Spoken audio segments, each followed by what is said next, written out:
Sorry about that. Nothing like gearing up to start the show and all of a sudden, choking. Let's not do that today. Let's have a smooth show. Literally, I go to, what's up, kids? And all of a sudden, it didn't come out well. So I got to turn my headphones down. They're blasting through my ears. Sorry about that. Yep. So, all right. Welcome in on a Tuesday. Fresh off if you love sports, if you just love sports, we got a lot going on. Yep. And last night was the first time I've gotten into the regionals, the baseball regional. Like, really gotten into them. Like, really had your Squeeze Play channel on. Mm-hmm. It's great, isn't it? Not technically yours, because if it was yours, you wouldn't be working with me. You'd be in the Bahamas right now celebrating an incredible event. Or maybe you'd be working actually on it, and then you'd be about to go to the Bahamas. But, yeah, watched that last night. So I do want to ask this question today for you baseball heads and people, and maybe more people like Tyler, Dave, and myself, because all I saw over the weekend when I would click on Twitter was, man, this is the best tournament ever. This is still pure sport. This is pure college sport. I was like, all right, whatever, folks. I got you. Okay, want to be dramatic. And then you watch yesterday and you see Troy beat Florida. You see Little Rock in. You see Cal Poly in. You see Oklahoma walk off Georgia Tech in the 10th. I'm getting old. I'm emotional. I might have cried a second or two when they showed the mom. Like, hey, it's just like a mom-son moment, and the mom's going crazy, and you just like, this kid, what a memory. 452-foot home run to dead center against Georgia Tech in the 10th. And you're just like, what a oh my goodness, what a moment. And the mom's over there, she's teared up. Next thing I know, I'm tearing up. I'm like, what's wrong with me? See the guy in front of him just filming the fans being upset around him. Yeah. I thought that was funny too. Yeah. So but I got it. I don't have a dog in the fight at all. I don't have a rooting interest. I'm trying to find something that pulls me in, that brings me in, Tyler, to baseball, aside from just some really good games. Like, I've mentioned it, the NHL gets going tonight, Stanley Cup. The Hurricanes have pulled me in. I used to watch the Tampa Bay Lightning because my buddy lived in Tampa, and he was overly obnoxious about being a Tampa fan, and he's not from Tampa. And then I got my own team in the Hurricanes, and so we're in it tonight, and I'm excited about that. NBA, I still love basketball enough that I can watch certain players, I can watch certain things. Sure. And it can suck me in. I'm trying to find what my reasoning for watching into the Super Bowl is, because right now this looks like a lot of fun. It looks like something I really should be involved in. It has the feel of purity. And I see a lot of people bring that up kind of along the line of the conversations you were saying, but man, this is kind of the best tournament ever. We were just watching the games last night, and West Virginia's atmosphere was incredible. They did country roads after they won and all that kind of stuff, but it almost kind of felt like watching college sports from 10, 15 years ago, right? And yeah, NIL and the portal very much exist in college baseball like it does every single sport, but it's not quite having the same effect and influence that I feel like it's having on other sports in terms of the parity, right? And we talked about in March, hey, the NCAA tournament not full of as many upsets as it once did, because the teams that used to be in the mid majors that have a bunch of experienced guys that have been around for 4 or 5 years, well, those guys are transferring out if they're good enough players and ending up at the Michigans and Kentuckys of the world and stuff like that. It just kind of feels like college baseball is still hanging on to kind of the identity that it's always had, and that's fun to watch. Yeah, we'll talk more about it, because it really was neat yesterday, and the fact that it was on throughout the day, and I'm pretty much a sucker for anything that sport that you put on Monday through Friday during the day. I don't have an answer as to why of that, but we have the super regional set now, and we'll talk a little bit about those. Again, you just go back. You mentioned, I forgot about it. That's a great one yesterday, but I was watching it. West Virginia in the crowd singing Country Roads, and Steve Saban's a guy that we are at least keeping an eye on in terms of the South Carolina job. Also, you had another upset yesterday in St. John's, taking down Florida State. So South Carolina, by the way, if you're unaware, excuse me, Troy, there's a tie in there. Skylar Meade, former pitching coach, the head coach at Troy. So a guy that at least I think has also had been mentioned. Probably not. Did y'all ever put him on your one-on-one list? We did, from his prior time here at South Carolina. Now, in terms of the reporting of what Donati's looking at names. His name never came up, though. Hey, going to a super regional, maybe going to Omaha, that could maybe increase some interest there if there's any at all. But, as far as like the main candidates that we talk about, Sabins, Fitzgerald, even though it seems like he's kind of fallen off a little bit, those guys are at least tied up for another weekend. So we'll see. We'll talk about that. Speaking of the coaching, the baseball coaching search, all right, kind of after all there was a lot of just excitement yesterday because Kevin Schnall was out of, he was done or their season was done. I shouldn't say he was done at Coastal, but their season was done. So you kind of started waiting. You started watching. We told you to go up and drive up and down I-20 looking for anybody in a car or Tahoe that looks like Jeremiah Donati or Kevin Schnall. It settles down, I think, for a day. Now, Jack did bring up a really good point to me because I mentioned, like, hey, yeah, go look at Buc-ee's in Florence and see if you see two guys that look like Donati and Shaw. He mentioned that during the Garnet and Blackcomb tour when they were out in Myrtle Beach, they did fly there. So the possibility of flying to Conway is not outside the realm of possibility. We had several listeners weigh in on the airport that's out there near the university. So maybe don't look for him in a car. Maybe he's actually going to fly out there. No, they'll fly. I both know because of the what was the Garnet Black tour this year. I've talked to Tony Annan about it. I've talked to Shane Beamer about it. We kind of laugh. Look, you got that really nice jet that they paid a lot of money for. It doesn't matter if you're going from here to Spartanburg. That thing gets used. Is that like a 20-minute flight or something? Yeah, I think Tony and I were talking about it. I want to say it was like this was like a year ago, and he had to go down. But I want to say it was like a 23-minute flight. He said it was kind of like you literally get up in the air, and then you come right back down. And that's what it was like flying to. I think that's right. Something because we connected in Atlanta for both of our flights to Indianapolis, or we come back from Indianapolis, and that's what it was like 38 minutes. Yeah. So like you hit cruising altitude, and they're like, all right, we're descending. Put your little tray tables away and stuff. Yep, a little bit different airport there in Hartsfield. Was it Hartsfield? Hartsfield Jackson. As opposed to the Horry County airport. But nonetheless, we'll see what happens, at least during our show. Not a whole lot new to bring to you or be discussing today, so we won't do quite as much coaching search discussion because, again, we're all now kind of really in wait-and-see mode. Like, what's the next step here? We need a man on the scene. Yeah. Dave, maybe you could do this, to just sit at halls and wait. Say, all right. Strategically put some certain guys, halls here. Yep. What is the really good steakhouse? Prime? Is it Prime? Prime down in Myrtle Beach. I don't know what Conway itself has, but I believe it's somebody tell me from Myrtle Beach, and one of our listeners down. I believe it's Prime. Mm-hmm. That is the really good. There's a couple of really good ones I've been to, but I think it's Prime is the popular one. And then I guess we need to get an idea of what's popular in West Virginia, in Morgantown.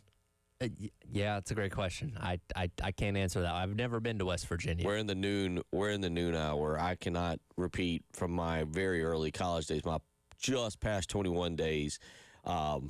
My experiences there in West Virginia, but I'm fairly certain.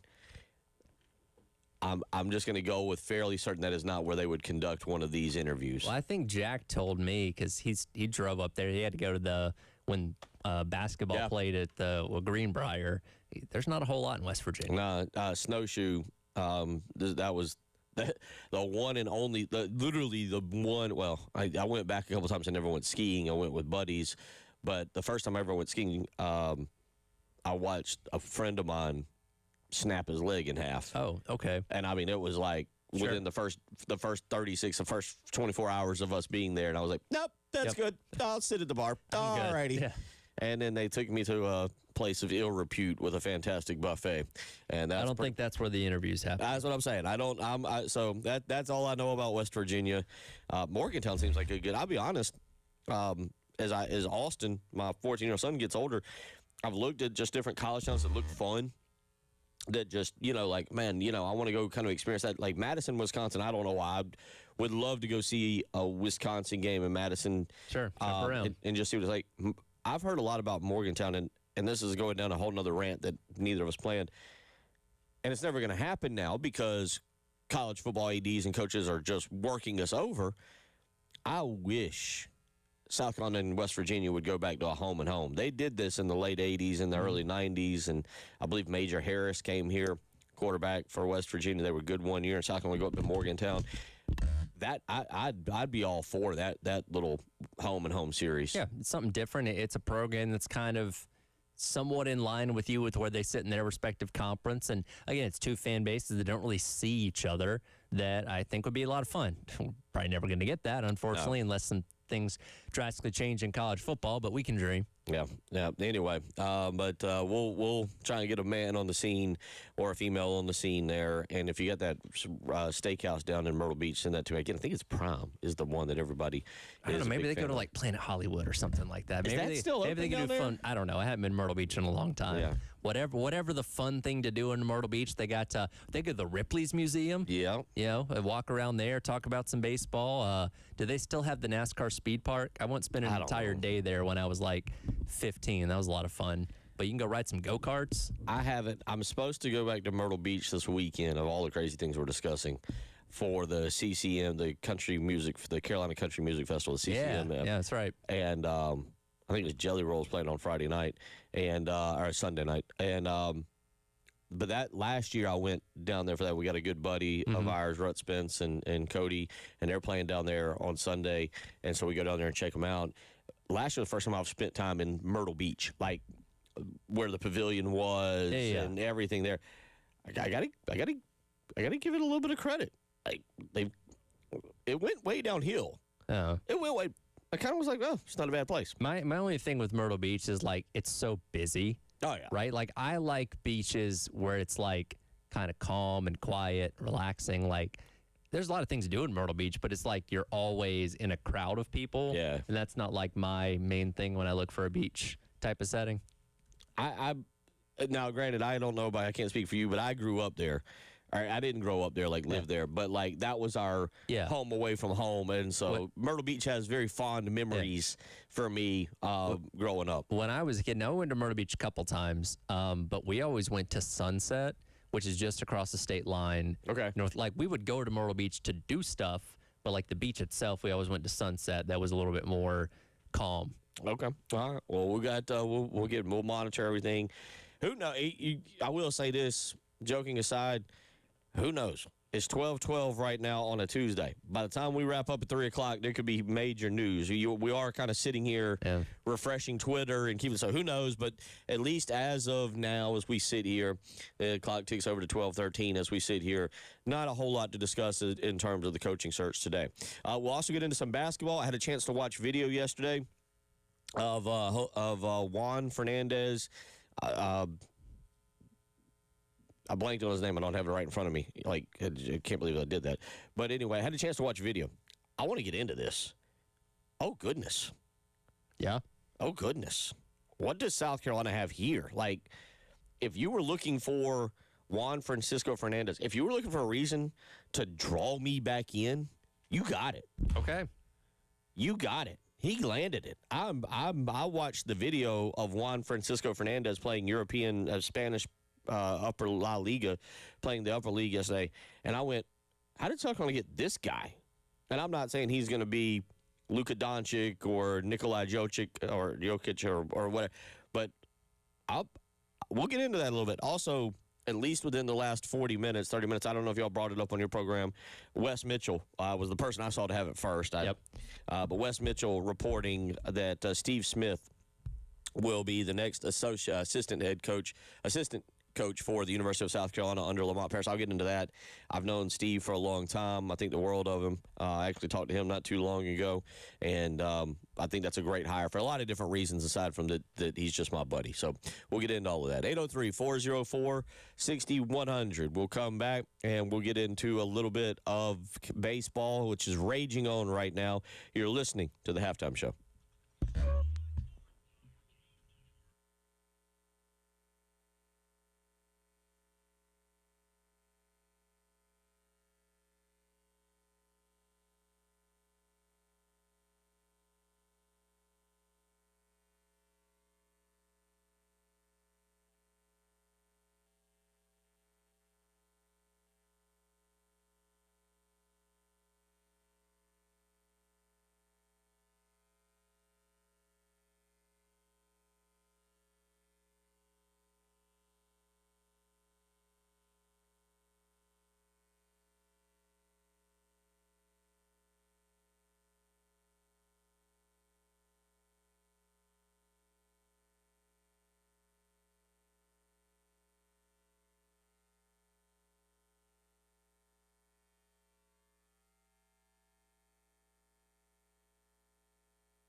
So we move into really day 2. Of course, I kind of keep moving the goalpost back on this coaching search because I'm like, all right, well, we officially got a coaching search. Paul Maneri's been fired. All right, now we got a coaching search because South Carolina baseball season has ended. All right, now we got a coaching search because we're past Memorial Day.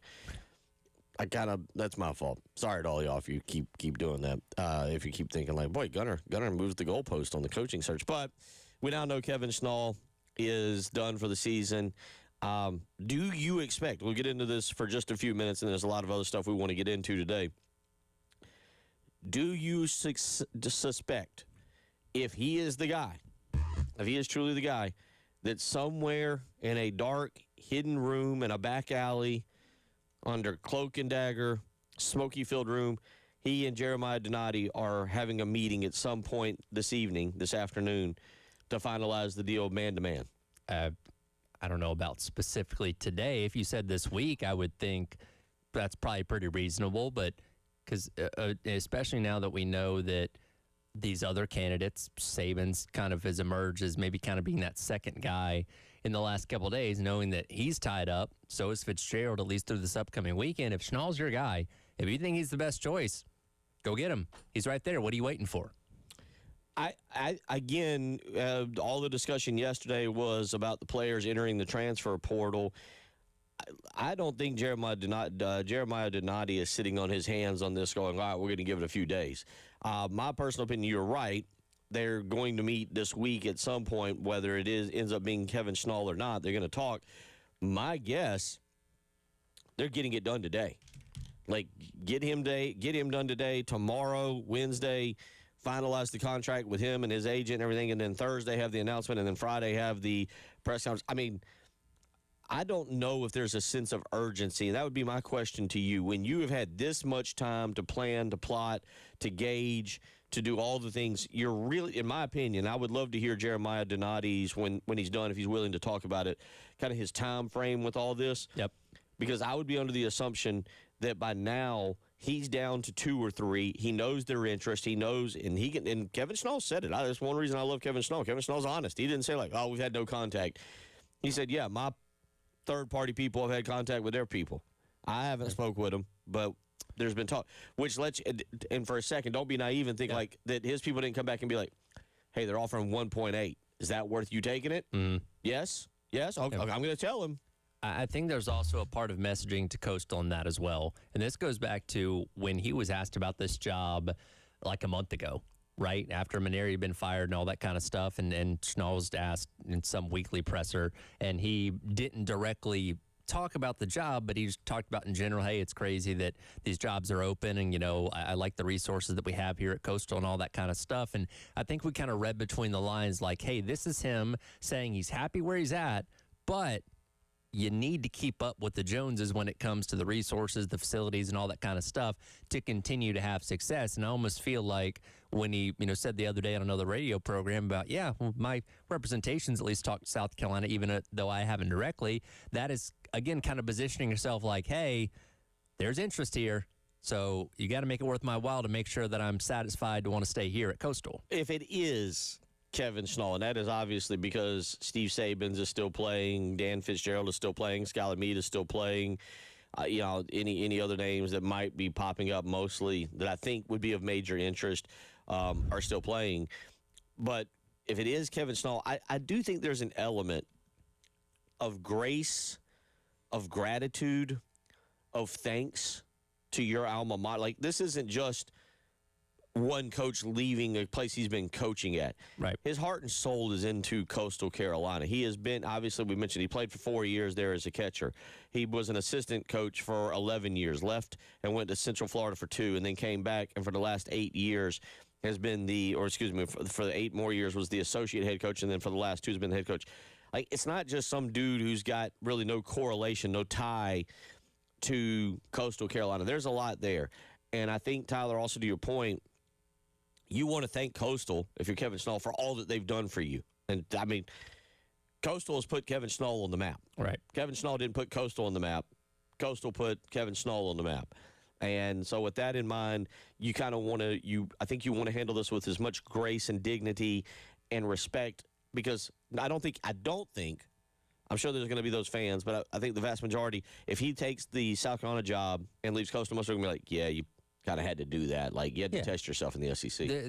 People will understand. Now, again, there are a lot of things that do tie him to Coastal Carolina as being almost specifically a lifer there, save for those couple of years at Central Florida, that if he decided not to take the job here at Carolina, you could say, okay, I understand those reasons, as opposed to, if he had played his college ball at, somewhere in Texas and wasn't from the state of South Carolina, had never been an assistant coach at Coastal Carolina, and had just been selected, 2 years ago to be the guy to take over for Gary Gilmore, that's a different conversation. But his ties and the fact that he seems very rooted in the Conway area is something that could prompt him to want to stay. Now, again, Carolina can offer him a lot more money, which is kind of one of our beliefs of, okay, that's something that will hopefully pry him away. But I wouldn't sit here and tell you I'd be shocked if he decided to stay.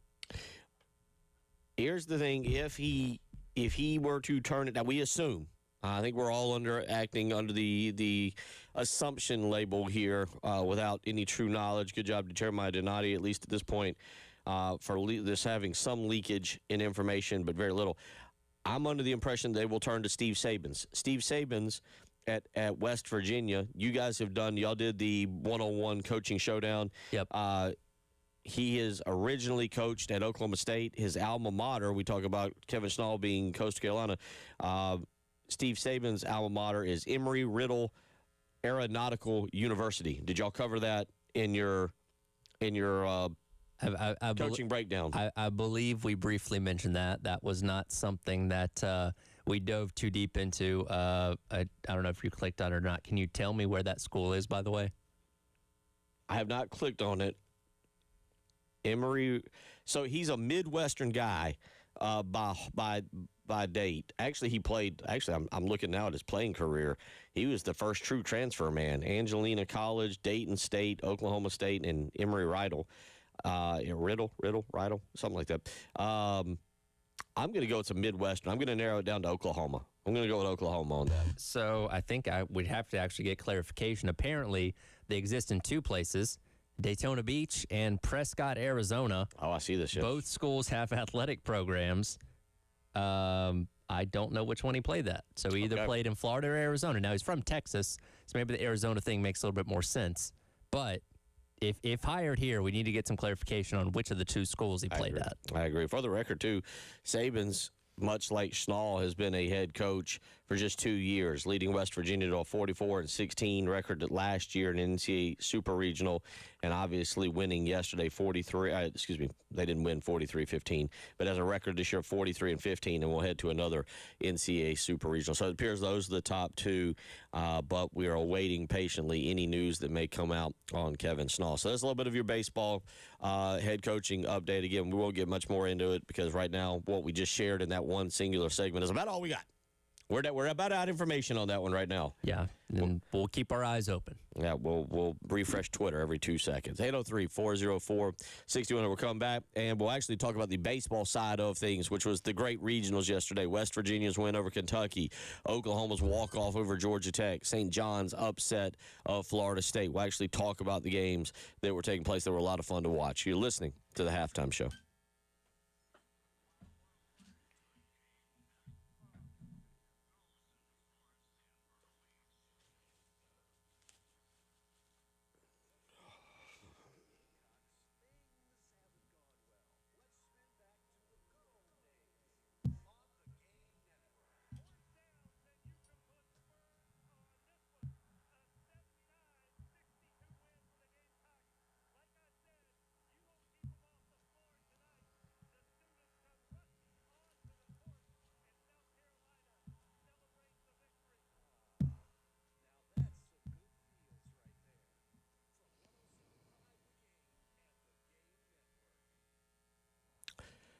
Bill Gunner for Mid-State Roofing. That's right. Beautiful weather right now, but you know what? Might be having some more thunderstorms and rainstorms on the way. The question becomes, are you prepared? Is your roof prepared to handle that, or will you end up with a leak? You don't need that, especially at, like, say, 11 p.m., midnight, 1 a.m.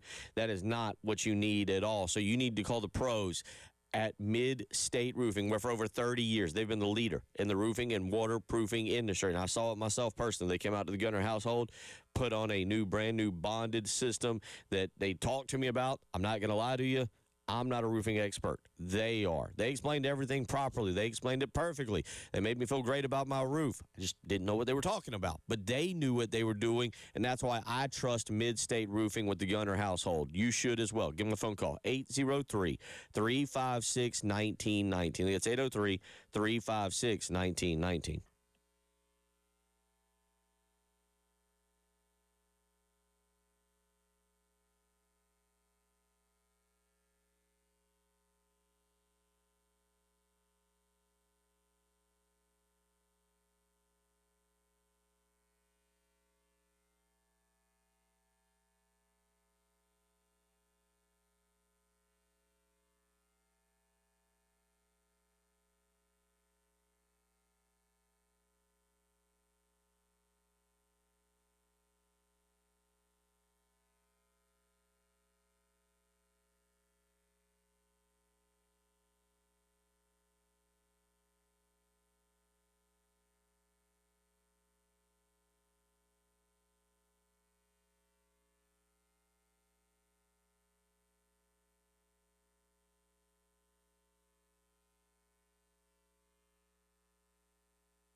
I know I'm late to the party. I know I got it. I got it. My job is sports talk radio. I should have been invested all weekend. I should have not spent any time with the family.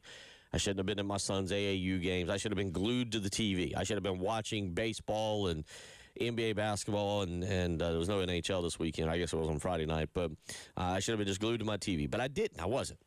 Because I'm a family man. Austin had a couple AAU basketball games over the weekend, and it was the last AAU game tournament of the season. I wanted to be a father. So, therefore, last night was the first time I really got into with the two TVs and like really watching and let out an audible yelp when Oklahoma hit the, yeah, you have those? Like, Oh, yeah. The No, audible, like, I was, because my wife had gotten home by that point in time, and she was like heating up dinner or whatever. And like, and again, I'll root against Georgia Tech anytime I can. So I'm watching this game like, come on, man. Come on. You can do it. You can do it. And he goes out. I'm like, yes. All right. Yes. For that moment, I'm an Oklahoma fan, which, by the way, weird. You ever get kind of conflicting emotions? I'd forgotten that my buddy from college's brother pitches for Georgia Tech. Oh. Mason Patel, who was the reliever that came in the middle of that game. Oh, no. I'm friends with his brother. And I'm like, dang, am I really rooting against him? He actually had a pretty good outing until he let a few runs across there. But I was like, that's conflicting emotions. Then he went out. I'm like, all right, hate's back on. Dave, real quick, you've worked with Tyler and I. Like, I'm kind of, the way Tyler just did that, like, Oklahoma hits the walk-off, and Tyler's like, yes. Like, I imagine that, whereas in my house, I, like, let out an audible 4-letter word that you can hear like three houses down, or so I can see. We got different personalities. I feel like on the excitement level of when something happens, where I'm like audibly screaming to where the neighbors are like, "What happened in the Gunner household?" And you're just like, "Yes, that's good." Yeah, I'm not a screamer when it comes to celebrating things. I guess I don't know if it's celebrating. It's like the instant moment. Yeah, like it's that thing. It's not like, yes, Oklahoma won. That's awesome. It was more like, oh.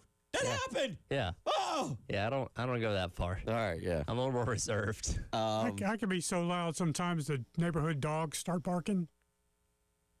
Now, is that just for South Carolina games, or is that for mostly South Carolina games? So there's a lot of barking in my neighborhood. Or hate watching Clemson, right? Oh yeah. Okay, I can see that. You're an angry guy. Also, I noticed that Tyler's talking about, I'm sitting there watching sports on TV, and the wife comes home and does dinner or whatever. I guess that's what stood out to you. Why that's what you're supposed to. The wife's supposed to do.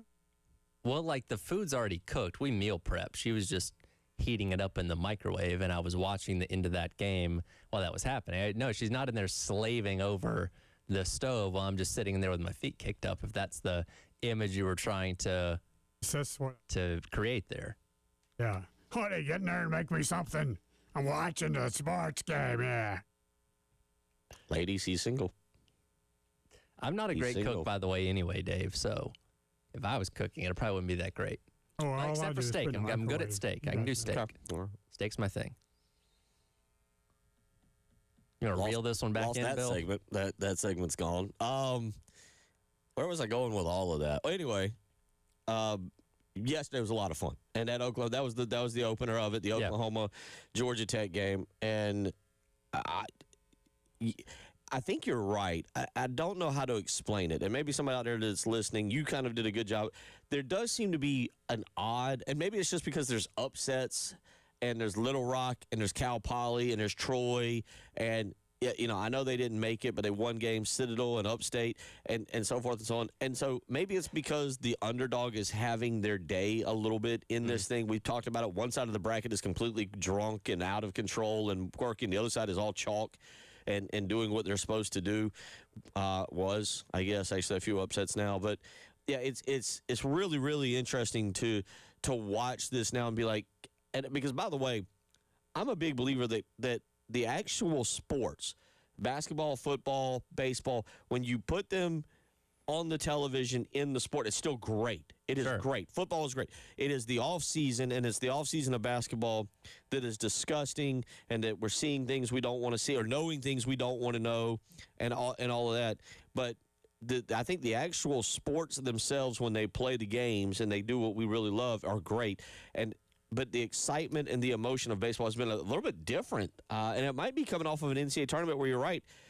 It felt hollow. It didn't fulfill me the way I was hoping it would. Yeah, there's a level of chaos and excitement that we got used to with NCAA basketball for so many years that, unfortunately, these past couple of years hasn't quite been there. And, again, we point to portal and NIL and all that kind of stuff as the catalyst for it. And you look at the baseball tournament, and, again, almost half of the regional hosts aren't advancing out of the first round on a year-in and year-out basis for the past handful of years. So, and look, money does flow through college baseball as well, not to the degree that it does through baseball and football. So, yeah, there are some guys out there getting paid a lot of money to play college baseball, but it's not as rampant as it is to where I feel like it's having as big of an effect on that game. Now, again, the portal's still very active as well, as, again, we've seen with South Carolina basically rebuilding the roster the past 2 years, but it still has that vibe and feel and purity to it that, if you went back and watched a college baseball tournament game from 2006 or 2007, I think you'd see and feel a lot of similarities to what you're watching right now. It wouldn't feel that different. As stupid as it sounds, but I don't know, there's something nostalgic, and maybe it's because South Carolina, because there is a kind of a moment there. I think it was, I can't remember who it was. Was it Witt or whoever it was? But there's a ping of the bat, and the ping of the bat, just the sound of the ball hitting the bat, like resonates, I think, with South Carolina fans. Looking ahead to this weekend now, you get all set. So West Virginia and Cal Poly. West Virginia will host that series, and you're right. You just talk about, like, I've never looked at it this way until I listened to Country Road last night and watched the West Virginia crowd, but really cool home field, kind of intimate, tight, as you mentioned it, just everybody's right there kind of packed in together. No offense to Founders Park. Founders is huge. Yeah. It's huge. West Virginia, they'll host Cal Poly this weekend in one of the series. Yeah, and I think they'd only ever made 2 prior supers, one of them being last year. So this is still a new experience for that fan base. You can see that excitement and energy because of it. And again, Cal Poly is a great story just for being at this far in the tournament anyway, in addition to Troy and Little Rock and all that kind of stuff. So you've got a lot of really compelling stories for teams. I think out of all those teams that I just mentioned there, none of them have ever won a game in Omaha. And the way the bracket works out, at least one of them is guaranteed to do that. Yeah, they'll be at noon on Friday, so you can get going on Friday early. The 3 o'clock game on Friday will be Southern Cal and North Carolina, 2 major names in baseball. So the next game I'll go to, the next series I'll go to is not 2 major names. Mm-hmm. This one, though, has the cachet of 2 of the better, bigger named baseball teams in America going at each other in Chapel Hill. Southern Cal and North Carolina, that'll start Friday at 3 o'clock. Yeah, and that's the cool thing about it is you have a mix of some more traditional blue bloody type of programs in college baseball and some of the more random upset type of teams. So you're going to get a good mix of those teams in Omaha. And by the way, worth noting, the 8 teams that made Omaha last year, right, none of them in Supers. So brand new field of 8 teams going to be there here in a couple weeks. You got to pick one. You can't pick for gigantic asteroid, or you can't pick for hole in the earth to open up. You got to pick Southern Cal. I feel like we don't like Southern Cal because of the naming. We don't like North Carolina because of the naming. You got to pick one to get through. You go in Southern Cal because they're further away and we don't have quite as much? Yeah, probably. Okay. So that way you're not as likely to hear about it. All right. 5 o'clock on Friday. So you go from the big-name teams to the Troy Regional, Little Rock and Troy, and I feel like Troy is our spirit animal right now. They're kind of who we all attach ourselves to because Skylar Meade, the head coach there, they'll take on Little Rock. So good for them. Little Rock 39-26 on the season. No, I know nothing about them aside from I just found out they're no longer called Arkansas Little Rock. And then Troy, I think because we see Troy in football around here some, we're familiar at least with the name. By the way, I think all 3 Division I Trojan programs are all still in this thing between Southern Cal, Troy, and Little Rock. If there's another Trojan team, I'm not aware of it or I'm not thinking about it. But, yeah, little quirk there. How about that? Little stat there for you. And then Friday night, you can settle in. SEC Showdown, Mississippi and Auburn. So you get a bit of everything on Friday with the 4 regionals that get going there. Saturday, it'll be Mississippi State and Georgia.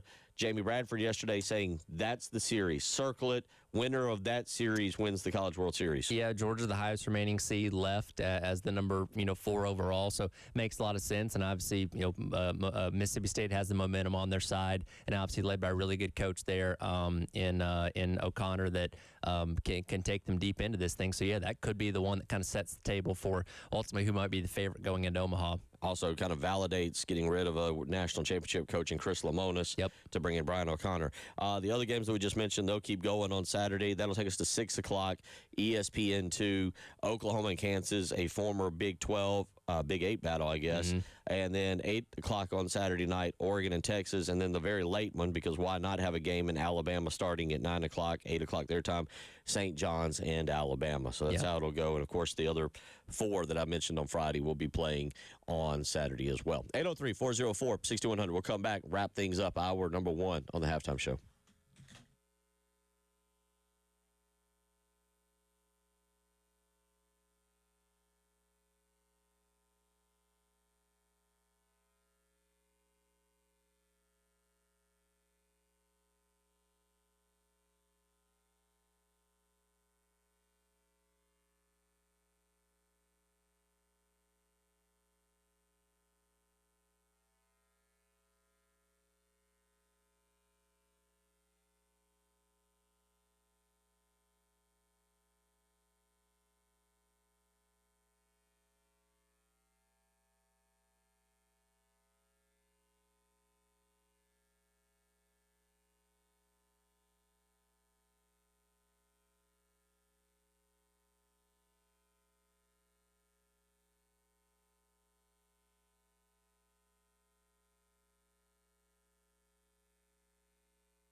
Yesterday, it was announced that South Carolina.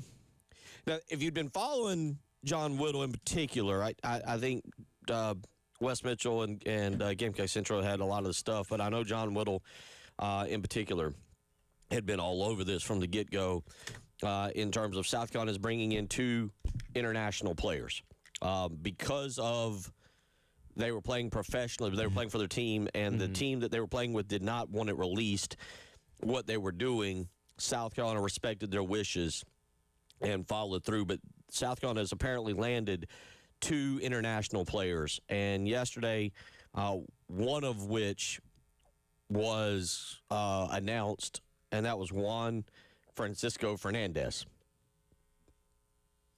So it happened, and we didn't know who it was. There was no even real hints, and it's honestly like finding a needle in a haystack. You know, when you start talking about European basketball, you're like, well, it could be in this league, could be there, it could be here, it could be who knows. So it wasn't even like we were able to really pin down who it might be. So yesterday when the news comes out, you start trying to do research and you find out. And we came out during the show, and I was trying to do the show and didn't really have time to watch video of Juan and figure out everything that was going on. So last night I had the chance to.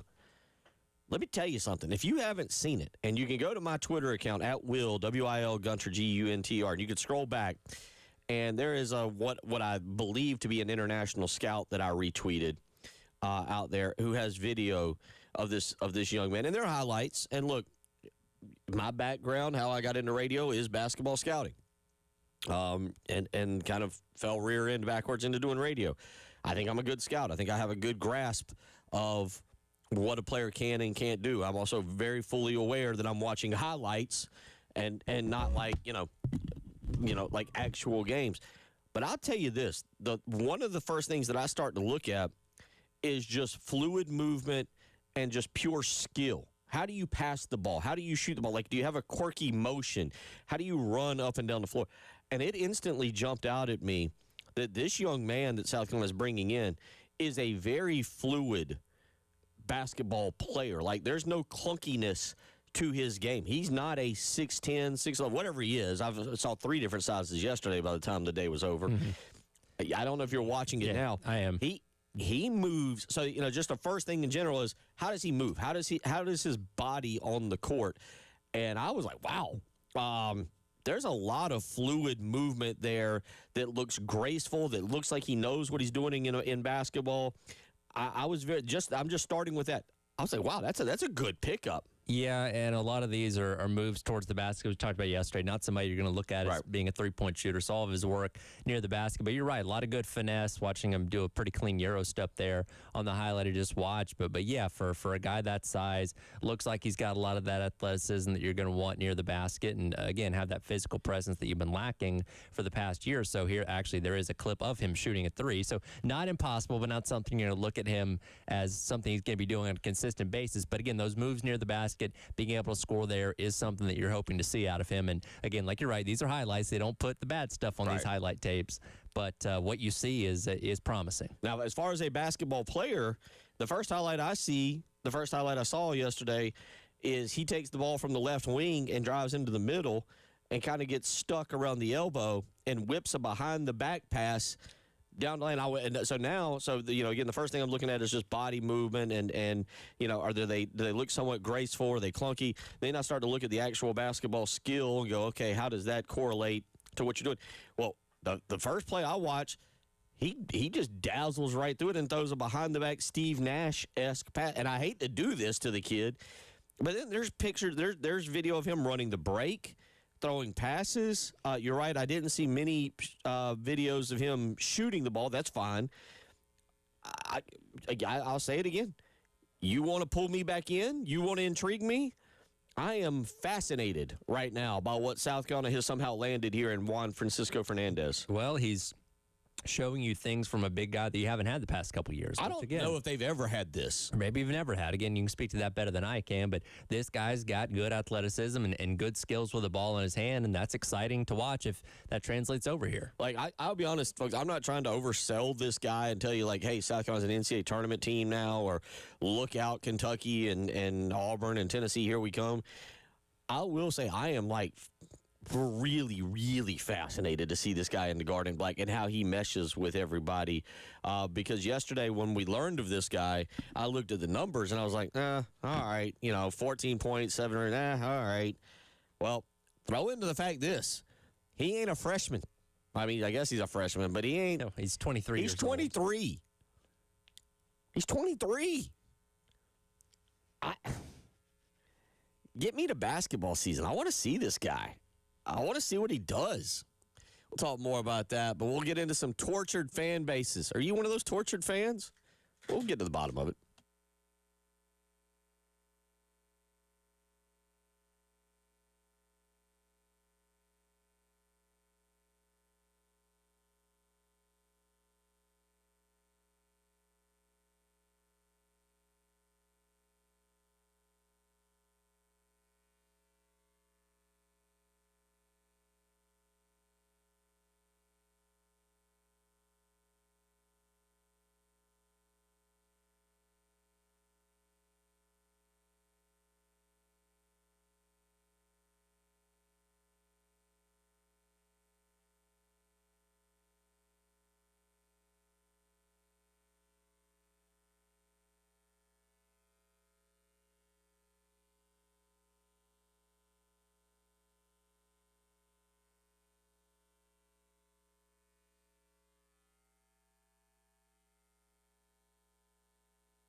copying the morning show, because all good content is stolen anyway, I put my garnet glasses on for the for Juan Francisco Fernandez.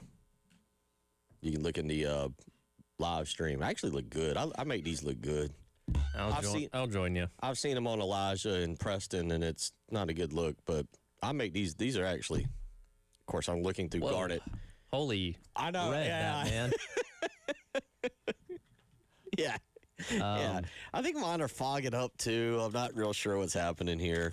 You know, I did. So I'm partially colorblind. I think so I just went blind. I at one point did have some red light glasses that were supposed to bring out certain colors. This is way too aggressive. I can't see you.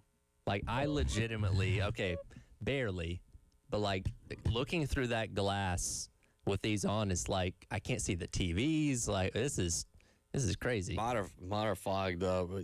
Preston and Elijah have these heart-shaped, I mean, they're, $3 sunglasses. I think you bought a pack on Amazon is what he said. I tell you what. Aren't those from the movie Lolita? What's that? I don't know. I believe those sunglasses are from Lolita. Maybe. I don't know. They hurt my eyes. I don't know if I can finish the show. Don't need my eyes to finish the show, but I'm not sure I can finish this. Those hurt. Like, I don't know how they wear those. But that was our garnet glasses segment there. Look, I'll finish up the topic on Juan Francisco Fernandez. I'm looking for. I think, Tyler, you've kind of learned. I love college basketball, Right. and I want South Carolina to be good and competitive and to be a part of it so badly, and to be a part of the NCAA tournament. And I'm always looking for any reason for basketball to get kind of excited and fired up. And I don't know how good this team is going to be. I think they've got some nice pieces. I really like Corey Mincy. I liked him when he was at Presbyterian College. I think Camden Heide coming in. I think he's an interesting piece that you can play as a swing guy at the 3 or the 4. The big guys, I don't know. I don't know what to make of the big guys, Velasquez and Nakus. Like, are they going to be physical enough to deal with SEC power forwards and centers? I have no prediction on this basketball team. And if you forced me into one, I would lean toward what I've seen 3 out of the last 4 years. Yeah. But, which is not good. But I am, after watching this, I am really fascinated to see Juan Francisco Fernandez in a Gamecock uniform. I'm hoping, supposedly all the paperwork is cleared and he's good to go, and that it's just, getting him on campus and letting him work out. I want to see it. I'm begging. I am begging. I am on my hands and knees, groveling, if you will. Please, Lamont Paris, give us a few home games, non-conference home games that are entertaining that we want to come out for. I don't want to see, and I know they went to the tournament last year and won a game High Point, but I don't want to see USC Upstate and South Carolina State all the time. Please go out and get a few nice, fun, marquee non-conference games for us to sink our teeth into at home. And I don't think you're going to get that, because I think and he told us on the show last year before the season started that the way they scheduled was by design, where they went out there and scheduled what were more manageable opponents. Now and again, they had like the Greenbrier and stuff like that, where in the ACC, SEC Challenge, where they did get the opportunity to face some more leveled up competition, but it was fewer and farther between. And again, they kind of positioned themselves with how much new the roster was to really kind of have a feel it out process. And that'll probably be the same case again this year. I like where your head's at in terms of, hey, go out there and get a Maryland or a Cincinnati or somebody for opening night at CLA, but probably not going to happen. Yeah, that's the big one, is because I know y'all and I know me.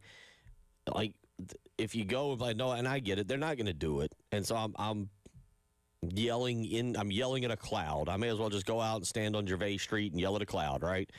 But if you play a bigger name, a marquee opponent, a Wake Forest, a Maryland, please, I'm tired of seeing. I love Mike Young, but I'm tired of seeing Virginia Tech. Play West Virginia for all I care, you know. Yeah. But schedule it, and if you can get them here, and you promise a home and home, and you go back next year, or you do a 2-for-1 where you got to go to their place twice, whatever. I don't care. But if you win that game, at least you build excitement, and I would like to see some small level of excitement. I realize it's South Carolina basketball in November and December, and let's be honest, whatever's happening if good or bad, oh boy, the football discussion in November is going to be insane. Like, either y'all are going to be burning the town down because you want Shane Beamer out of here, or you're going to be burning it down because we're talking about South Carolina playoff. Football in November is going to be really, really wild, but we'll see kind of how it plays out for them. So that was part of the news, and again, wore our blinding garnet glasses here. I don't know if you and I could. That would be a punishment to have to wear those. That punishment to wear these for like a whole actually might be detrimental to our health. That could be our next challenge. Again, when we did the Dave hot dog thing the other day, whatever our next bet with each other is loser has to do the entire show wearing these, because I don't know how you can function properly. Or you have to like walk around with them on, which that might be dangerous. I don't know. My eyes hurt. I mean, my eyes like legitimately like hurt after putting those on. So I can't be healthy either. 803-404-6100. Brad weighs in and said, referring to South, they've had near 7-footers, but before nothing panned out. That's not true. Ryan Stack, I mean, I'd say he panned out. I think you got to be. I will say this as it regards to 7-footers in college basketball. The really good ones who don't need development go to the blue bloods and then go to the professionals. It's a 1-year deal. South Carolina, unless it's, and he was a good friend, and rest in peace, Orlando. Played AAU with him and knew him, and we played against each other in the state championship my junior year. But of course, he didn't really do it, and I'm kind of picking on him even though he's not here. Ed Scott led that team, but. And by the way, if you ever find video and it's out there of me trying to guard Ed Scott, please burn it quickly, because anything that would embarrass me, there's nothing much else. Ed Scott ate me alive that night at Frank McGuire Arena. But anyway, with that being said, South Carolina's never going to get a 7-footer who's polished, who's coming in, who's a 1-year, a one-and-done type guy. You're always taking guys who need development and probably 2 or 3 years of practice and things before they can be something. Well, realistically, you're not in the financial situation to afford those guys. So, you're going to have to go out there and find somebody a little bit different. As we talked about a little bit yesterday, I think with a lot of these international players, and again, these numbers are public, you can get a lot of them for probably a cheaper rate than you could a guy that's been playing college basketball here, transferring from somewhere else. So you look at that as maybe a better deal with a higher upside. Again, the guy's 23 years old, been playing basketball at the professional level for a couple years now, and hopefully that ends up translating over. Again, a lot of other programs are kind of going that route. Now Carolina's not filling out their entire roster with it like an LSU or an Illinois or something along those lines, but they have an area of need, and this guy, if these highlights end up being what he is going to be here, is a reason to get excited. Yeah, I mean, if he pans out and it saves Lamont Paris's job, Lamont would be wise to pursue this path for 2 or 3 other players next. I mean, would I like it? No, I hate it. But you would be wise to follow this strategy. It's kind of one of those things. This is your taste, right? Like, all right, take a sample, take a little bite. If that works, again, if he's good enough to stick around for another year, then you might see him go, okay, let's lean into this a lot more. Yeah. Because, again, you might be able to manage a roster with a little bit differently when it comes to what you have to spend with those kind of guys compared to just going purely transfer portal here. One other Gamecock basketball news from today, Wes Mitchell, I believe, had it first as I saw it driving in. The Gamecocks will hire Steve Smith. Now, let me be point-blank clear and transparent. I've known Steve for a long time. I knew him when he was at Georgia Southern with Charlton with C.Y. Young. I've been good friends with him. I communicate with him a lot. So I'm biased. So that will show through. But I think this is a fantastic hire. Now, my concern for this hire is that you're bringing him in too late. Because let's be honest, we all know right now there's an expiration date. There's a potential expiration date of March on the Lamont Paris tenure. Yeah. And he's got to be a lot better. And I don't know if Steve can necessarily come in and help fix some of the things that aren't the head coach's role. He's coming in June. Now, I will also tell you this. People are going to say, well, Bill, why didn't he hire him earlier? Why didn't he hire him sooner? Let me tell you. Let me take you behind the curtain here a little bit on AAU, because this one still applies, and AAU still is dirty as all get out. All right, nothing's changed. The shoe companies just don't run it quite as much, but nothing's changed. Now, I'm not saying this is what happened, but I am telling you that this happens more than you would realize. Steve Smith or any assistant coach who was not hired was allowed to go to AAU events. And if you're not hired, you can do whatever you want. You want to watch a player and go over and talk to the family, which is against NCAA rules if you're hired, guess what you can do? Because you can pretend you're a scout. You're starting a scouting service. Sure. You got to get the information. If you want to go talk to the AAU coach, your limits are unbound. You are good to go. So you can be doing recruiting things. You know, it's a dead period right now. It's a dead period. But if you're not tied to a school, you can do whatever you want. It's actually kind of smart. And if you're not using him for the transfer portal and not anything else, why would you hire him and tie his hands behind his back on trying to recruit and get relationships out of it? Y'all think you go? There's always a gray area. And if that is the case, and if it's not the case, Lamont Paris needs to say it's the case, or maybe just kind of shrug that one off. But that is a brilliant move. And I'll say this: I do think we'll see if it's enough to get a second year, a sixth total year. We talked a lot about Shane Beamer's offseason, getting Lenore Sellers back, getting Dylan Stewart back, landing his high school class, landing a very good transfer portal class. Lamont Paris has had a very good offseason. The previous season was so bad, it's gotten lost in it, and the 3 of the 4. But I'll give Lamont Paris a B, and maybe even a B+ for what he's done for this basketball program the offseason. I like the Bob Dunwald hire. I love the Steve Smith hire. I think he's got a nice recruiting class. I think Marcus Johnson is a 4-star top 70 guard, top 70 player coming in. And I like the transfer class. I'm not over the moon about it. Sure. Although Juan Francisco Fernandez makes me really, really happy. But he has had a very good, quietly, a very, very good offseason. And is it 1 or 2 more spots they still can fill on the roster? I think it's actually more because you could now go to 15. Okay. But I don't know how many. I've talked to several college coaches about this. You're not going to use 15 scholarships. Right. You just, this day and age of not playing and kids wanting playing time, so forth, so on. You might have 15, but pretty much 11, 12, 13, 14, and 15 are dudes who are just there. Yeah. You're filling out your 8, 9-man roster. You might have a 10th guy there, 11th guy developmental, and then the last 4, they're just there to give you bodies to practice with. So I think they've got about what they wanted, a rotational of 11 dudes. I think they're about there, and then I think there's maybe 2 other spots to be taken if they wanted to use them for anything, but no real use them. But I'll wrap up our basketball conversation, and we'll get into tortured fan bases. Lamont, you've pulled me back in. I thought it would be hard to do. I didn't think it would be possible. I want to see what we've got when we get to November. I'm excited about it, and I'm really intrigued to see what Lamont Paris has put together. I think he has had. I'll give him a B. I'll give him a B. Maybe I kind of want to give him a B+, to be honest, for his offseason grade. I might give him a B+. Yeah. I might give him a B+. I might be generous today. 803-404-6100. Last week, Josh Pate on his show talked about tortured fan bases, Tyler. Suffering, poor, tortured fan bases. And he mentioned South Carolina as one of those. We'll get into that, and then we'll look at some other fan bases that they really need some love. They need to not be tortured. We'll talk about it. It's the Halftime Show.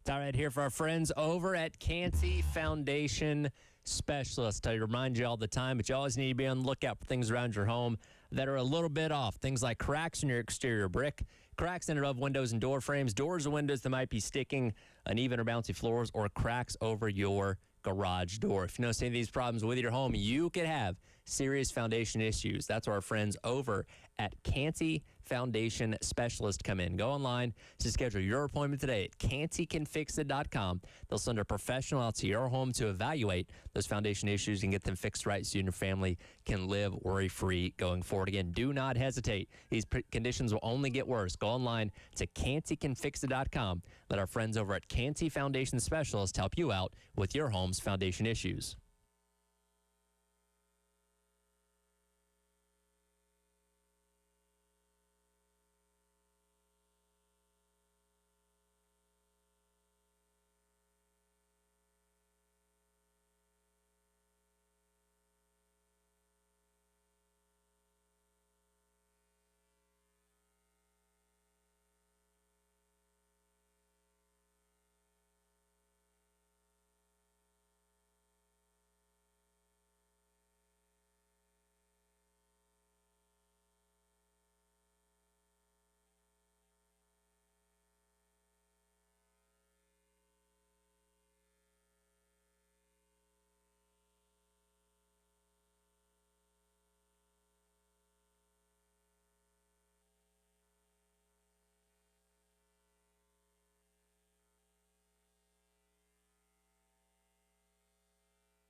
All right.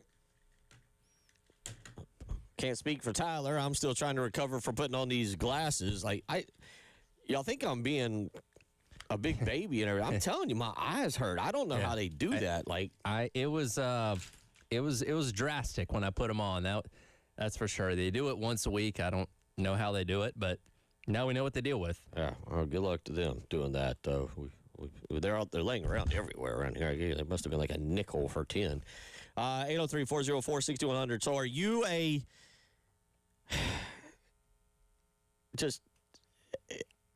I'd say I didn't think about this until just now, and then I go to say it, but are you a tortured fan? And then I think as soon as I go to say it, I'm like, boy, are we doing this at a time where South Carolina fans are truly tortured when you look at all the sports that have been taking place over the better part of 2 years. Yes, you are. And Josh Pate, I saw an article recently. I'm not going to go down this path, but I saw an article recently that said, would you trade the women's basketball championships for just one football championship? And I think we know here in the South in particular, in the SEC, football is what drives it. So I know a lot of you would trade next year a quality basketball season and a quality baseball season for a college football playoff run, right? Oh, sure. There would be, I think, a large portion of the fan base that would happily sell off every other athletic team that you have here at this university for one playoff run. So Josh Pate talked about it, that South Carolina fans deserve a college football playoff run. Here is audio from I think this is last Thursday, actually, but this is Josh Pate on his show talking about South Carolina fans. So the year before 4-8, they were within reach of the playoff. The year after 4-8, ... We don't know. We have not seen what fills in this blank. But that's not what this segment's about. This segment is about me daydreaming, baselessly speculating, and fantasizing wildly, and whomst amongst us doesn't do that a time or two, about what it could be like if everything came together. If everything came together for South Carolina, I would see one of the fan bases that deserves it the most and one of the home field environments that I would love to see host a playoff game the most. I would see that all come together, and it would be great. I will say this, and I don't know what is going on, because I don't think Williams-Brice Stadium is an underrated home venue. Like, I feel like it's known about. I've seen Todd Gurley talk about it. I've seen other quarterbacks. Like, it feels like people know, and then people are like, well, they're underrated. I don't think it's underrated. South Carolina's not good enough to play enough great games here that gets to really showcase it. But I will say, can you imagine having a home playoff game here and what this town would look like? None of y'all would get work done. None of y'all would get work done for like a week. Work production in the state of South Carolina, alcohol consumption and work production would go in completely opposite directions. So we talk a lot about, we've had this conversation many times, like what's the loudest moment in Williams-Brice Stadium? Ace Sanders' punt return against Georgia in 2012 gets brought up. People mention like Xavier Legette's touchdown against A&M on the kickoff return to open the game. I was here for the Rocket Sanders touchdown against Missouri. All moments that really popped the crowd there. Any touchdown in that game, the hypothetical home playoff game you have, I think would rival any of those moments because of what that moment means in the context of that game. We've discussed this, and you look at the South Carolina football roster, and we are under the assumption, and the key word is under the assumption, that the talent is there to not just get into the college football playoff and make a run. I'll let you speak for yourself. I'm not saying win a national championship. I don't think it's there to do that. But can they do something like what Mississippi did this year, where all the pieces come together and you have that magical season like 1984 or one of the 11-win seasons? Yes, there are the pieces there. You have a dynamic quarterback who, if cut loose and fitted into the system that Kendall Browse wants, can carry you to a magical season. And if you can do that, the question would be, is that enough for this tortured fan base to breathe fresh air again and be happy for just a little while? For a little while, yeah. Now, again, that resets expectations a little bit, but considering what the majority of, and not just for football, the all-men sports these past couple of years has been like, it feels like that's something that would be a gift to a lot of people here if they could get it. So you look around, what would you label? Now, are we going only by football? Are we going a bunch of sports? What would you label as other tortured fan bases that out and out just deserve a college football playoff run? Now, he mentioned the context of his show a couple others, and this is just purely from football, like Tennessee, who, again, was at the I'm just going off of what he said. Yeah, he's wrong. Tennessee, we mentioned Virginia Tech. It's another one as a former power of the sport at one point in time that hasn't been anywhere close to that. I was surprised he didn't put Nebraska. Because Nebraska was my number one. Nebraska is another team that, like Tennessee back in the 90s, they looked unstoppable. And they did that to themselves to a degree. Yeah. Because they were consistently winning with a guy like Bo Pelini. And they're like, hey, man, 9 wins, now get out of here. We're national championship level here. We need to get somebody else in, and they haven't been anywhere close. It was, you say that, but it was before Bo Pelini. I mean, this is slightly of your before your time, but I'm blank. Frank Solich had them rolling. I mean, they play for a national championship. They get the floor mopped with them by Miami, 34-3, and that was Eric Crouch's year. But they weren't happy with Frank Solich, and Frank Solich went to Ohio. Yeah. And did a lot of great things, did as good as he could. But it was before Bo Pelini, because they made the move on from Frank Solich on to Bill Callahan, which is what set that program back decades. Yeah. So, again, some of that's self-inflicted, but they're kind of in that same realm of, hey, they were a power of the sport that right now is struggling to win 6 or 7 games and go to bowls. And, again, that's a passionate fan base that still goes out there. I don't know. Did they still have their sellout streak going? Yes. Okay. So, again, even with all the ups and downs, they're still packing out the stadium every single Saturday. So that's a passionate fan base that obviously cares a lot. And I could see them as a team, just from a football standpoint, you say, okay, I could see them being deserving of something like that. I'll also say this for Nebraska, and y'all know how it all works. You get it. So when I say it, you're like, yeah, that's true. Like when you say Tennessee, and maybe Tennessee deserves it. I don't know. I mean, who knows? But when you say Tennessee, people around here are like, "Ooh, no, they bad fans, awful people. They throw babies off the top of Neyland Stadium." Those Tennessee fans, no. South Carolina had, from what I have heard and what I am told by people there in the late '80s, had a great experience with Nebraska fans. And that, like, Nebraska fans are like the classiest of classy football fans. And so, like, you look at them and you're right. They went from being the dominant team, the machine of college football in the 70s and 80s and 90s to, like, the runt. Yeah. Like the absolute runt of college, of the college football. They're irrelevant. Sometimes, the funniest thing is, like, at times, can you name what conference they're in? Well, I mean, now you can. In the natural assumption to be like, oh, they're in the Big 8 or the Big 12 or some conference that's not, and you're like, wait, they are in the Big 10. They are playing Michigan, Ohio State, and all those. And they're always a team that goes into every single season with a little bit of buzz around. I mean, the past couple of years they've had Dylan Raiola, who was a big deal to get when they flipped him from Georgia and all that kind of stuff. But typically by like mid-October to early November, you don't really talk about it anymore because they've lost enough games, or it's like, okay, well, they're not really playing for much of anything at this point in time. So I could see that fan base being one that would qualify as like, all right, you guys have kind of been through it for the past 30 years. Here's a playoff run to satisfy you. Yeah, that would be one. I'm with Virginia Tech is another good one because, again, I'm biased when I'm doing this. I'm thinking of fan bases that seem like really good fan bases.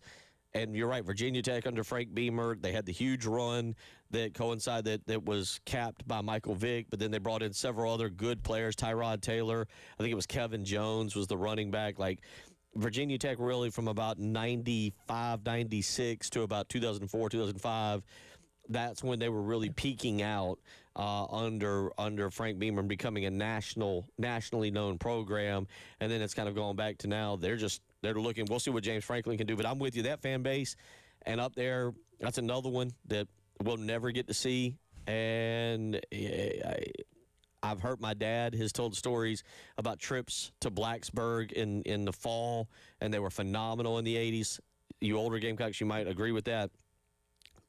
West Virginia, Virginia Tech would have been two. I would have been begging Shane Beamer and Jeremiah Donati to put on a home and home. And it's two environments that are among the best in college football for what their unique experiences are, and two fan bases that I think would appreciate the other ones too if they got the opportunity to do that, which, again, that seems like a far cry at this point. Here's another one that I ask you about, Josh Pate. I tell you what, let's hit a break. We'll come back. We got a few more teams. We'll ask you your opinion on that. Several of y'all weighing in as well. I'll get to those text messages. You're listening to Bill Gunner, Captain David Dare, and Tyler Head. It is the Halftime Show.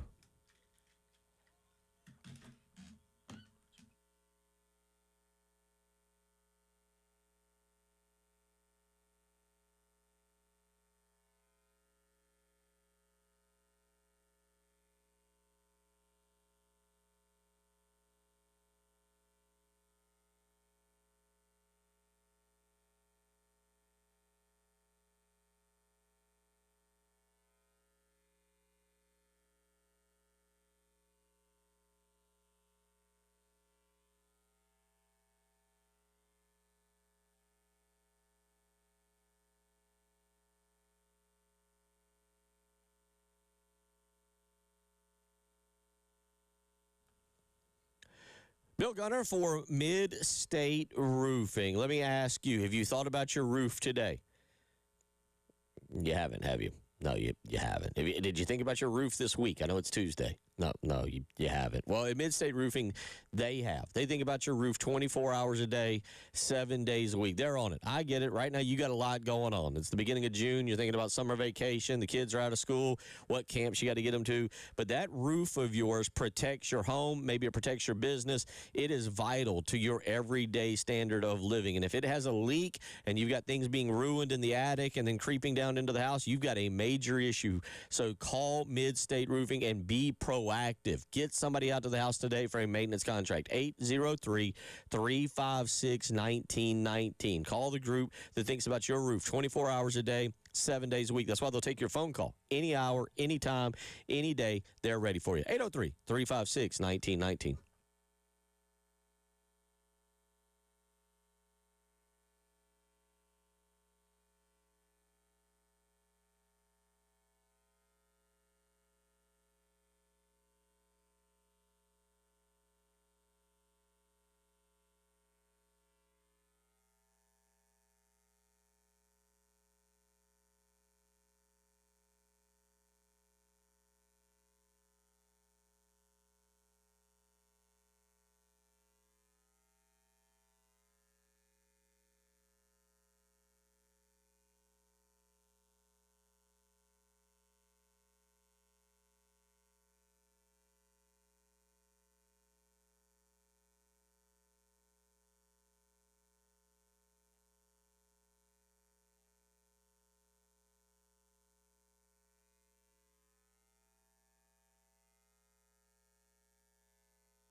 All right, and an extra voice comes in at the end. That, folks, if you didn't hear it yesterday, that is what a tortured fan base sounds like. I mean, it really is. That is what a advancing past a regional. I mentioned it. You kind of brought it up. Virginia Tech back in the day, Nebraska back in the day. Late 80s, Virginia Tech under Don Nehlen. Major Harris. I'm blanking on who their wide receiver was. Major Harris was the quarterback, and West Virginia was becoming a power. I believe. At least now we know who's playing for a national championship. I don't know if West Virginia technically played for a national championship in the Fiesta Bowl. You shake your head, but they didn't. Not to my knowledge, at least. What year? 89. I don't believe so. Oh, never mind. That's not. I have to go back and look. I don't know if it was so long ago. I'm not sure if it was technically a national championship game that they played for. But anyway, point being is that's a tortured fan base. And if you didn't see the scene yesterday, man, that's what college sports is really all about, Tyler. Like the fans, that, by the way, was not like, some cover band singing John Denver. That was the fan base carrying the tune. A bunch of West Virginia people, shout out Larry Howe, singing Take Me Home Country Roads, singing Country Roads, and doing quite a good job, by the way.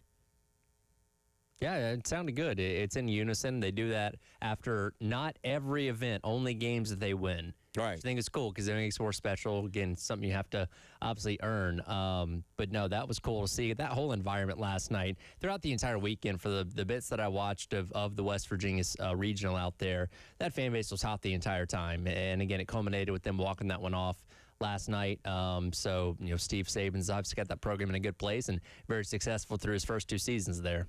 Remember that time they beat Clemson 70-33? West Virginia's got a history, yeah. I mean, you kind of forget about it, but West Virginia's got they were a national finalist in 88. I don't know what I'm not getting any clearer of where I'm at, but according to this, they were a national finalist in 88. So they played in the 94 Sugar Bowl. No. Well, they did play in the Sugar Bowl. I know what you're saying. Yeah, but if they'd have won that game, they would have had a chance to win the national title, but they lost. But that was before we had an actual specific national title game. Was that 94? No, because also under it. Did y'all know? Did you know? Rich Rodriguez was back there as head coach. Like, is that one of those things that just slipped through the cracks and we've all? Yeah, I knew it. But no, to your point, there was the backyard brawl game when they had Pat White and the little running back who was so talented and so good, and they end up losing to Pittsburgh in the backyard brawl. That if they win that game, I think they go on to play for a national championship. But I'm looking here to see, because no, it was in the 80s that and of course, by the way, let's just mention it because we're a South Carolina channel. The tie-in there is that West Virginia gave South Carolina their first ever bowl victory, knocking off the Mountaineers in the old CarQuest Bowl, Fiesta Bowl, January 2nd, 1989. They played number 1 Notre Dame. January 2nd. That's so it. They lost. Had they won, they could have claimed the national title. I think that's what But it wasn't a specific national title game. Right. It's close to it. Well, back then, did we have a specific national? Remember, you know what I'm saying? Yeah, they used to. Starting in the late 80s, they tried to start pairing up 1 and 2. Wasn't always a guarantee because the Rose Bowl, of course, always kind of threw a wrench in those plans. But this is probably about as close as you can get. I'm assuming the number 2 team in the country was probably playing in the Rose Bowl. The Big Ten to the Pac-12, but yeah, as close as you could get, and had they beaten Notre Dame, could have had a claim for number 1. Yeah, but anyway, that would be a tour. I'd put them, Virginia Tech, and Nebraska. Now, let me throw another one at you for a tortured fan base, because I don't really dislike this fan base, and I feel like they have the money to be a lot better than what they are. They're obviously pretty good at basketball. I thought they were going to make a run in the NCAA baseball tournament. They haven't won a championship. Where do you put Arkansas on tortured fan bases? Because it's a program who's got money. Like they aren't squabbling around in the mud trying to figure out what to do. They are, but and they spend money well, obviously with basketball with Calipari there now. Again, it's a consistently good baseball program. Van Horn's been there forever. It's that football thing they can't quite seem to figure out. Right. And Peyton noted, they're one of the few programs in the Power 4 level that has never had a double-digit win season in the college football playoff era. Because, again, at least like Carolina's been close, right? They were in the mix to make the playoff a couple years ago, but Arkansas has never even been close to being in that mix out of the SEC. And even Vanderbilt's passed them by at that point. So the football stuff kind of weighs pretty heavy. Again, not getting past like the regionals this year when it comes to baseballs is another one there. So, yeah, that's a fan base that's been through a lot. And that's another fan base that obviously in that state there isn't, correct me if I'm wrong, because I'm doing this off the top of my head, there's not another dominant university. Obviously, Little Rock, like it's got to drive them crazy to see Little Rock in a super regional right now.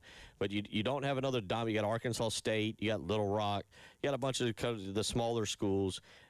And that's a loyal, passionate fan base that shows up and shows out. And they got the Woo Pig Sue and everything. So would you put them, because at least Nebraska's experienced stuff. At least Virginia Tech's played for a national championship. I think Arkansas has played for a national championship under Lou Holtz. Got beat by Bama and Bear Bryant. At least I see this on the the Saturdays in the South. But you put them, where would you put them in your tortured fan base ranking if I give you South Carolina, Nebraska, Virginia Tech, West Virginia? We're trying to find them. They're up there. Okay. They're up there. I can't, in my head, put together like a specific, 1 through 5, but they're definitely in the mix. Okay. All right. So Arkansas, another one. 803-404-6100 if you want to weigh in with your tortured fan base. So going back to it, South Carolina. Now, my buddy Tyson sent me a text. He asked if I had been indulging in the beverage of adults prior to coming in. Do you think, because he questioned my sanity on saying South Carolina can make an Ole Miss-esque type run. And the more and as I say it out loud, yes, there are some questions I have. Sure. And I realize we just put on the Garnet glasses, and I realized I'm biased. I'm a Gamecock fan, and I got it. I got it. But am I being crazy for saying that an Ole Miss, and they didn't win a championship. Mm-hmm. Am I crazy for saying that could be in line for South Carolina this year? Am I going overboard with that? I mean, if you're going to go absolute upside potential, no. Considering what the talent is, it's not something that would shock, I think, us. It would shock us. Well. Anything positive that happens is going to shock us. Shock us from the standpoint of it's never been done before. But, like, if you tell me that all these great players that we have on this team, potential first-round talents and all that kind of stuff, play their absolute best, sure, nothing's impossible. I mean, you look at Mississippi, and there's nothing about Mississippi that makes you think they should be that much, aside, like Lane Kiffin, hate him or love him, however you want to feel about him, was an intriguing head coach there, and certainly knew some tricks of the trade. But there's nothing about Mississippi that you look at and you're like, they definitely should be doing what they're doing, and we should be doing what we're doing. There's no reason we can't match that, right? Right. Yeah, I think so. So, 803-404-6100. Boy, you put on these garnet-colored glasses, it messes up your vision. It might even mess up your brain a little bit, because now I'm talking myself and y'all into a Mississippi-type playoff run from the University of South Carolina this year. But Shane Beamer did kind of say we'd be sitting there seeing where we're at in the playoff. And you know what? It's not. No, I wouldn't say it's out of the realm of possibility. We'll see how the coaching goes. We'll talk about that. 803-404-6100. We'll come back. Oh, here we go tonight. Hockey. Put up your gloves. Put up your Dukes. And we got an NFL trade that we got to get back into as well. It's the halftime show.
It is on and popping.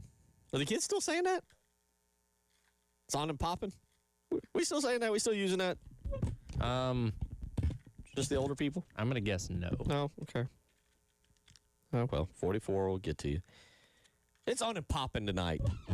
That's right. Little NHL hockey. Count me in as having a place on the recliner scheduled appropriately. You have heard, again, I have inundated you and Tyler the last 45-ish days or so with how great playoff hockey is, with how great the Carolina Hurricanes are. Now, I've been to Hurricanes games. By the way, interesting for me, I don't think this has ever happened professionally. Of all things, it would be hockey. I guess actually the Braves-Yankees. I've been to Yankees games and I've been to Braves games. I've been to a Golden Knights match out in Vegas, and I've been to several Hurricanes games. So pretty cool that I understand both those environments. I was just looking at pictures on my phone from the last time I was out in Vegas. But tonight, Tyler, Vegas at Carolina, sound the siren. Man, I'm in. This is going to be fun. Carolina is the favorite tonight, minus 155 in this game. Tickets can be had for as low, according to ESPN, as $664. You told me the other day $900. You lied to me. Well, the market adjusts as time goes on. So I may not have been wrong. And this was from Jack, who's also he's not a Hurricanes fan. His fiance is. So by association, by proxy. Yeah. So he was looking at that and telling me it was 900. But again, as game time gets closer, those numbers will adjust. Adjust a little bit. DraftKings has the Canes minus 155. I mean, look, let me bang the drum for at least 4 more games. This is going to be an incredible series. It is fast. It is intense. It is physical.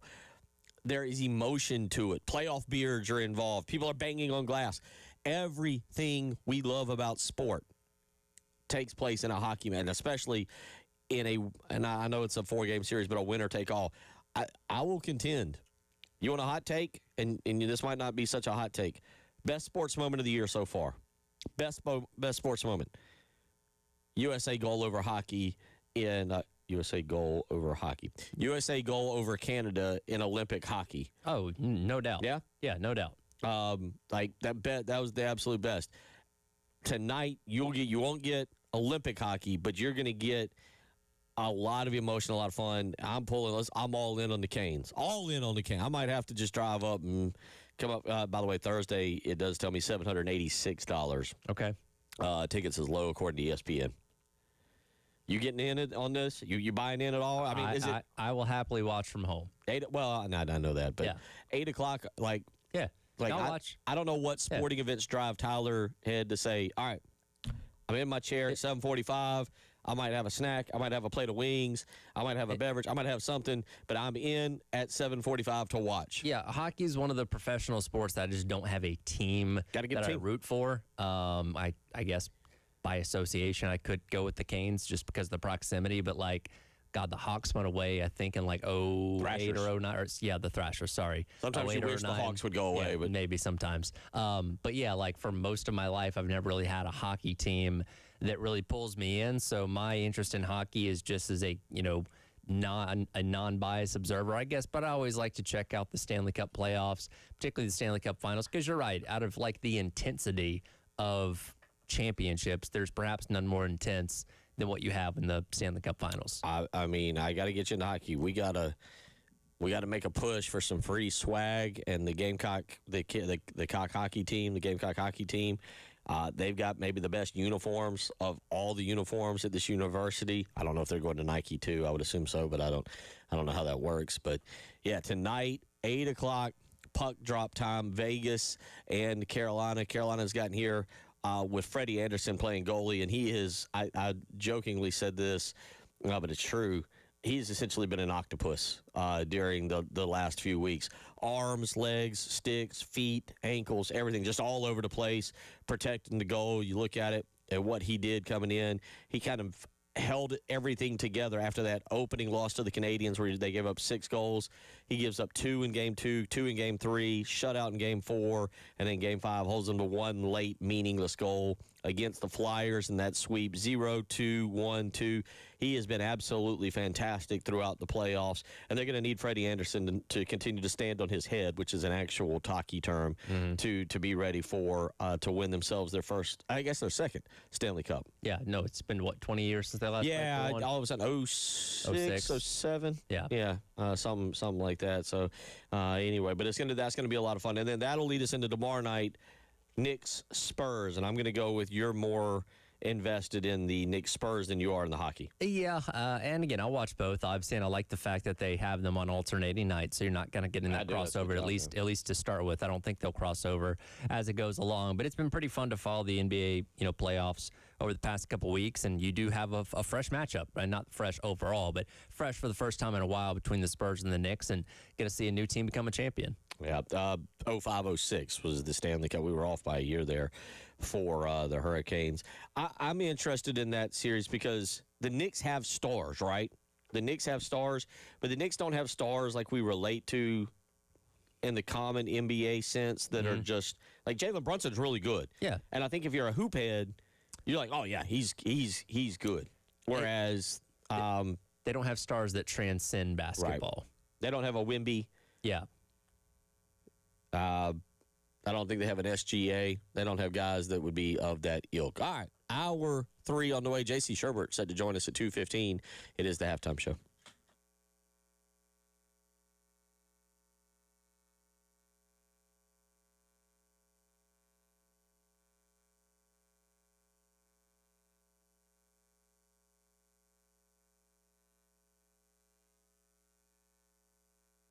Oh, I just talked about the playoffs or the Stanley Cup tonight, the excitement. That probably means that Austin and myself will be grilling out, getting ready. Our Canes gear on. Okay, I'm the true Canes fan. He at 14, he can really give or take on that one. But what I do know he'll be excited about is some pregame steaks from Old Timey Meat Market. My son loves steak. He is an absolute fan, and there's no place he loves more than stopping by Old Timey Meat Market in Lexington. Now, you might want to stop by South Congaree or St. Andrews Road in Irmo and check out their great cuts of meat. Maybe it's some chicken you want marinated in that delicious Pirate's Gold barbecue that they have. Maybe you want to go with some shrimp for tonight to prepare for the pregame. Maybe you want to go with oysters. It's not a bad time to have a few oysters. Anyway, whatever it may be, Old Timey Meat Market has you taken care of. And the reason we love it is what I just explained. It is an old-timey meat buying experience. They know our name. We know their name. They treat us like family, and we love it. Stop by Old Timey Meat Market today and tell them Bill Gunner sent you.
Final hour of the Tuesday program.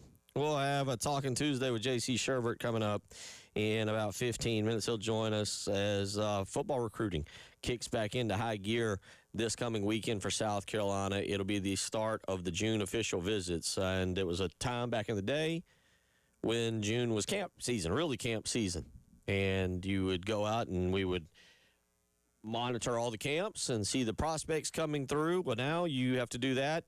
Good luck, Wes and Chris and Hale McGranahan and Alex Jones and all those. And now not only do you have to do that, you got to keep up with what's going on in official visits and who may or may not be ready to commit. We'll talk about that because the hay, if you will, that gets put in the barn, if you will. Well, the hay will be put in the barn in the month of June. And this is where the recruiting is done. So we'll talk with J.C. Sherbert about that coming up here in just a little while. 803-404-6100. No news of the day is good news, I reckon. We do not have any, at least as I sit here at 2:01, we do not have any specific updates as it pertains to South Carolina's head coaching search. It is strange because I feel like we are really, I always laugh, the Anchorman segment where Paul Rudd is out at the zoo following, I think it was the panda, whatever it was, the panda. And I feel like that's what we're doing.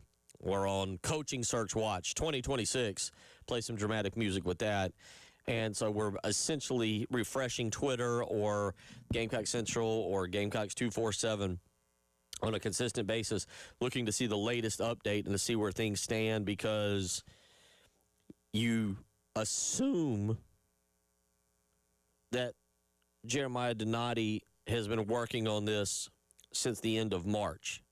So 2 full months.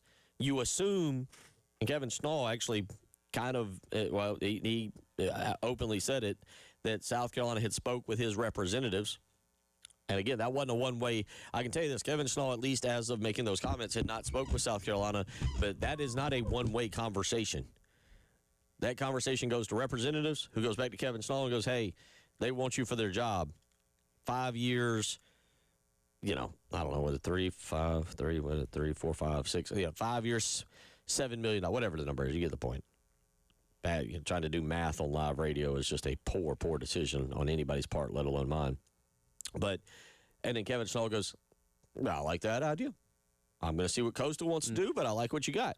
And so the only thing that would happen at this point is a face-to-face meeting for Jeremiah Donati and Kevin Schnall to talk to each other and be like, yes, I like you. You like me? You like me? I like you. We like each other. Yeah, it's honestly the thing, like back in elementary school or middle school or whatever, when you liked someone or someone liked you and there was never that direct conversation, but it's like, hey, my friend's going to go over there and talk to her, or her friend's going to come over here and talk to me. We're going to gauge interest, right? We're going to see where things stand. And then once you kind of feel like both sides are in agreement that this is a good thing and both sides like each other, then we'll have a formal face-to-face meeting about our relationship at that point. Yeah. And that's kind of what's happening here, where, like Schnall directly is not talking to Jeremiah tonight, or at least hasn't yet before their season ended, but the agent, his representation, whatever you want to call it, those back channel conversations are happening where there's a good idea of what it would take to get him out of Coastal and what Carolina's willing to offer, resources and all that kind of stuff. And the last step theoretically is those two sitting down, Donati and Schnall, hammering out the final details, talking about a number, signing a contract, and moving on. Again, when that happens, we don't know. You would think that if he's your guy, that's happening sometime very soon to potentially get this done by the end of the week, considering all the other candidates that you have are still busy playing baseball going into supers. So if it's going to happen, if Schnall is your head and shoulders number one guy, no reason why it shouldn't happen this week. I do wonder, I'm just curious, given that it's Jeremiah Donati's our first viewing of a Jeremiah Donati coaching search, and if we're all being honest with ourselves, it could be part one of a 3-part saga coming. I mean, I hate to say it that way. I'm pulling for Shane Beamer and pulling for great things to happen, just for the sake of us on radio. But let's be honest. This could be part one. So what we can glean, what we can take away, is there anything you've taken away from how he has handled so far this coaching search, whether you go all the way back to March or whether you go back to the end of the season, the way he's I was very appreciative of the way he cut ties with Monty Lee and a quick concise, clean way. It doesn't feel like we've had a lot of leakage on information. We don't, I got it so far. Okay, job well done. Yeah, I mean, I think you go back to the fact that he wasn't hesitating about letting the Maneri thing linger for too long, right? You could see very quickly, 4 games into conference play, hey, this ain't looking much better than last year. And again, fired, parted ways with however you want to phrase it. It got done pretty quickly after that embarrassing loss to Arkansas, and that opened things up to allow him this very long runway. And also, when you do that, you're putting yourself out there. Yeah, you're obviously punting on the season being successful, but you're putting yourself out there as the notable job that's open, right? For 2 solid months. I don't know, like Grand Canyon or somebody else, their job became open. But Carolina's been the one job everybody's been talking about for the past 2 months because it's high profile.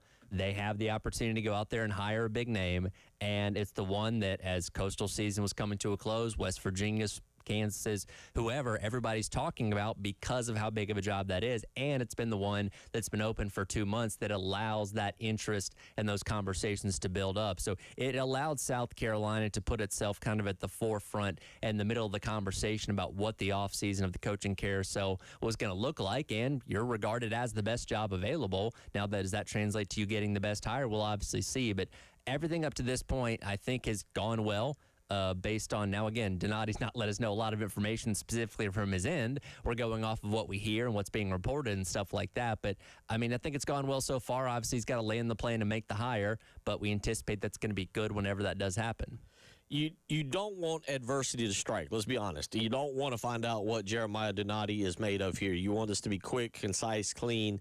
Whoever the candidate A1 is, you want to be able to land them. You don't have to turn and pivot to another one. But let me ask you, an unbiased person, Tyler Head, unbiased, and that's what you are. I'm biased, very biased. South Carolina's the best job ever in the history of the world. There's no other jobs quite like it. The baseball job reigns supreme overall.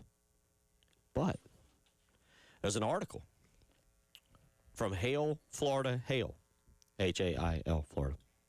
They're not happy right now.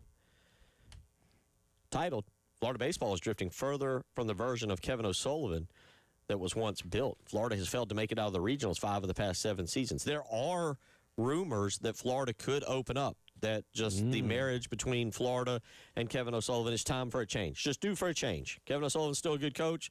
Florida's a good program. They're having success. But sometimes you just need a new voice, a new leadership style. Right. If Florida opens, where do you put that in relation to the South Carolina job? You probably become number 2 then. You go 2? I think you're 2. You think South Carolina's still the better job? No. I think Carolina becomes number 2. Oh, Carolina becomes 2. If Florida were to open right now, here's the thing. Back your point on that. Why do you say that? As Florida's seasons come to an end, if you're going to make that move, you better make it quick, right? There's no reason to linger around on this. If you're going to fire Kevin O'Sullivan, it should be within the next day or so now that your season's over. So not even 24 hours from moving. So you got to make that decision quick if you're going to do it. Florida, like South Carolina, invest a lot into their program. They can pay a coach very well, too. So you're even on that front, but Florida's in a much better position right now. Again, like you said, they didn't advance out of the regionals for 5 out of 6 years. They did play for a national championship a couple years ago. Can't forget that. Carolina was in that super regional down there in Gainesville, one step away from making it to Omaha. But still, Florida's a program that it's not controversial to say is in a better spot right now, where if you were to take it over, it takes less building to get it back to being a national championship level compared to what Carolina has right now. This article does state that Sullivan has never missed an NCAA tournament since arriving in Gainesville in 2008, and Florida currently holds the longest streak in the country of making tournaments. But it does go on to point out that Florida's really elimination yesterday, for those that follow Florida baseball, is actually not that shocking. That the 9-year run the Gators went on is starting to get further and further in the rearview mirror. So keep an eye on that, because I don't know how that would impact, but I do think it's something as we go through the afternoon, and you made a good point, as we go through the rest of the afternoon. It's 2:09 right now. J.C. Sherbert said to join us in about 10 minutes. If Florida opens, now, why do you put them ahead of South Carolina in terms of job? You just mentioned pay, but South Carolina's going to pay really well. I think currently they're in a better spot because, again, you're competitive from the resources and pay standpoint. Again, we can argue about numbers and nickels and dimes and all that kind of stuff, but those two programs are within the top 10 in terms of what they're going to spend, how much they're going to invest, and all that kind of stuff. But where Florida sits right now, again, a team that's consistently making the postseason and at least making regionals is better than where Carolina is right now. Yeah, they're doing it more than just consistently, as I just mentioned. They've made it every year since 2008, and from 2010 to 2018, made the College World Series 7 times, obviously winning it once and finishing runner-up, and y'all remember who they finished runner-up to as well. But, yeah, just keep an eye out. That's one job I think right now. It appears everything's going smoothly for Donati. It appears there's no other major jobs. NC State open, but they had a quick replacement there. I don't think NC State would have been in the caliber of South Carolina.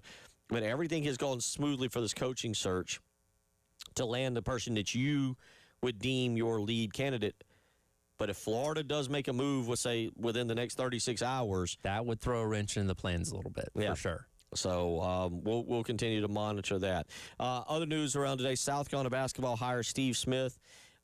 I did this a little while ago, and I said I give South Carolina a B+. I was trying to kind of going back and forth for the offseason.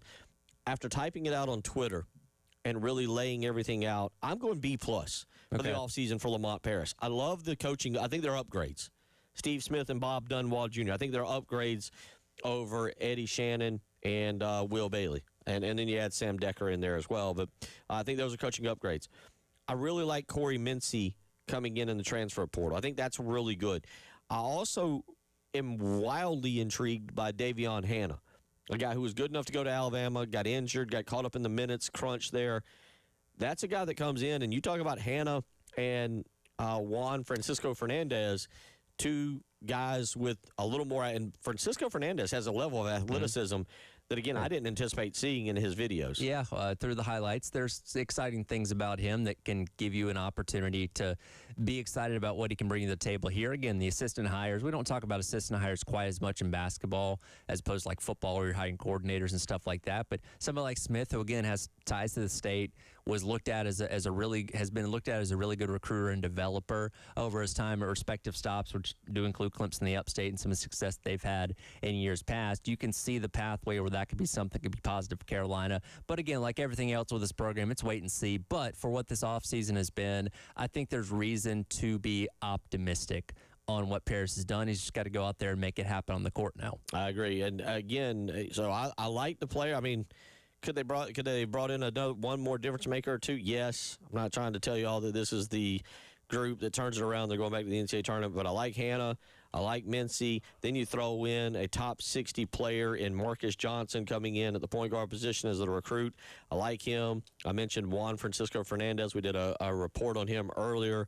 I did from watching the highlight tape. You watched it, and I think you came away a little impressed. You were like, there's something there. There's athleticism, the moves at the basket. It's very swift and fluid. Yeah. I guess is the best way to describe it. It's not clunky. It's not awkward. Now, again, how does that competition that he's playing over in Spain compare to the SEC? We'll see. But in terms of a highlight tape, it gave you what you were hoping for. Theoretically, it is supposed to be better because it is a professional league. And it is grown men. Yeah. Is it better? I don't know. I don't. There's some really good teams in the SEC. Is it better? I don't know. That's a great question, but we'll see. But certainly, I'm going to give Lamont B+. He has suckered me back in. I'm all in. I want to see what they look like. I don't know what they're going to look like. If you made me make a prediction on their record, it would fall more in line with 3 out of the 4 bad years than the 1 good year. But I am at least intrigued to see what they're going to do. And now I wait patiently with bated breath to see what that non-conference schedule is, hoping against hope, Tyler, that I get at least 1 or 2 nice marquee home games or maybe road games that we can watch at night and enjoy in November and December. I wouldn't hold my breath on that, but we can keep wishing. I'm not, unfortunately. All right, buddy, you are back tomorrow? Yeah. And we got a lot that we'll get into tomorrow as well as we'll continue to watch Coaching Search 2026. J.C. Sherbert set to join me next. We'll talk some football recruiting as official visits get going. It is the Halftime Show.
It is 2:20 on a Tuesday, a Talking Tuesday, joined by my good buddy, Gamecock Central, thebigspur.com's J.C. Sherbert, who, all right, J.C., baseball search 2026 in full effect. You just love this kind of stuff, don't you? Baseball's not really your sport, but you just all over it. You love getting the news, the information, seeing the future of the program, and I feel like it's dwindling down now. Hopefully by the end of the week, we've got some form, some idea of what the future of South Carolina baseball holds. Yeah, I love a good coaching search. Obviously football is a little bit more interesting because you have so many staff members and coordinators and a lot of people coming and going. But baseball is important. It's important to me, just as someone that loves South Carolina baseball in the spring and that really hadn't had good springs the last 2 years, and at South Carolina, the baseball search is a little different. I mean, when the football and basketball jobs are open, on the men's side at least, you don't hear other schools that are in power conferences going, well, if an elite job like South Carolina comes open, you can't blame the guy for taking it. Most of the time it's like, there's no way he would go there, So it's a little different hearing the type of feedback from around the country about this job as opposed to the other jobs. But, I think South Carolina can always attract good coaches and retain good coaches. They, I know there's been some mistakes made, obviously, but it's a great place to live and a great place to be. Former coaches have talked about how they enjoyed their time at Carolina and all that good stuff. That's a tribute to the people in Columbia and the university. But, they always fascinate me, man, because it's kind of a new era, and then there's lots of different scenarios, and so it's kind of fun to kind of dig into it and listen to what's going on and see what the future holds. What have you taken away? And I said this in the previous segment, and if we're being honest and being honest with ourselves, this could be the first of 3 coaching searches for South Carolina. Obviously, we'll see how Shane Beamer does, and then we'll see Lamont Paris. But let's focus on the coaching search, and you just mentioned it. You go back, not aging you here, but you go back to the Mike McGee days of landing, a Steve Spurrier or a Lou Holtz, Eric Hyman and how he dealt with things, getting a Frank Martin, obviously the Ray Tanner era of landing. What have you taken away from what we know so far and how Jeremiah Donati has operated this search now, which, quite frankly, has been going on for a little over 2 months? Well, I'll know more about, the method because, all right, so different ADs do it different ways, and then some do it both ways, There's been times during searches where the AD has conducted some interviews and essentially picked the best, coach gave the best interview, kind of gone into it with an open mind, and that's one way to do it. You mentioned McGee. McGee kind of treated it a little more like recruiting. He would go and had a kind of a board, and he'd go down the board and pick, guy says no, then he gets down his board, the next guy up, right? Even when Bobby Crimmins came and went back, he had Eddie Fogler pretty much teed up and ready to go in basketball. And, Holtz and Spurrier were obviously just targeted, the number one target, and he got him. With Ray Tanner, when he hired him, Delmonico from Tennessee was the top target. And thankfully, I think he turned it down. And so it ended up being Tanner, and the rest is history. So sometimes your top target isn't necessarily the best choice.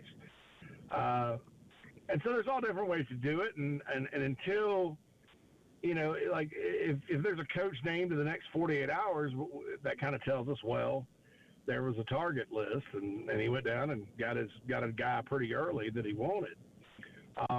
If not, if it kind of wanders a little bit and different names start popping up and, all that, and it stretches out, then maybe we know that's not the case. But, there's not much to go on with Donati because at TCU, he hired Sonny Dykes from down the road to replace Gary Patterson. His baseball search was an internal promotion. He did make a good hire, I think, in women's basketball. Jamie Dixon was already there in men's basketball. So, there's not much to go on with that track record. But then you kind of look at here, and there's two volleyball searches. The first volleyball search ended up with the coach from App State, kind of a logical deal. I think she played at LSU. But then the beach volleyball search was like basically the Dawn Staley of beach volleyball. I mean, I don't know if anybody's read up on that guy, but he's got quite an extensive track record. It was a very strong, semi out of the box hire. So there's not a lot to go on because Donati's new and all that. But what I do know is the work that's been put in behind the scenes. The process has been very smooth as far as them working with the search firm, gathering information, working with committees, getting feedback, gathering information on targets. So I think he's pretty prepared. I mean, I don't think this is one where, there's any kind of scrambling going on at the present time. So I think that's been pretty impressive so far. And so I think I'll reserve judgment until obviously things play out. But it's been, I can tell you just knowing what I know, that it's been handled really well by the administration, and as far as what they intend to do and how they are going about it. Right now, I feel like it's the easy question, but I'll ask you anyway, and we'll wrap up this segment. You still putting your Monopoly money on Kevin Schnall as things stand here at 227 on a Tuesday? That where you kind of leaning? Yeah, I've been leaning that way for a while. Just according to what people say. I don't know that necessarily that I would bet my mortgage or my house on it or a paycheck on it. But I do think we called him the leading candidate. I've no reason to believe that's not changed. But, it's not to the point, Bill, where I can just sit there and rule everything else out and say it's Schnall or bust. And after Schnall, I don't know what they're going to do, because I do think there are other candidates that they've been vetting, which is smart. You always want to do that.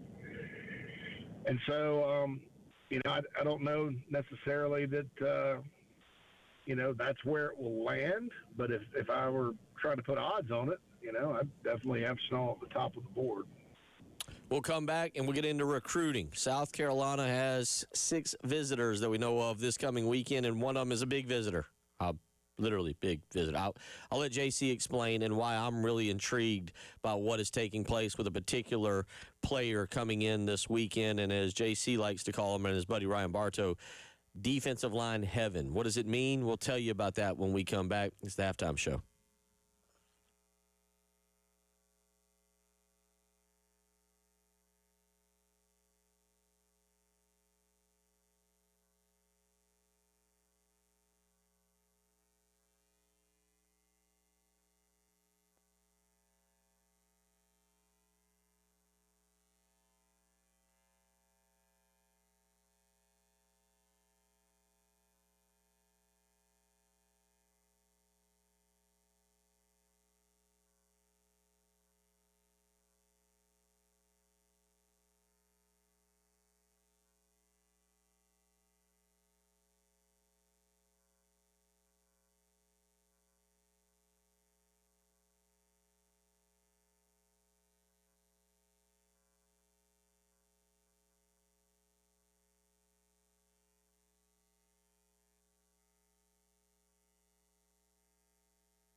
Talking Tuesday.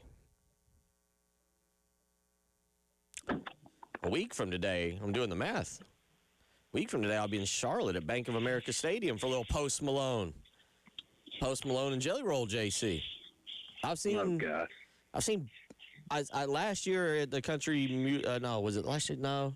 I don't think I feel like I've seen Jelly Roll somewhere, but I'm not sure. Post Malone, on the other hand, I've seen. And, yeah, I could be a postie. No face tattoos for me, but I don't mind Post Malone. Oh, yeah, it sounds, it's good. You can have that. You can have that one, Bill. I'll keep that one. We'll get into concerts next week. Let's talk a little recruiting, though. A buddy of ours, good buddy of yours, Ryan Bartow, coined the South Carolina, North Carolina D-line heaven back in the day because of the interior, specifically the interior defensive lineman that you could find. And I tell you what, JC, I'm starting to look at it, and I think it is quietly happening. I don't think Travian Robinson is getting the publicity he should get because quietly he's putting together a really strong defensive tackle room. Let's just go back this 2 years ago. And I don't want to give him all the credit, but he's the defensive line coach. 2 years ago, he goes into Conyers, Georgia, and he lands Christian Ingram, 6'6", 305. He goes into Ettrick, Virginia, and lands Caleb Williams, 6'5", 290. So you got those two bulking up and red-shirting. Then last year, he goes back into the state of North Carolina and lands himself Noah Clark, who I know is one of the guys that you've been kind of particularly high on, 6'5", 340 out of Durham. I don't know if you consider Aiden Harris. I don't know how you would kind of – he's listed as a defensive tackle, but it sounds like he's kind of an in and out. He's going to be a swing guy. But he was another four-star guy. That's four right there. And already in this recruiting cycle, he's got a commitment from another big boy. I'll be interested to see what his actual weight is whenever he shows up on campus because I remember Xavier McLeod shrinking a lot.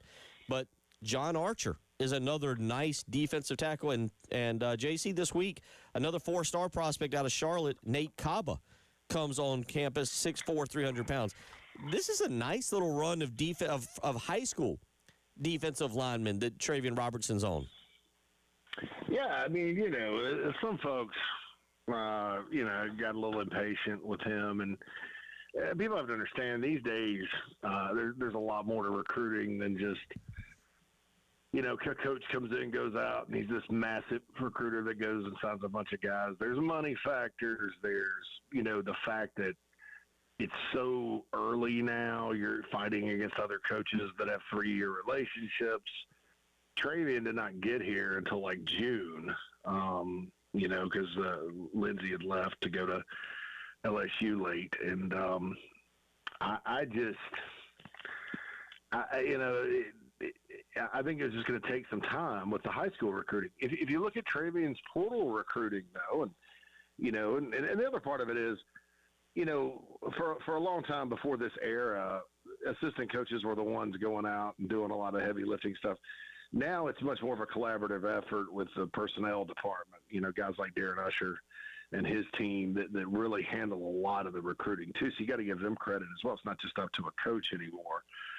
To go and get it done. And the head coach, Shane Beamer, has as much to do with recruiting as anybody, because he is a recruiting head coach. But it was just going to take some time. And for him to kind of work the territory to establish the foothold, the relationships that are needed, and then for things to kind of fall their way. And they have. And, if you look at his portal recruiting, too, like I was saying, it's been outstanding. I mean, he basically said in his press conference this spring that he selected the 3 that they brought in out of the portal this time around. And when you can select, that's pretty good. And when you can evaluate talent like he can and develop that talent, that's even better.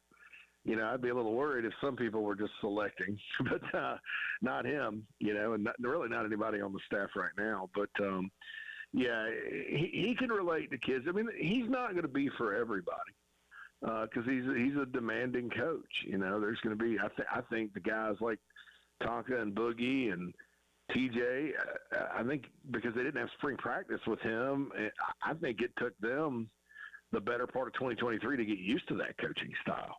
And then you saw what happened in 2024. It works. And so, yeah, you can't say enough good about Travian Robertson just in terms of the work he does at Carolina, I remember I covered him as a recruit, the person he is, and then the way that he is a living example of how to bounce back from adversity.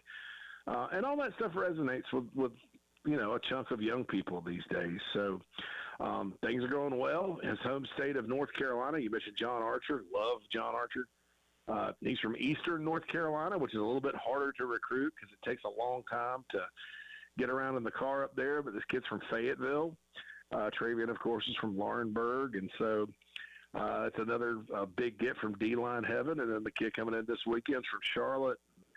Heck, why not make it 4? I think he's pretty good. I don't know that Carolina leads on this guy right now, but he's a really worthy defensive tackle player. You can never have enough, Bill, as you know, at that position. You just need to keep stacking, 1, 2, 3 every single cycle and get guys kind of in the hopper. And it was kind of a desert, so to speak, for a while where Carolina was totally reliant on the portal at D-tackle. But now it seems like they've gotten to that balance that they need, and that's good for this year and for the future.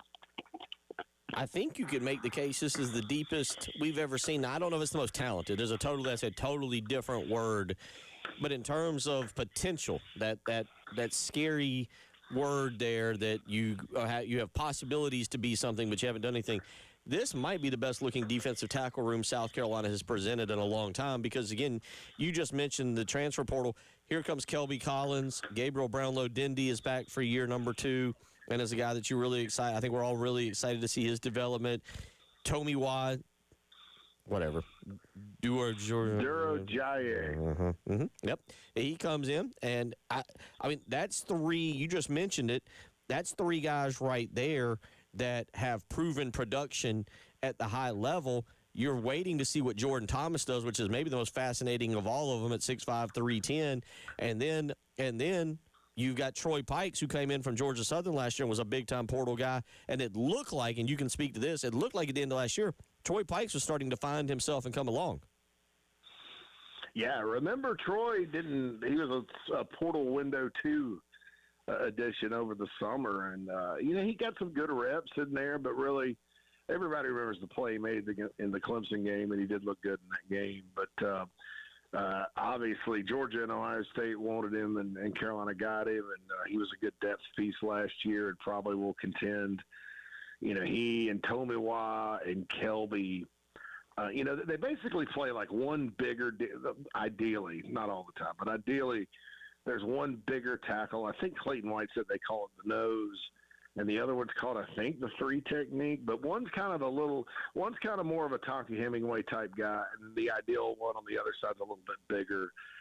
T.J. Sanders obviously handled it at like 295, but ideally it's a guy like Brownlow-Dindy or a Thomas or a Noah Clark, which is the extreme on that. But I think that Troy will battle Kelby and Tomiwa over there. But, like Shane Beamer said when he was on Inside the Gamecocks, the morning show with Jamie Bradford, they could go 6-7 deep at D-tackle this year. And he said they were kind of like 3 deep last year. And as we know, if you can rotate those big guys, it's awfully helpful. Brad Lawing did it when he was here. Will Muschamp used to say you wanted to rotate them because once they got gassed, it was hard to get them back, and that's true. And then Travian Robertson, obviously, that's something he puts a premium on. I remember, Rondarius Porter started getting reps down the stretch in 2024. Nobody ever talked about it, but he did, and they were quality. And so the more you have to rotate in and out, because the O-line doesn't sub a whole lot because continuity, you can have an advantage in the fourth quarter that's very, very beneficial and can be the difference in you winning games. Real quick, we got about a minute and a half left, but speaking of Brad Long, you wrote a little piece on him recently on Gamecock Central, and obviously Lawing, I don't even know if he got the full credit for what he did helping build Steve Spurrier's teams, especially those defensive linemen. Absolutely. I mean, it was a critical hire. The Gamecocks made that hire in 2006, brought him back.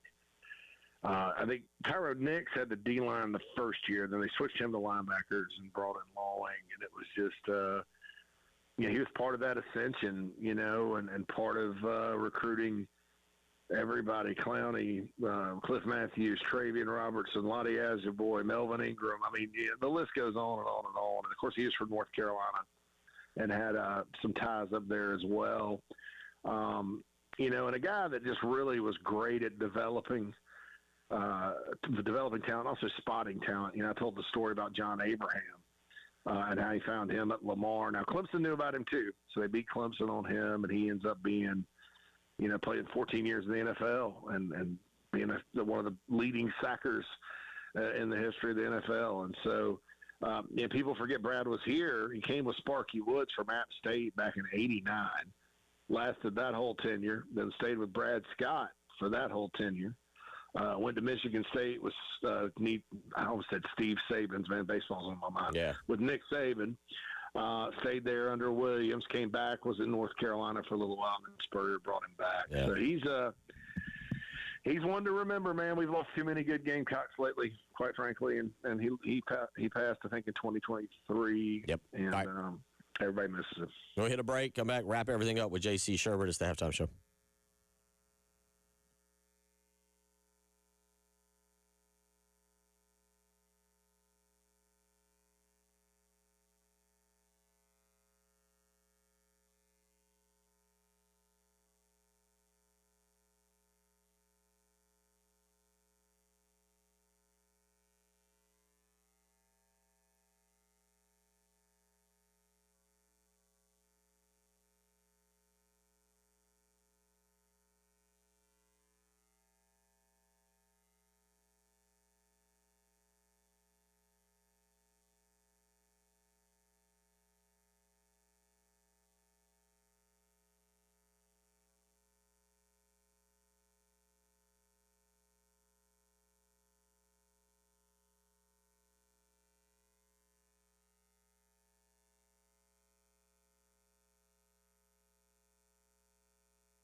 wrapping it all up here with JC. We've hit on baseball.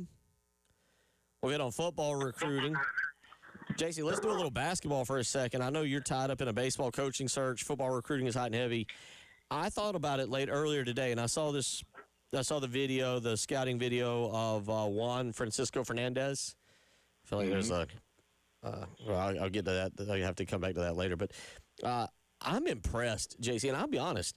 I know the easiest thing in the world is to be down on Lamont Paris right now. I got it. The easiest thing is to bang on him and be like, this is it. This is his last stand, and he's not going to make it. The more I thought about it, and the more I thought about these coaching hires of Steve Smith, which Wes Mitchell broke earlier today, the more I thought about that, the more I think about Bob Dunwall Jr., the more I think about this transfer portal class. I'm not saying that this is now a tournament team and that they're going to do something incredible. I give Lamont Paris a B+ for what he's quietly done this offseason to upgrade his coaching staff. I think to upgrade his roster. And then you throw the cherry on the top, which is this young man, JFF, coming in from Spain. I'm intrigued. Count me in. Let's go. Tip it off. Let's find out what this team is.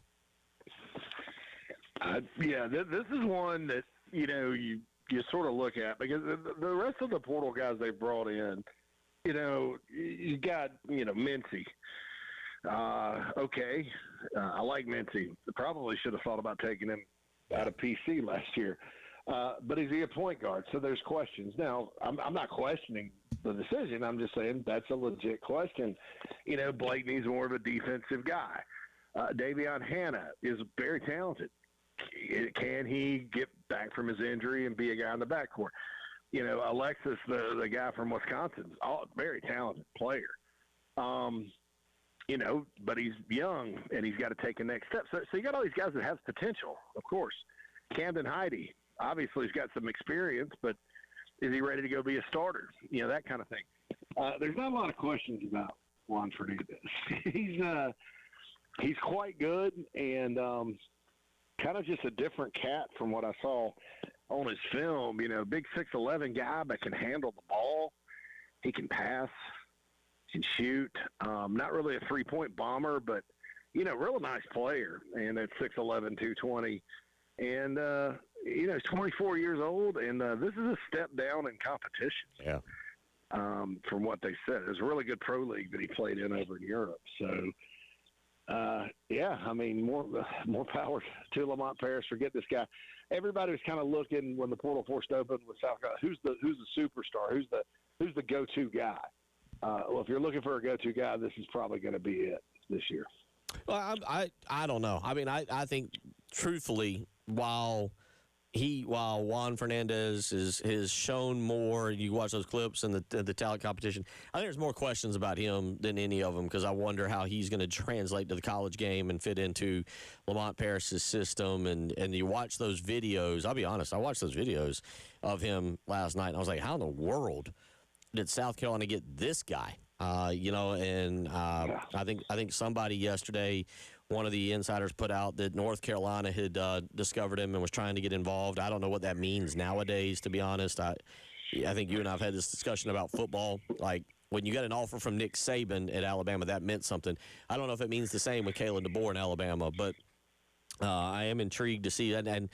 But I look at it, and like I said, as we have now officially closed out the 25-26 academic and sports athletic year, and you look ahead to 26-27 and what you hope is a lot better for men's sports, I feel like there's going to be a lot of renewed sense of optimism, whether it's football, whether it's basketball, whether it's baseball, that maybe Jeremiah Donati is turning this ship around throughout the athletic department. Yeah, I mean, the funding part of it for basketball, I do think they needed a staff shake-up and an expansion. And, I always said they need somebody that can go find players. Well, Fernandez is an example of finding players. I mean, North Carolina got on him late, but South Carolina was already there.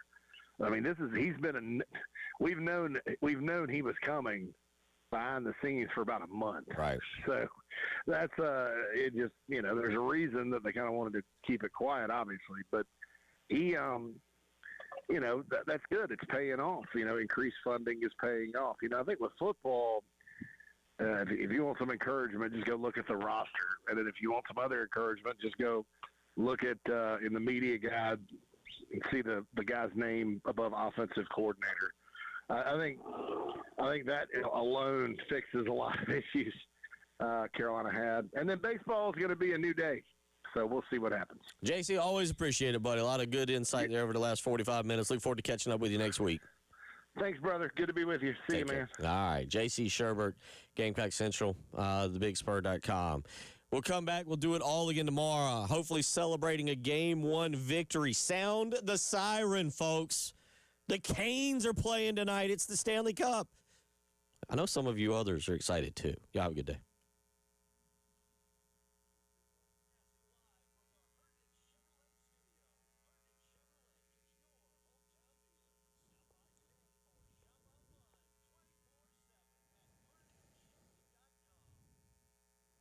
Bill Gunner for AAA Heating and Air. Oh, my goodness. There's probably nobody I love more than AAA Heating and Air. Why? Well, I'm a whiner. I'm a complainer. You're probably well aware of that. 10 years on the radio will do that. You know that during the summers, I do not like being hot, and during the winter, boy, do I despise being cold. Well, about 4 or 5 years ago, AAA Heating and Air came out to the household, put a brand-new Train heating and air unit in. Not only did they do a phenomenal job with installation, but the great folks there explained why it would save me money on the electric bill, how it would help with the house and running the electricity and everything of all these things that I don't think about.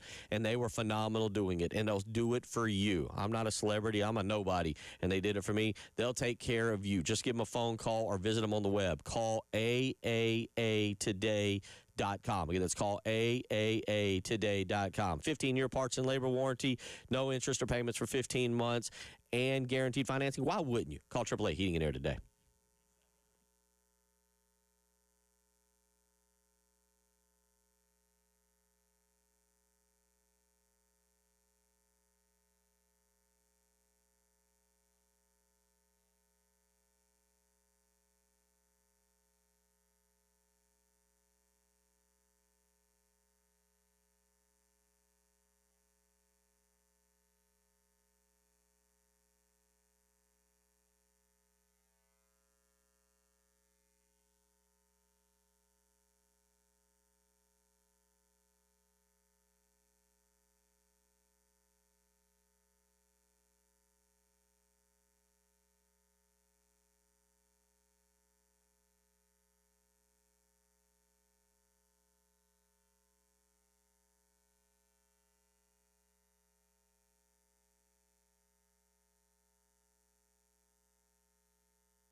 Three o'clock here on a Tuesday afternoon. Yeah, it's Tuesday. All right.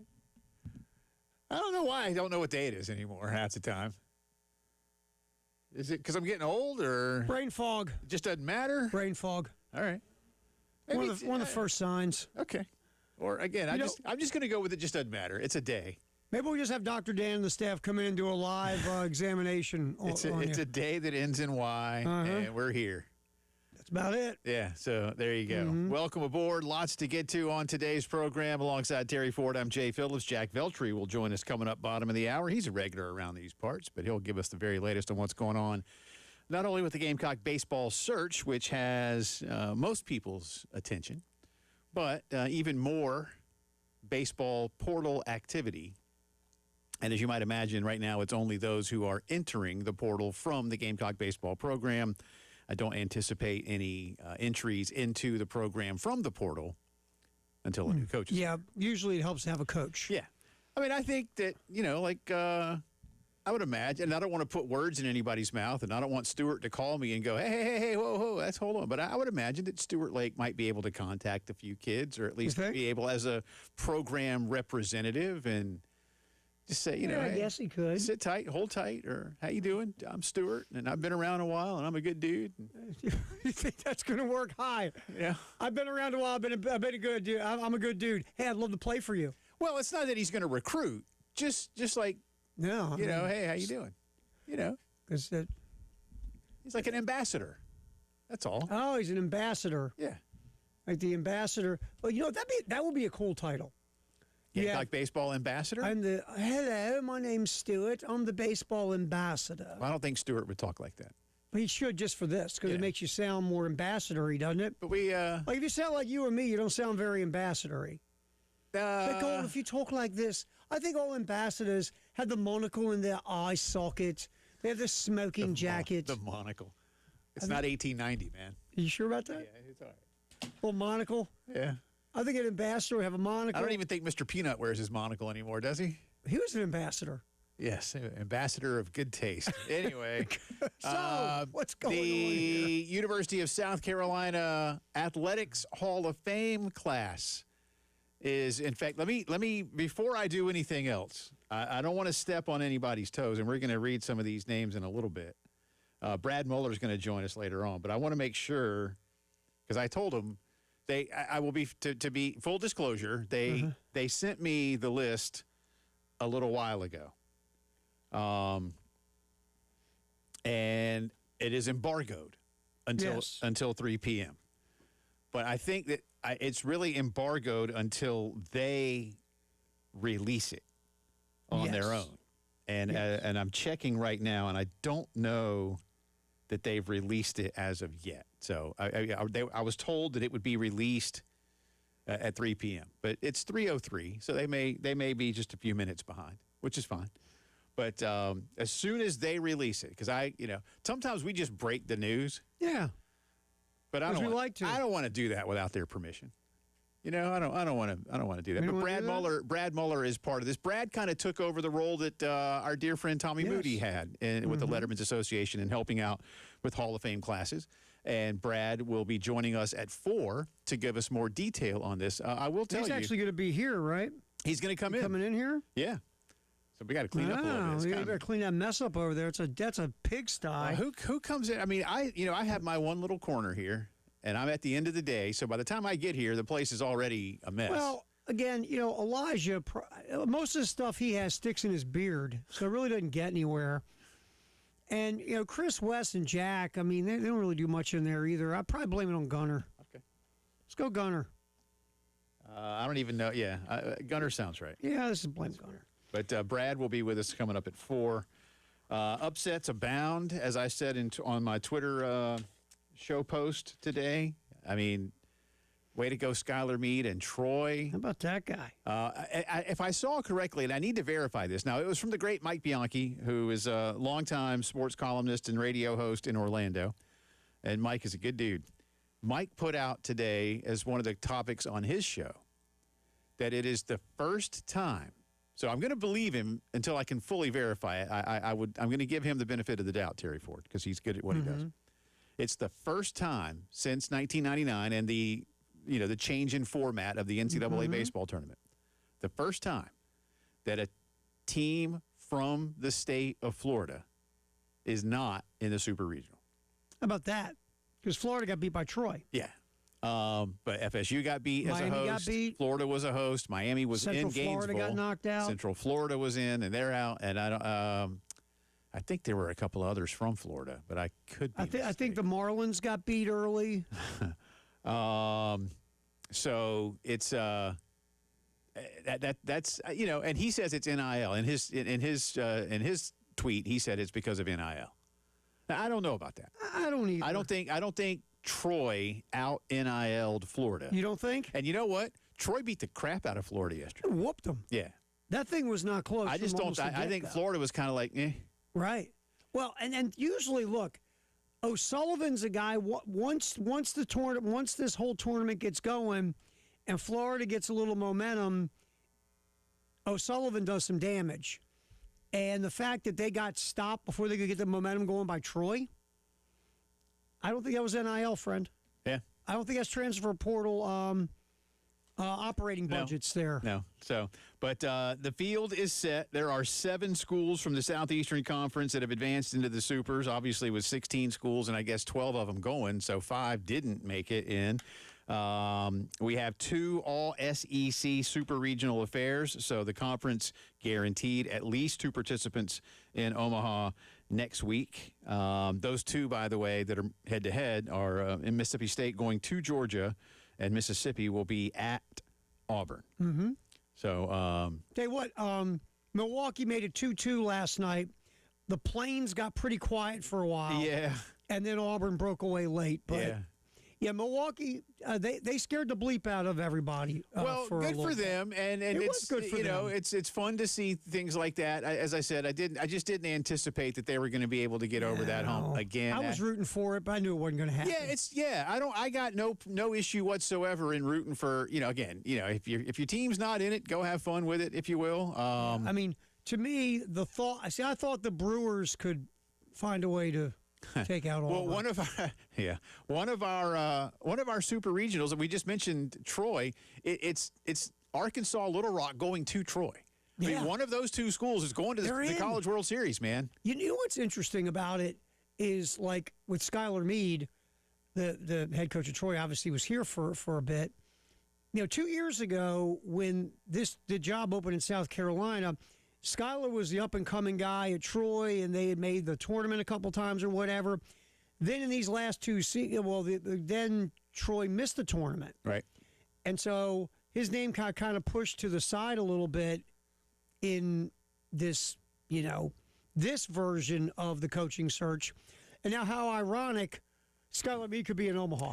Yeah, and I think he will be. I mean, again, I'm not saying that Little Rock as a 4 seed can't make it because they've done it. St. John's is a 4 seed. They've advanced. They'll be at Alabama. Cal Poly's a 4. Cal Poly is a 4. I mean, we got 3 4 seeds. I think that's fantastic. That's crazy. I think it's fantastic. I love it. And once again, they are the I guess now 12th 4 seeds to win regionals. Something like that. And we only have 1 4-seed national champion, Fresno State. Fresno State, right. But the other SEC schools, by the way, Oklahoma will be at Kansas, OU winning the Atlanta Regional. Yesterday, that game was going on for a bit while we were on the air. Georgia Tech was the host, but they were the visiting team yesterday, which I still have a problem with. In a do-or-die game where it's truly a winner-take-all for either team.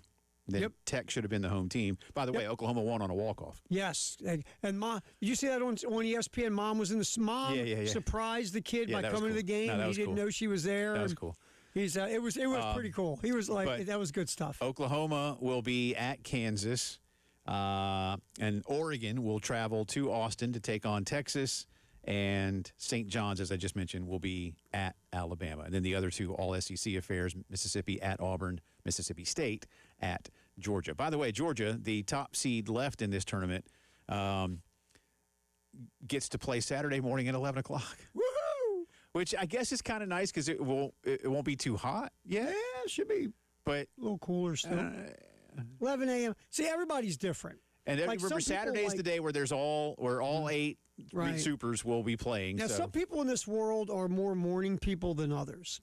11 a.m. is sort of, you get near the middle of the day a little bit, but your body clock to play a game typically is what? Early afternoon at night. Early afternoon, later afternoon, and at night. Noon or 1 on Sunday, perhaps. Uh-huh. Yeah. And you get into that maybe 3, 4 o'clock window, Yeah. and then, you're playing night games at other points of the week. You're not really geared up at 11 a.m., Jay. Here's what would worry me most if I'm Wes Johnson about this matchup, is they played 4 times this season. Georgia's 4-0. Yeah, so you figure And it's baseball. the baseball gods always come around to at some bite point, you in the backside. the great term in baseball is you're due. Oh, absolutely. And you know what's so funny? No other sport is like this. Right. Like baseball, like that, because it happens. It's true. Yeah. We're not just sitting here making something up. The baseball gods do come see you, and they collect. Well, like the Braves the other day, and I know the Braves are having a hell of a season, but the Nationals won twice in Atlanta. And it's like, and remember the Braves, I told you that on Sunday, the Braves had the bases loaded in the 9th inning. And you hit like a pop-up and a dribbler. I know. And you lose. And that's the way this goes, right? I mean, when you're going good, what happens? Lasers, line drives, and home runs. And when you're going bad, dribblers and pop-ups. Yeah. And not only that, Ronald Acuna was at the plate with 2 outs and the bases loaded, and he hit this weak little thing to second base. I always, and again, you know this, and when people are like casuals, but they're not into baseball wigs them out because it's so different from all the other sports. Because you sit there and go, oh no, trust me, the baseball gods will get you. This is a sport where if you fail 7 times out of 10, you're looked at as good. Yeah, you're a Hall of Famer. So trust me, the baseball gods find you and punish you at some point. So I'm with you on Wes. Wes Johnson's going, oh, good God, really? And then you get to play at 11. So am I going to be surprised if State wins Saturday morning in I will Athens? not be at all. I'm not. No, at least not at by early afternoon. Yep. All right. So table set for you. Once again, Jack Beltry coming up in about 20 minutes with the latest on the Gamecock baseball program. Brad Muller, top of the 4, talking Athletics Hall of Fame. Speaking of which, on the other side of this break, we will tell you it is now officially released. We're allowed. Yes, we're allowed. we are allowed. We have been given the full go permission. We'll tell you the newest inductees into the University of South Carolina Athletics Hall of Fame. You're listening to the Postgame Show.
All right, welcome back in. 18 minutes after 3 o'clock on this Tuesday. Jay Phillips, Terry Ford with you. Jack Veltri coming up in a bit with the latest around Carolina baseball.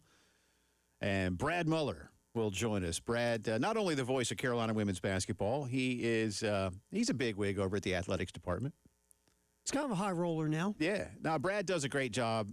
It's not even behind the scenes. He's out at the forefront. Brad is constantly putting out fantastic feature articles on Gamecock players, coaches, staffers, historical events. He does such a good job with that. It does so much good research.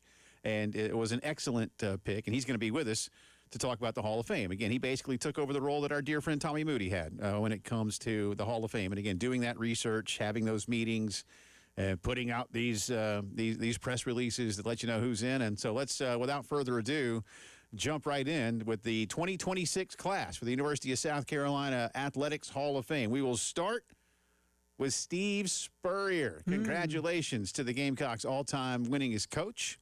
After him is Sabrina D'Angelo, maybe the greatest goalkeeper in Carolina women's soccer history. She was an All-American. She was All-Conference. She's even gone on to play at times for the Canadian national team. Absolutely terrific at what she did. Freshman of the year. She was a force for Shelley Smith's club back in the day. Ty Harris, a terrific point guard on the Gamecock 2017 National Championship, won a regular season title and the SEC tournament on multiple occasions. Congratulations to Ty Harris. Ingrid Martins, one of the all-time greats from Carolina's women's tennis program. She was the ITA Senior National Player of the Year in 2019, as well as the Conference Player of the Year, the SEC Tournament MVP, first-team All-Conference, and that year she was Carolina's Scholar Athlete of the Year. Congratulations, Ingrid Martins from women's tennis. Another amazing Carolina women's soccer player, Savannah McCaskill, the first to lead Carolina to the Collegiate Cup in her 2017 season, two-time first-team All-American, three-time All-SEC, and twice she was the SEC's Offensive Player of the Year. She was the second overall pick in the NWSL draft after she left Carolina. Congratulations to Savannah McCaskill. Tomas Parabonio, an 11-time All-American swimmer for McGee Moody's Gamecocks back in the day in the 500 free, the 1650 free, the 800 free relay. Broke school records in the 400 and 200 IM. They have been broken in recent years, but he still ranks second in both, and he was part of a record-holding 400 free relay team as well. Second team All-SEC and was on the All-Freshman team as well, and has competed for his native Ecuador twice in the Summer Olympics. That's pretty cool, man. That's a list right there. That's pretty cool. Bert Soren was a walk-on the track team and ended up becoming a four-time All-American. The 1999 SEC champ in the 35-pound weight throw, number 3 all-time in the record books for the event, and was All-SEC in the hammer after finishing second at the SEC championships all 4 years in the indoors in 35 pounds. He was fantastic. And congratulations to him as well. Also, two-time NCAA qualifier in the hammer throw. Something else before I conclude this. Those are the individuals, but something that's very cool that they have decided to do this year. They are inducting the 2010 and 2011 National Championship baseball teams. Whole thing. I think that's fantastic. The whole thing. That's good stuff right there. Obviously, those were teams, I guess, 9 and 10 at the time to go to the College World Series. Carolina now has an 11th appearance in 2012. 4 times national runner-up, of course, with 2012 being the last. But 2010 was the one that finally got that national title, the thriller over UCLA. Of course, in 2011, the Gamecocks went undefeated through the NCAA tournament. But they lost the opener to Oklahoma. Still remember that one, man, because that whole lightning in the area thing. They're like, there's no lightning. Y'all are fine. Y'all get this game in, all right? Let's go. Let's keep playing. Let's keep playing. Just keep moving along here.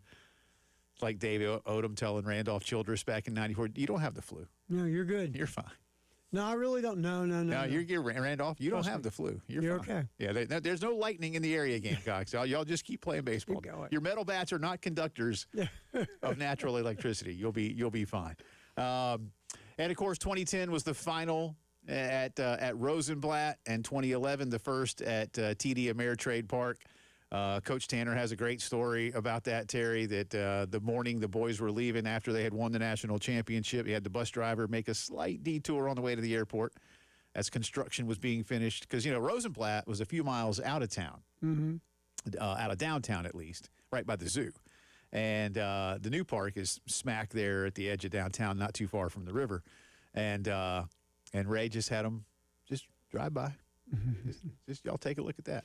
That's where you'll be next year. And he was right. He nailed Prophetic. Prophetic. So that's pretty cool. And again, we'll get into a lot of detail with all of these when Brad comes in. But let me just repeat it for you. So going into the 2026 class, or the USC Athletics Hall of Fame, the 2010 and 2011 national championship baseball teams, and joined individually by Coach Steve Spurrier, women's soccer athletes Sabrina D'Angelo and Savannah McCaskill, Ingrid Martins from women's tennis, Ty Harris, women's basketball, Tomas Parabonio from men's swimming, and Bert Soren from track and field. So congratulations to all. When are you going into, what Hall of Fame are you in?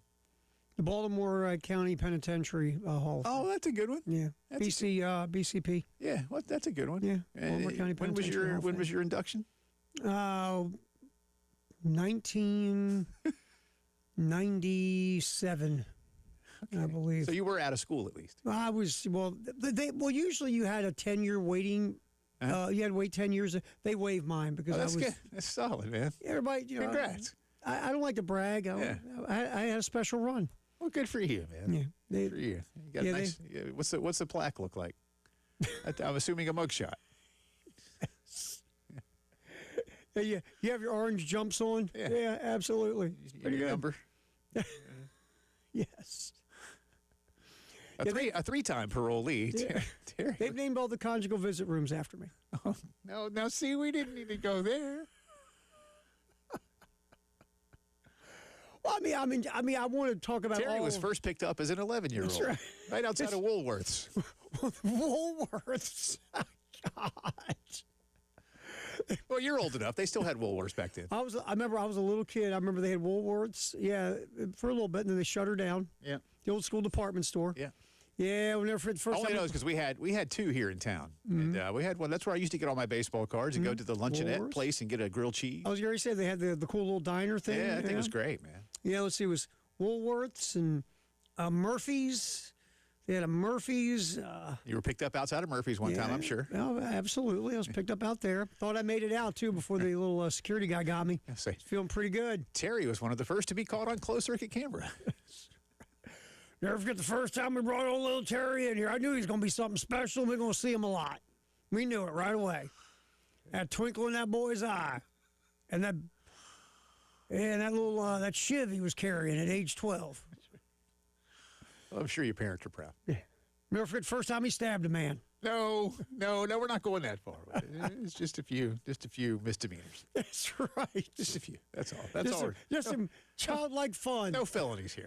No felonies. Just misdemeanors. Just misunderstandings. Right? That's all. No, seriously. Congratulations to all. That's always a big fantastic. deal. Yeah, it's always a big deal. You know the best thing about these stories. Coach Spurrier's going. He was just put into the State Hall of Fame as well. So the State Hall of Fame, now the USC Hall of Fame. Yeah, good year for Coach. For Coach, that's right. You know the good thing about these stories too, and there's no offense to like Steve Spurrier or the baseball team. It's the guys that walk on. Yeah. End up being all Americans. Yeah. So the guy that wasn't heavily recruited, the girl that wasn't heavily recruited, and comes in, and all of a sudden leaves with all these accolades and honors and all this and all that. Those are the cool stories. And I mean, you think about like that journey of, very lightly recruited. I just walked on because I couldn't get a scholarly or whatever. And you walk away from it being an All-American. And then now you're going to stand at a ceremony and get inducted into the South Carolina Hall of Fame. That's very cool. Massively cool. Very cool. Very cool. Bert Soren is fitting that bill this year. The class will be honored during homecoming weekend during the football season, and the official induction ceremony will be on Thursday, November 5th. And there are ways for you to be part of those celebrations, obviously at a football game, but there's more coming up at GamecocksOnline.com. And again, Brad Muller will join us here in studio coming up in the 4 with more details on the selection process and how these men and women were chosen to represent USC forever in the Hall of Fame. And maybe one day we'll get an actual building to go see. I'm still going to beat that drum for a while, too. Well, should have a building. Yeah, they should. Absolutely. We'll get there. We'll get there one All day. right, what building do we take? Well, I had an idea for that, but now the building is gone. But we'll talk about that later. That's not good, Jay. We'll talk You about picked that. a building that's not here anymore. I thought it would be a great place, but they clearly didn't agree. You say you're the only one, They right? clearly did not agree, which is fine. I just saying it was already there. Well, since it's there, you should have, I would have, but they chose something else, and that's cool. Again, that's I don't not- hear any bitterness in your voice at all. No. No. Yeah. Jack Veltri on the other side of the break. What's the latest around the Gamecock search? Got a couple of candidates still busy, or do we have the leading candidate about ready to say, I'm coming? We'll get into that and the portal activity with Mr. Veltri from Gamecock Central coming up on the postgame show.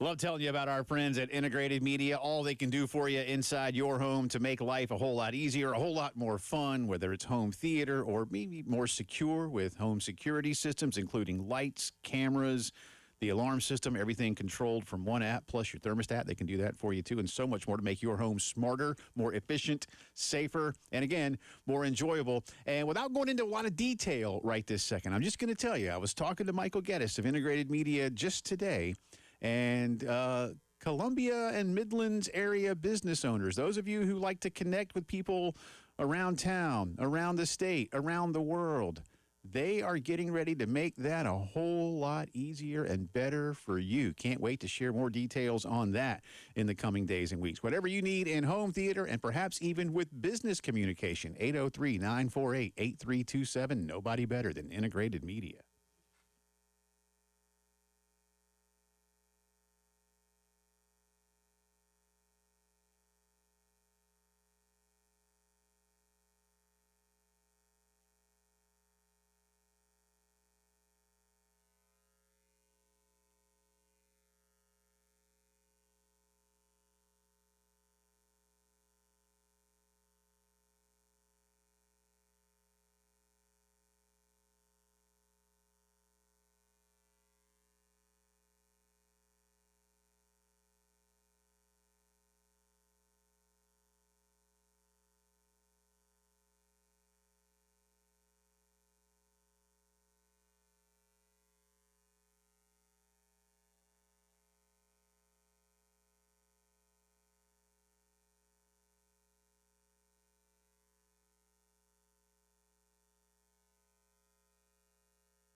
All right, 3:34 on a Tuesday afternoon. Welcome back in. It's the Postgame Show. Jay Phillips, Terry Ford with you. Always a pleasure to be joined by our good friend Jack Veltri on the beat for Gamecock Central, covering Carolina athletics.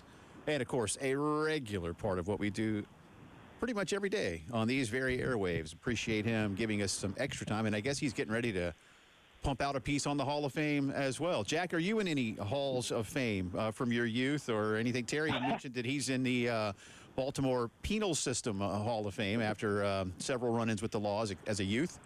So there's that Wow. for him. Yeah, good for him, right? Yeah, not that I know of. I was not athletically gifted enough to be able to be in any Hall of Fame. All right. Well, you could be in a writing Hall of Fame or a. I hope so. That'd be One pretty, day that'd I'll be be in the pretty cool. Gamecock Central Hall of Fame. There you go. Yeah. There you go. Yeah, hopefully that'd be pretty cool. Yeah, Shoes got some room down in the basement for that for all. Oh yeah. Oh yeah. You and Chris. Yeah, it'll be fun. Wes will be there. Really cool wax figures in his basement of those Yeah. guys. It'll be drawings from some kid.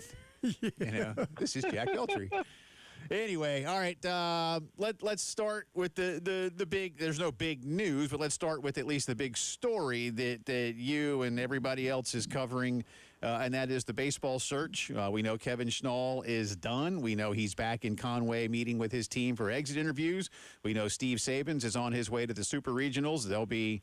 I guess, are they hosting? Where are they going? Yeah, they're hosting, right? Yeah, they are. They're hosting. Yeah. They're hosting. And then we've got, no, wait, where is West Virginia? Help me out with that. Yes. Cal Morgantown Poly at West Virginia. Yeah, thank you. Sorry, I had to go back to that. And we know that Dan Fitzgerald is hosting Oklahoma with the Kansas Jayhawks, Jack. So, again, it feels like Schnall is the leader in the clubhouse still, but what's the latest around all this? Yeah, it definitely seems like nothing's really changed on that end, guys. Seems like Kevin Schnall would be what you would call the leader in the clubhouse, and I think that's even more true when you look at the fact that what you guys just mentioned there. I mean, Sabins, who has been reported to be one of the other top candidates, is still playing, and his season won't come to an end potentially as early as this weekend after the Super Regional out there in Morgantown, and then you got Fitzgerald, who it doesn't seem like he is one of the leading candidates from what everything's out there, but someone that is interesting to keep an eye on if other things potentially go haywire with this hiring process. And Kansas will be hosting a Super Regional as well out there in Lawrence. But yeah, with Schnall's season over now, I mean, it makes sense that South Carolina would turn its attention towards him first and see what answer he'll give them. Jack, and I think we asked David this yesterday, if we don't have a hiring by the end of the week, fill in the blank. If we don't have a hiring by the end of the week, it means what? It's a good question. So, again, it depends on a lot of this is just speculation for me right here, but let's say those conversations are going on with Kevin Schnall, and USC does, offer him the job, and he says no. That would be, in my opinion, what would be, a hire not being made after this week. Because you got to think about it. He's really, obviously he's one of the top candidates, but he's also one of the only candidates that is not currently in the postseason. When you look at, and it goes beyond just Sabins and Fitzgerald, most of the other candidates that have been, like Skylar Mead's another guy that's still in the postseason. The assistants like from Texas and Georgia are still in the postseason. So what I'm trying to get at is, if it's not Schnall by the end of the week, then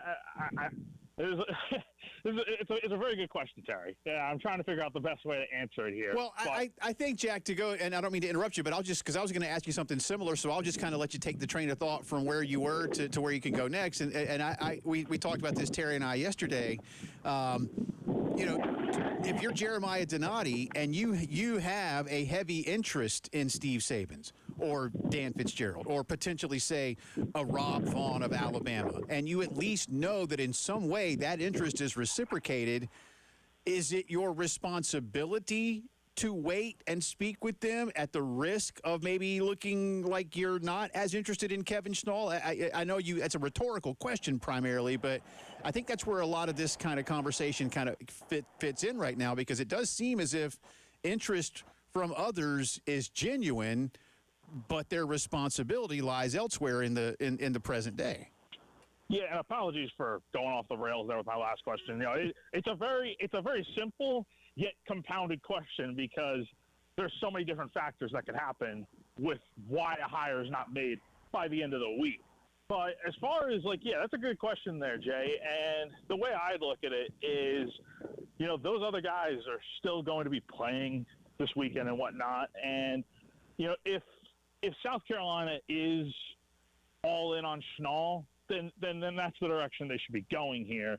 But if there is any chance that they're interested in these other guys, then, yeah, that's the thing. Like, do you wait, right? I think you're probably going Schnall first, and then if he gives you the answer yes, then the process is simple and you hire him. But if not, then you're potentially waiting it out on some of these other guys. So time will tell.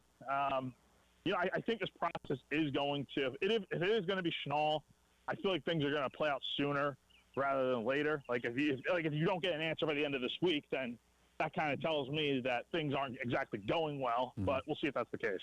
Jack Velcher hanging out with us from Gamecock Central here on the post-game show on the game. All right, Jack, let's flip over to the transfer portal. It's been kind of busy. I mean, obviously it's not shocking, but out of the guys that have hit the portal, I mean, we'll talk about Craddock or maybe Goodman, someone like that who, wow, you wish you could keep them if you had a coach in place and maybe bring them back through the portal. Is there another guy that's already gone into that portal that you think, you know what, we're not talking enough about them leaving because it's kind of important that maybe we should hopefully in a perfect world keep that player? You know, most of the guys that have entered, honestly, I feel like it's whatever, right? Like, you won 22 games this season. I don't think there's really any – sure, there are players on this roster you'd like to keep, but I don't think there's any, like, one guy that you're like, man, like, we have got to keep him and cannot let him go. I think a Will Craddock might be that guy, but if you're asking me for, like, another under-the-radar kind of guy, I probably would go with, like, a Bo Hollins, honestly, because when healthy, he's proven to be a very good player. I mean, you just don't find guys that are 6'4", 220 pounds, switch-hitting first baseman. Those types of guys don't grow on trees. Now, obviously, Bo dealt with the shoulder injuries this year and whatnot, so that obviously affected his play. When healthy, he's proven to be a very good player, and he's right in your backyard as a guy that is from this area. So I think that stings a little bit. Not saying you can't go out there and replace a guy like him, but it might be just a little bit tougher just given the tools and the traits that he possesses. Yeah, and a legacy player to boot with the family connections directly into the program, Jack. And on that note, with guys like Hollins and Craddock, have you learned anything about conversations that may be had from, and I'm just going to, again, we were joking earlier about Stuart Lake, but Stuart is still technically part of the baseball program, and we know how much he loves Carolina baseball. But are there conversations to be like, yeah, we know you're going to enter the portal, but there will hopefully be an opportunity to talk with you again when a new coach is hired. How final do you think some of these decisions may be from some of these kids? Yeah, I think some of the guys are entering the portal knowing that they're going to be looking elsewhere, just because I think some of them, A, need a fresh opportunity, or B, need to find more playing time at a different location. Like, I think you're seeing that with some of the guys that have entered. But as far as, yeah, like some of the more surprising guys, maybe if you want to call it that, like the exodus of guys that entered yesterday, I think the way to look at it is that some of them are probably entering with the idea that if I wait until South Carolina hires a coach, because who knows how long that's going to be, if I wait all the way, and let's say it's maybe like middle of June when that happens, or, you know, a few days from now, I am at the risk of being late to the party, essentially, when there's already thousands of guys that have already entered their names into the portal and teams are already recruiting and filling spots. So I think it's just for them to have a little bit of a safety blanket in a way of, not saying they're going to leave the school for sure, but they're putting their name in knowing that there's not a ton of harm in doing so, because there's always the option to come back if South Carolina were interested in those guys. Good stuff as always, sir. We appreciate you. We'll see you back in here on the airwaves soon, and we'll holler at you here on this show before you know it, I promise. All right. Thank Sounds you, good. bro. Take care, fellas. Thanks, Appreciate Jack. it, Jack. That Hey, is our man. good friend Jack Veltri, Jack T. Veltri, to follow along on Twitter, GamecockCentral.com. And again, he's part of what goes on here every midday. Comes in here and Hangs out. and just, I mean, he might be the guy that leaves a mess over there. He is. Nah, he's too polite. He does. I won't lie to you. He's too polite.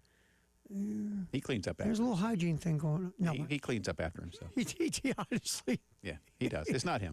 Well, Honestly, he might. I think he's one Probably of the few cleans up guys that after actually others. showers. he cleans up after others. That's how nice he Yeah, I mean, he is. He waits on others. He cleans up after he showers. is. Well, that's a positive. Absolutely. But that's not really what's dirty around here. It's not the showering part. It's just this place is a mess. I got to Well, clean you it can up. clean during breaks if you feel like it. I guess It's I'm really gonna, bugging you, man. I guess I'm going to have You to. can bring in a vacuum and, Yeah. All right. You're listening to the postgame show.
11 minutes in front of 4 o'clock here on a Tuesday afternoon. Welcome back in. Jay and Terry with you. Thanks to Jack Veltri for joining us. Appreciate his time, getting the latest on what's going on around Carolina baseball. Try to hold on to a couple of those guys. If you can get – he makes a great point. You know, and look, the thing about baseball players is that they're allowed – I guess everybody is now, but, they can have their representation put feelers out about – who's interested and what the NIL deals could look like and things like that. And for some of these guys, they'll also be draft eligible. So there's that part of the equation. Sure. I don't know how many you're wanting to hold on to. If you're the next guy. But I think Craddock and Hollins, if I could hold on to them, I definitely would. If I, honestly, Terry, I would like to have a sit down with Brandon Stone if I could. And maybe just see what, but again, he might be headed off to the draft. I would absolutely talk to Riley Goodman. That's arm talent there. Yeah, he didn't look. You didn't have too many guys on the staff that could hump it up in the around the 96, 97 range or whatever. Right. And he just, I mean, honestly, he was Luke LaLoosh. He didn't know where it was going. I don't know where it's going. And, the mascots were ducking. I mean, it's just the idea that there's a lot of talent with him. If he could get in with a pitching coach who actually can smooth out that delivery. Look, the biggest, this, you pitched. Repeatable delivery. You got to have a repeatable delivery. Yeah. And Riley Goodman whether it was plant foot, arm angle, release points, whatever. When you're that wild, Jay, consistently, you're just not repeating your delivery. And whether he has got to, how this goes too. In the bullpen, hey man, you got it, and then you have to run out to the mound, and all of a sudden you left it in the bullpen, right? I think that with that young fella, there's something there because the stuff plays. Someone just has to get a hold of him and fix his delivery. I agree. That's a great point. So, I don't know, again, how many, and they're now, 17, I think, in the portal. Is my math right on that? But I believe you're correct. But a few of them I think you'd like to at least be able to have a conversation with. And is that part of the urgency? I don't know. I think there's a line that you don't want to bump up against, but I think, honestly, Terry, I think you have some time. Unless you, and I'm not saying that Kevin Schnall isn't your top guy. And if he is, again, bang, go. And by all accounts, it feels that that's way. Where it's headed. That I have not yet had a conversation that says, no, I don't think that's where it is. No, almost everyone I talk to says the same thing, that it's Schnall. But I know where you were going to go with this. You can't make a decision out of fear of the portal. You got to go hire the right guy. Yeah. And if that means you're running up against the portal and maybe you don't have a guy who can go and get a lot out of it this year, so what? Look, because we're not going, it's for 28, 29, 30, 31, 32. There it is. I told a friend this morning who called and is just wanting to know what was up. And I said, look, you have to get this one right. And you always want to. And you never know for sure. Everything is a roll of the dice. But the kids that you're recruiting right now, if you will, high school kids, all right, they were in diapers the last time you were good. You get this one wrong, whatever that might look like, and the next time you're recruiting, it's a lot easier. They weren't born. Right. Exactly. When you were last good. So you got to remember that. And then it becomes like a generational gap. That's what you need to stay away from. And all of a sudden it's like, oh, yeah, my dad said you were good once. Right. So that's what you want to avoid. It just gets that much harder. And when you look at who's doing what. All right, I'm sorry. You need to open the vault. All right, let's hit the vault really quick, a couple of them. This baseball star in 1942 enlisted in the U.S. Navy as an aviator. 1942 baseball star. Ding, ding, ding.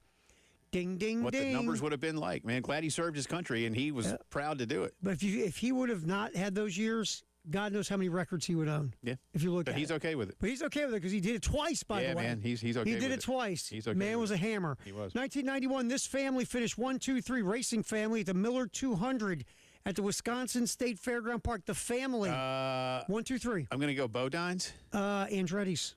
Good try. Good try by you. Okay. Good try. Not bad. This pitcher had his perfect game bid ruined with 2 outs in the ninth inning when a bad call by first base umpire Jim Joyce. Man. Oh, God. I know. I can't remember his Pitch for name. the Detroit Tigers. I can't remember his name. Journeyman. It was his moment to shine in his career. Armando Galarraga. God, yeah. I will never forget, and this is why I always give Jim Joyce a lot of credit. Post game, he manned up. He stood in front of the cameras and the microphone. I screwed up. I blew that call. And Galarraga was so gracious.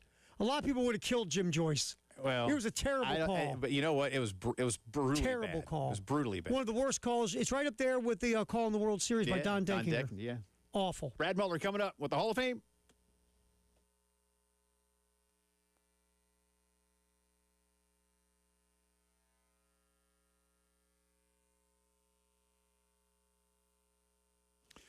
Kato's Power Equipment, ready to help you out when it comes to any and all of your power equipment needs. They have been family-owned since 1983. Same historic location there on West Beltline, 4012 West Beltline Boulevard, not too far from Two Notch Road. Stop in and see them. Here in the last year or so, they have completely redone the showroom to have even more space in there to showcase the latest in everything they sell, whether it's lawn mowers, push mowers, riding mowers, those cool like stand-on mowers that look like something out of Star Wars. They're very cool, by the way, and you can test them out. You can see for yourself what it's all about. Can't really do that in a big box store. Just telling you that right now.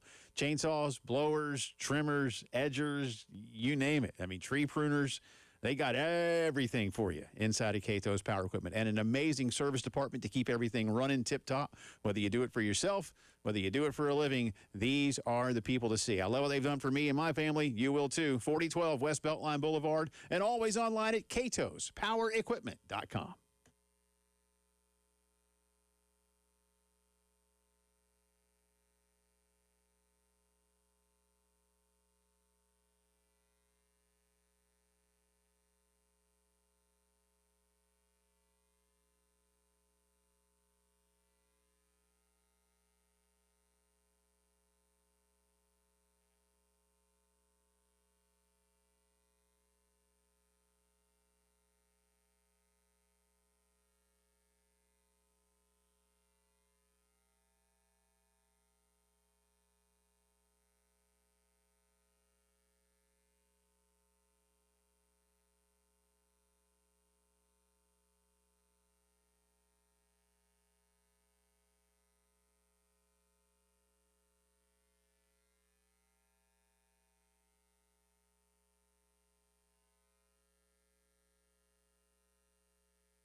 4 o'clock on a Tuesday. Welcome back in. Second hour of the postgame show coming at you from downtown Columbia's Herndon Chevy Studios, along with Terry Ford. I'm Jay Phillips. We appreciate you being with us. If you're watching on the YouTube channel, then you also see our good friend Brad Muller has joined us here in studio, the voice of Carolina women's basketball. But I don't know what your official title is. I want to call you almost like a Gamecock chronicler or historian or some such. I guess both would be accurate. What does your business card say? I guess lead singer and driver of the Winnebago. Okay. Hey, is he on there? Let's get him on. Okay. There we go. Lead singer and driver of the Winnebago. There you go. Yeah. Good. No, director of content, I guess, is the official title for my day job of doing feature stories for the website. But how about Gamecock ombudsman?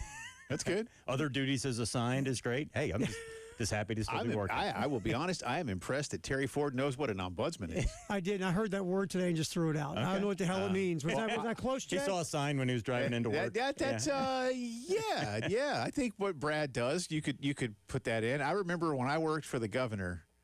I did not, and I was in college. This is when I interned, and I was like, "What is an ombudsman?" And why is this ombudsman so important to what the governor does? And I learned, and I was like, oh, okay. Like, all right. A lot of reaching out. A lot of reaching out to people. But good to have you. How's life been post Final Four? It's been good. Got a little quieter. Of course, worked some softball for some home games for SEC Plus, and then in addition to the day job, and then watching my son play a lot of baseball for his high school, and then now just trying to find some more stories. Oh, well, you'll find them. I have no doubt of that. No pressure on Dawn's team next year, huh? No, okay. Hey, it's a good problem. Yeah. Right. Excited about going to Connecticut? Yeah, why not? Yeah, all the time. I mean, it's, when you're where South Carolina women's basketball is, you love those kind of games. We got a lot of marquee games this year. Yeah. Going to Paris again. I mean, you playing that. Yeah, how game? can I go to that? I don't know because like my wife can't go, and that's kind of a sore spot. I'll be going. Well, this will be my second trip to Paris without my wife. Without your wife? Why don't you? She can. Can't she go. be Well, assisted? She can, but she is an American, right? It's just it's not in the budget. No, I let's got just you. say. I got you. Well, figure something out, Brad. Figure something out.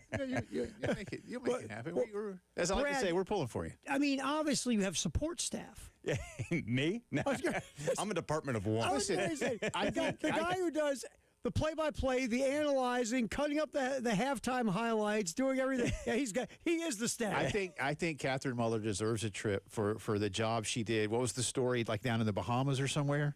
Oh, yeah. When we were playing a tournament in the Bahamas a few years ago, and it was not a good setup. We were playing basically at an elementary school, and this was back when we had to sometimes do games via a phone line, right. And the phone lines didn't work because they were daisy chained from an office, in this elementary school that we were playing at. So I had to do the game on my cell phone, hold that to my ear underneath the headset just so I could hear myself. And she was sitting next to me. I pulled her out of the stands, and to help me keep stats at a running score because there was no stats going on, stat feed or anything going on. So she's just helping me write stuff down, and other duties as assigned. All right. I think that right there warrants a trip to Paris, France. Hold on, she was in the Bahamas, though. Yes, yeah. She got to go on that. She got to go to the Bahamas. Yeah, she's been able to do some of the trips, with us and stuff. Brad, while Jay is trying to throw you under the bus, I'm trying to. No, help. I'm not trying to. I'm quite the opposite. I'm trying to get Mrs. Muller to Paris. Well, the other part too is hard because of the timing of when the trip is. She's a teacher. She's a teacher, and she'd have to take a full week off because of how we early. And what about the children? That's right. To be very fair, and Brad knows this. My children, I think all of mine had her at one point. At least I know at least 3 of my children had her. I want to say they would tell me if all 4. I think all 4 of them did, but I know at least 3 did. So she is a Hall of Fame math teacher. She's an amazing teacher. When you have your kids come home and talk about a math teacher that makes math fun, that teacher deserves every accolade a teacher can get. I'm going to say this. I never had a math teacher where I went, boy, that's a lot of fun. Good point. Excellent point. They had 2. They had her and Lou Boshin, and they both they made math. So I wish I had a teacher like that. I never had. Because I got to be honest with you, Jay Phillips and math kind of look at each other with that side eye thing as we walk by one another. I'll give you guys, because you guys are we're all on the same age level. All of my math teachers, Beulah Ballbricker from Portland. Every one of them. Mine were Sister Anna Marie, Sister Magdalene Marie, Catholic school all my life. So. Say no more, Brad. All right. Well, we have Brad here today not to talk about getting his wife to Europe or bad No, teachers. you were trying to get his wife Well, to I am Europe. because I think she should be able to go. But that's another story, and I don't want to get anybody in trouble. We don't need any of that. Hey, Brad is you've in so many words. You have taken over the role that our dear friend Tommy Mooney had with the Letterman's Association when it comes to determining those that are going to be inducted into the Hall. So how's that process been for you before we get into the names? Yeah, it's been a lot of fun. I'm a non-voting member. I just sort of organize the committee, help get people on the committee when people roll off, and then organize all the nominees. We kind of streamlined it where there's a nomination form on the Gamecocks Online website, gamecocksonline.com/Hall of Fame. You nominate someone, or former athletes, former coaches, whoever nominates someone, even if they don't know all the accolades, to say, hey, Jay Phillips needs to be in there from track and field. And then my job is to basically vet everybody that's nominated. It comes to an email box that I have access to and look at everybody and make sure that they qualify, meet the qualifications under the bylaws, and then present all of that information, a full list. There are dozens and dozens of nominees every year, and then present that list to the committee, give the committee time to look it over, then get the committee together, usually now during via a Zoom call, since we have committee members that are in different parts of the country.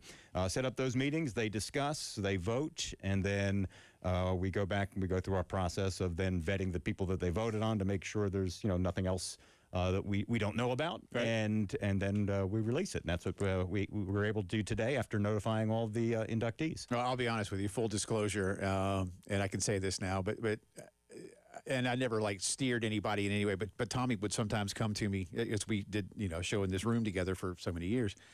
And we're torn on so-and-so. Oh, yeah. Or we keep getting a call about a certain player, but they didn't hit the threshold or they weren't all SEC. And I know y'all have the minimums. And there are some people that maybe feel like they warrant induction and unfortunately just don't have some of the criteria necessary. Right, and the even harder part is there's a lot of people that warrant induction, but there's only so many you can do every year under the bylaws.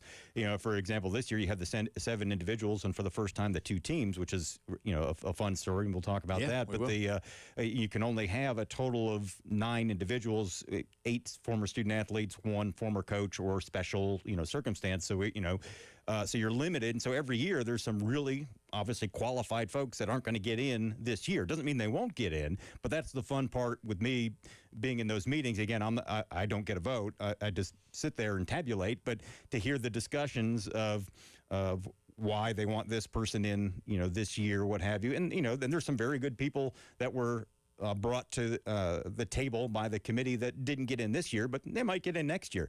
And sometimes votes get split. For example, you might have 2, well, let's pick a sport. Let's say you have 2 great baseball players, all right? And half the committee's like, oh, yeah, that guy's great. Right. And the other half says, I really like this guy. And the votes get split. Like, well, they didn't get enough votes to get in because you need a certain number of votes. So, for all those people, former athletes and coaches that nominated someone, if your guy, your girl didn't get in this year, doesn't mean they're not going to get in, and doesn't mean they weren't qualified. There's a lot of very qualified people, because with the list that they're looking at, to choose as many as 9, and sometimes it's a lot fewer. There might be 50 people on the list that are qualified to be in the Hall of Fame that we're looking at every year, but you can only get so many in. Let's jump right into it with Brad here, and he mentioned the 2 teams, and we'll come back and we'll give you these, and then we'll take a break, and then we'll get into some more detail. But it is the first time. You're 2010 and 2011 national champion baseball teams. I'd love to know what that conversation was like and how that topic came about in terms of how you want, okay, this is novel. Well, it was neat because the teams were nominated, and it's not something that had been done before.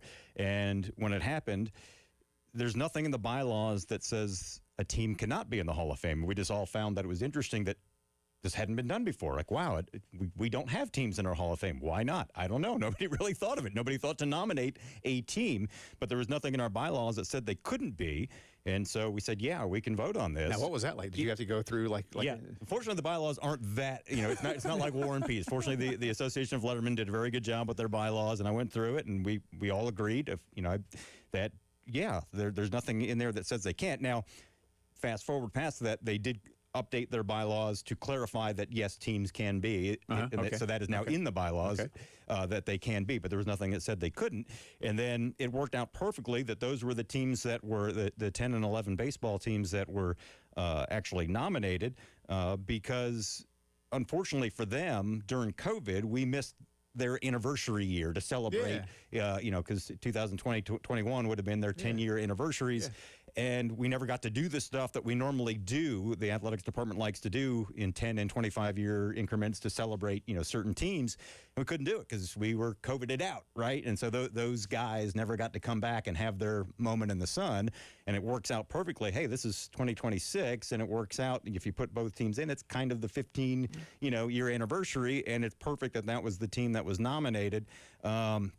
Because we didn't get to celebrate them like we wanted to because of COVID a few years ago. So it's a great way to honor everybody that was a part of that.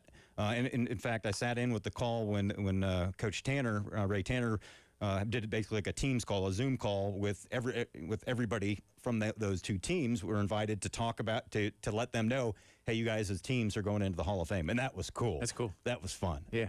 Because there's only a few of those guys that are actually in already, correct? Yeah, as individuals. Yeah, there's only a couple, but it was just neat. They had a good chunk of them. Not everybody could make the time on the call. So out of the 70 people that would have been part of that, maybe 40 or so were there for the live phone call. But it was neat just to hear the stories as they were just busting each other's chops, and then Coach told them they were in, and it was just cool to see their reaction. Yeah, so basically, someone nominated the teams. Yes. And you guys were like, huh? It was one of those things like, well, we hadn't done that before, and there's nothing that says we can't, and we checked with everybody and checked with our administration as well as the Letterman Association. Everybody's like, yep, this is great. We need to be doing this. And the great thing about this is, fortunately we have a lot of national championship teams between women's basketball, track and field, equestrian, and they're all going to have their hand up going, hey, we're next. So I'm expecting, I haven't checked the Hall of Fame mailbox, but I'm expecting all of those teams have probably been nominated today or will be in the next day for inclusion in, next year. So this will be a common thing until we get all of our, championship teams in there. The good news for you is you're not around one of those that won 3 of them. So she won't ever bug you. Right. You're in good shape. Hey, well, I imagine someone from women's basketball or somewhere else is going to be nominating. Are you allowed to nominate? Yeah, Can you do it? I could fill out the form, but usually I don't have to. Hey, no pressure on you to take care of that. Broadcast assistant Catherine Muller. For an exchange, for a trip to Paris. Right. We'll talk details on these, but before we hit the break, I don't want to bury the lead any further. Let's tell you who else is in. Again, congratulations to Coach Steve Spurrier, Carolina's all-time winningest football coach. He is in. Women's soccer athletes Sabrina D'Angelo and Savannah McCaskill. Women's basketball guard Ty Harris. Women's tennis star Ingrid Martins. Swimmer Tomas Parabonio from Ecuador, who also represented his country in the Olympics. And Bert Soren from men's track and field, and we were talking about him earlier, a walk-on who ended up becoming an All-American and an All-SEC performer. So cool. So, all right, Brad Muller is with us. We'll come back on the other side, more detail on these other individual inductees. And then I have one question that I've already gotten Brad in trouble once today. No, I was going to say. So I got no reason at this point to stop. Brad, couch comfortable at your place? No, it's not. This time, it's not the couch. This won't be this. Hopefully, Brad is secure in his job. Oh, good. No, he's already trying to ruin your home life. Now I'll get it. Now I'll get him in trouble professional career. But that's part of when you come in. Yeah. I mean, this is Brad's like the last time I'm showing up at these studios. I'm never doing this again. It's like Mike Wallace in here right now. Sorry, Brad. You know what you're signing up for. Lots more to do with Mr. Muller on the postgame show.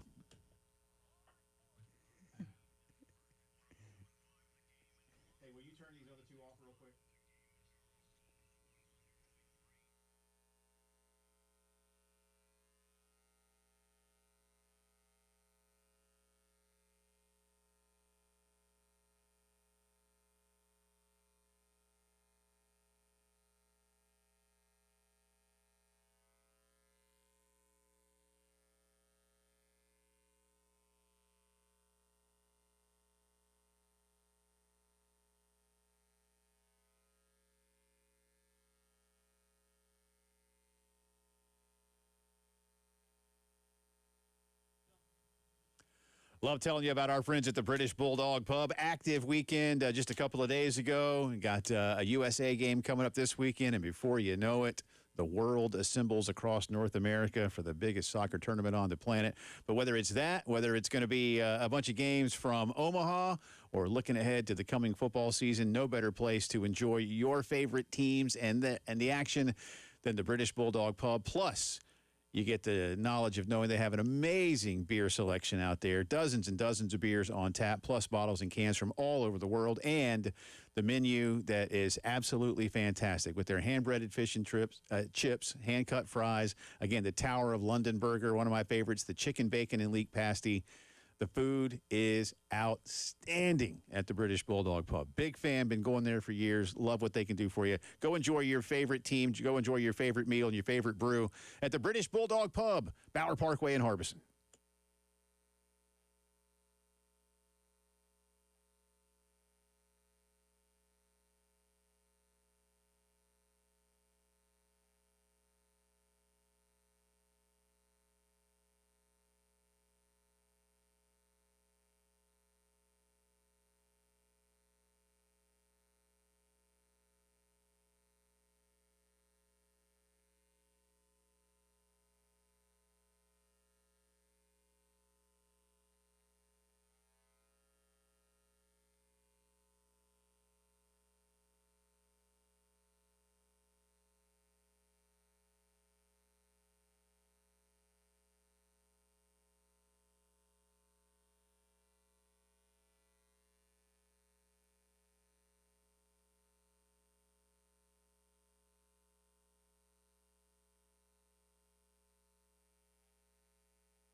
"19 minutes after 4 o'clock here on a Tuesday afternoon. Our good friend Brad Muller hanging out as the 2026 University of South Carolina Athletics Hall of Fame inductees were announced. But had that for you about an hour ago. And appreciate Brad and Charles Bloom and all the work of the Letterman's Association for making this happen. Again, if you've just tuned in, we will tell you who the inductees are. Again, individually, Steve Spurrier, Sabrina D'Angelo and Savannah McCaskill from women's soccer, Ty Harris from women's basketball, Ingrid Martins from women's tennis, Tomas Perabonio from swimming, and Bert Soren from track and field. And in addition to those individuals, for the first time ever, 2 teams are in the 2010 and 2011 national champion baseball teams. The induction ceremony will be in November, and these teams and individuals will be honored during halftime of the homecoming game later in the football season. So a lot still to look forward to, and I guess there will be details on how folks can be involved in this. But again, congrats on getting all of this done. And you're like the Bill Hancock of the Gamecock Hall of Fame, huh? You just make sure it all runs. It's a lot of fun. It's a neat process, and it's just neat to see all the great names that are nominated, and then the process by their which they're selected. And this year, like every other year, it's exciting to see. Obviously, people like Steve Spurrier that. Now, was there a waiting period for Coach? Is this? It's the same. The bylaws, I think it's a 5-year stretch after you've left or something like that. I know that's what it is for the student athletes. So there's a little bit of a moratorium. So not everything's on emotion. Yeah, I got you. But it's neat to see. Even some of the folks, the former student athletes that maybe folks don't know as well, like Ingrid Martins, one of the members of our Hall of Fame committee, who's also a former tennis player, said, "Look, his argument for her, her accolades speak for herself, was he said she was the best women's tennis player we've ever had here." And that's saying something. That's how good she was. And, Ty Harris, I was happy to see her get in. She was always one of my favorites.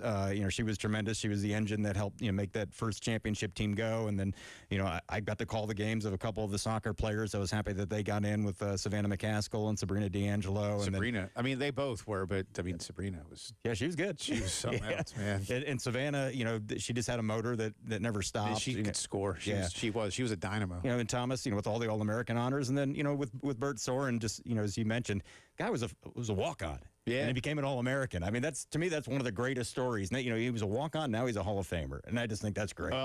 Thomas Perabonio, we know McGee Moody so well, and was such a regular part of our show for so many years. And, so he was so proud of all the things that he was able to do. And McGee had, Olympians, plural. Oh, yeah.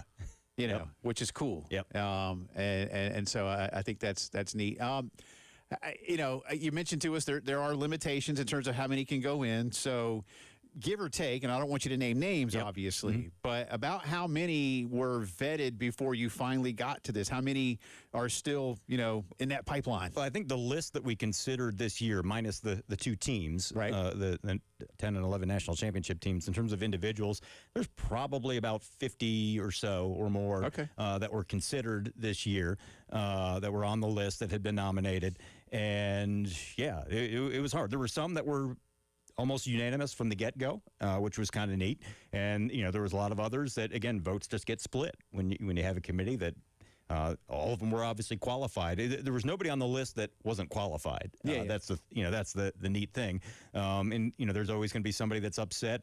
I'll probably read the mailbox tomorrow that says, "Hey, how come he didn't get in? We had 12 people nominate him. Because a lot of former players will nominate their teammate or something." And so there was nothing wrong with your guy or your girl. It's just. There was a lot of other people that were good, too, and you can't put them all in the same year. I told you earlier, and what I'm getting ready to say, too, and I wasn't planning to go here, but I mean this very sincerely. And again, Brad took over the role that Tommy Moody had in this. And Tommy he would agonize, and he would come in, and you could tell, and you know how Tommy was as a human being. Yep. And Brad, you're a lot like Tommy. You're just a genuinely great person to be around. And I'm saying that to Brad, but I tell people all the time how great a person Brad is. And I know you can agonize over those things. You don't want to leave anybody off. And Tommy, he would come in, Jay, and he would tell me, like, "Jay, we can only put so many in." And he knows that people are going to be upset. Yeah, well, it used to just hurt him, I think, and so I get where you're coming from. Well, there was an incident like last year, my first year working with the Hall of Fame, we had another swimmer that went in last year whose accolades were very similar to Thomas Perabonio. And last year, those 2 were on the list last year, and you probably weren't going to get 2 swimmers into one Hall of Fame class, even though they all had 10 or 11 All-American honors, and like, all right, well, this guy, and probably next year it'll be that guy. I don't know, it's just sometimes there's just not enough room. But eventually, a lot of these people will get in. There's a lot of great folks that didn't get in this year. That doesn't mean they won't get in next year. And it's a good problem when you have an athletics program or programs at all these different sports that have so many folks that are qualified to get in, or more than qualified to get in. And that's the neat problem. And sometimes it strikes a balance too. There's some names that go way back before great records were kept, that deserve to be in there, and then we're trying to do everything we can to find as many records as we can to make sure that we have statistical information that really lifts them up as candidates. So there again, I can see Tommy going into like old Garnet and Blacks. Oh yeah, from decade upon decade, like just it's searching. It was. I would say when I was asked, you remember Tommy's desk out there, yes, right? Yeah. Well, I was going to say when I was asked to fill in that role, and I got a lot of the stuff that was Tommy's. Notebooks or pieces of paper. He had his own organizing system that only he would understand. But there was a lot of papers. Yeah. So there was a lot to sort through. But fortunately, that was a good problem. We had a lot of stuff, and even since then, the last 2 years, we've gotten a lot more nominees. So it's a fun process. All right. Last thing, and I said I was going to get you in trouble here, so just bear with me. And Jeremiah, don't hold this against Brad. Another thing that Tommy very sincerely wanted was not just, to make sure that the right people were in this, but that there was a physical museum to honor them. And I had mentioned, and look, I kid a little bit here. I always thought the Floyd building, once it was no longer needed for football offices, would have been great. It's not a huge place, but, you could start off with that. It's gone now. That's fine. But somewhere along the line here, soon enough, it'd be great for generation upon generation of Carolina fan to understand and see, feel, touch, and learn. So I hope that day can come sooner rather than later. Yeah, and I don't know, what our administration, any kind of timeline on that, but I can say in my time in the athletics department, you'll see that conversation has been had often of, hey, we got to do this someday. We've got to figure out a way to do this. So that is on many people's table. Right. I just don't know when that will get done, but yeah, that a lot of people want that to happen as well. Obviously, there are some quote unquote bigger projects right now. There's always a project, but yeah, that is something I agree would be a great thing for fans to go to. Any kind of Hall of Fame you've been to, like the College Football Hall of Fame in Atlanta is great. You don't even have to have a big building. It's they have a lot of stuff that's digitized. The interactive stuff. I was thinking like the touch wall at the football office. Where you can just kind of. I mean, there's things like that these days. Yeah, even a school I used to work at that was a Division II school where I helped start their Hall of Fame there, and we didn't have the budget for a big building, so they just found a place to put up plaques and things like that. But yeah, it is you need somewhere for fans to go to, and hopefully that'll be something that that comes in our lifetime, because it's definitely worthy. Well, I used to tell Tommy, and I told Coach Tanner this. I don't know if I've told Jeremiah yet in my limited conversations with him since he's been in Columbia, but I will, and I'll tell you, I'm ready to help. I'm dead serious. I mean, as a lifer in this town, and you've been in this town now over half your life, but you and I were talking as we were in school at the same time, and a lot of you that are old enough remember that little glass room on the concourse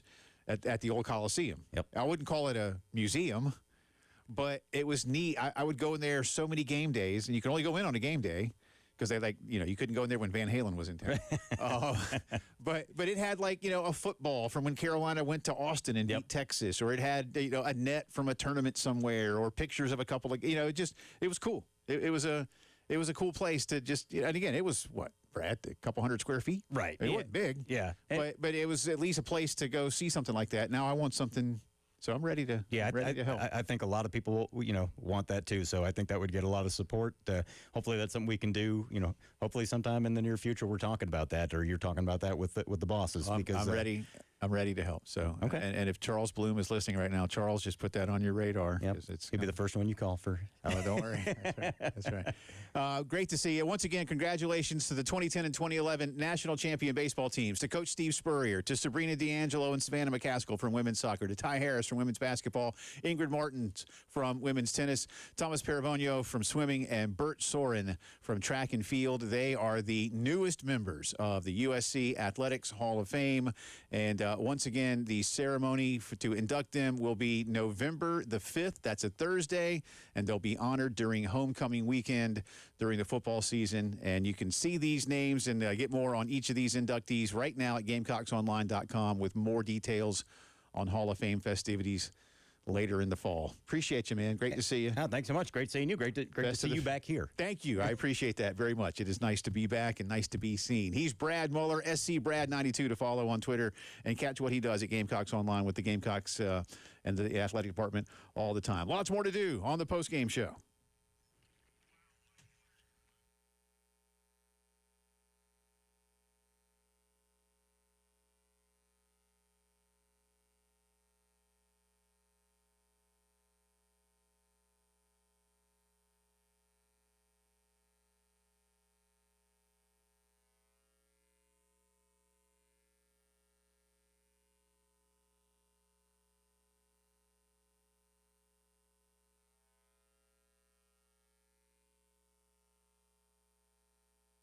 Backyard reality when it comes to a brand new pool, maybe a hot tub, maybe both.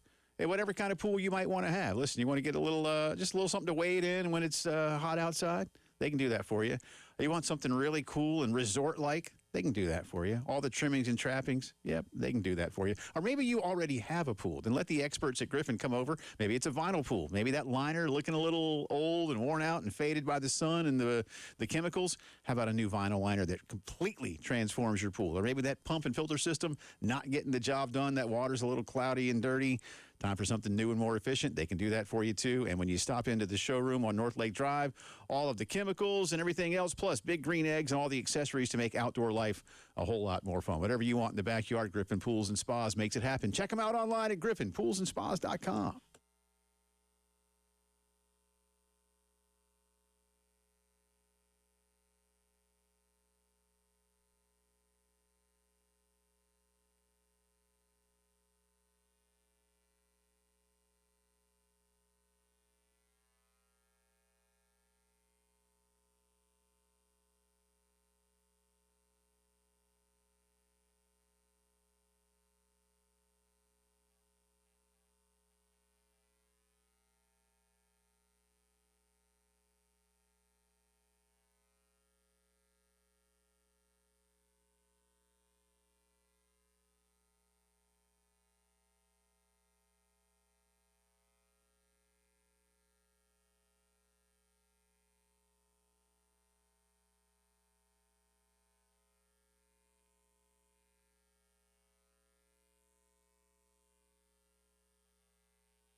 Check on the traffic. We have some accidents. A busy one today, unfortunately.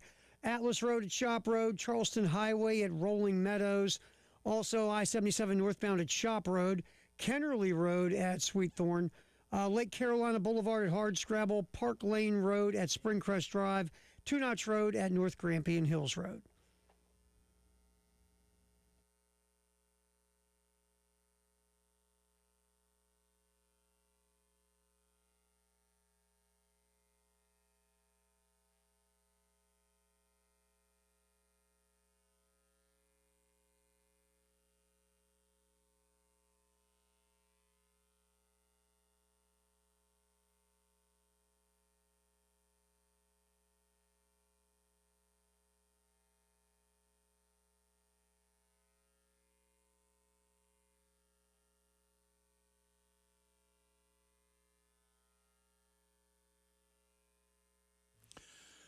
25 minutes in front of 5 o'clock here on a Tuesday afternoon. Welcome back into the postgame show. Jay Phillips, Terry Ford with you. Thanks to our good friend Brad Muller for hanging out with us. The brand new University of South Carolina Athletics Hall of Fame inductees announced this afternoon. You might have heard it here first. Yeah, maybe. Around 3:15 today. We had that for you. Yep. Thank, of course, Brad and our buddy Charles Bloom for getting in there with us. And that's right. Making sure we knew what was going on. So that's out there, and we'll have some more intel on that for you coming up as part of the Gamecock Notebook. Jack Veltri joined us earlier. Nothing new today, if you're wondering. Maybe just getting in the car or getting off early from work or anything like that. And any movement on Gamecock baseball? No. Everything that is being said is like almost the same road, right? Yep. It really is. So I asked Jack. I didn't mean to throw Jack into a.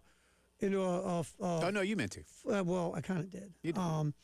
I just think, again, if this is the path and this is the clear first choice, and you now have time because his season's over, and no one else's season's over of the candidates we've heard of. You have an easy lane. I shouldn't say an easy. You have a clear lane here to get this done if this is the match that we have heard it would be. So to me, if we got to Friday, not to say it won't happen, but then all of a sudden be like, what's up? What's up here? Is this not as, and again, the easy is not the word I'm trying to think of. Clear cut might be the best way I want to describe it. If this was as clear cut as we think it might be, then I think it would be done by the end of the week. I agree with you 100%. And I think you mentioned that we can say the season is over, and you're right. So I'm not pushing back on you. The one final thing that we talked about with David Cloninger yesterday, exit interviews. You got to do the final portion of this, to check those boxes, dot the I's, cross the T's. And then as a coach, you really do have a finality to your season. Yeah. And Kevin wasn't shy, if you will, last week about admitting, yes, my agent has talked to them. Mm-hmm. He said, wasn't a whole lot.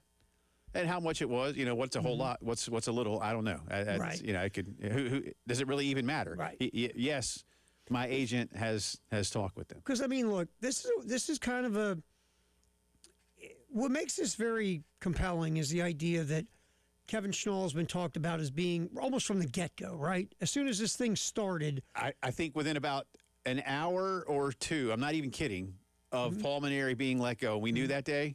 Kendall Rogers, national writer, D1 baseball, first name on the list should be Kevin Schnall. And so that's how long it's been. It's been going on this long, and it feels like the season was about 40 months long anyway. Well, that does feel like forever ago. I swear this thing, What was that, March 20-something?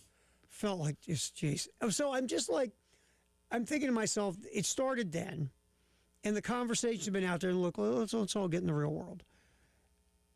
That back channel response, just for this, then we'll go back to the fantasy world you and I like. I don't like the back channel, if this truly was the high person of interest that we think he was from the get-go, there was a lot of back channel conversation going on, probably Kevin Schnall's people and the people at South Carolina. Let's just be honest. Right.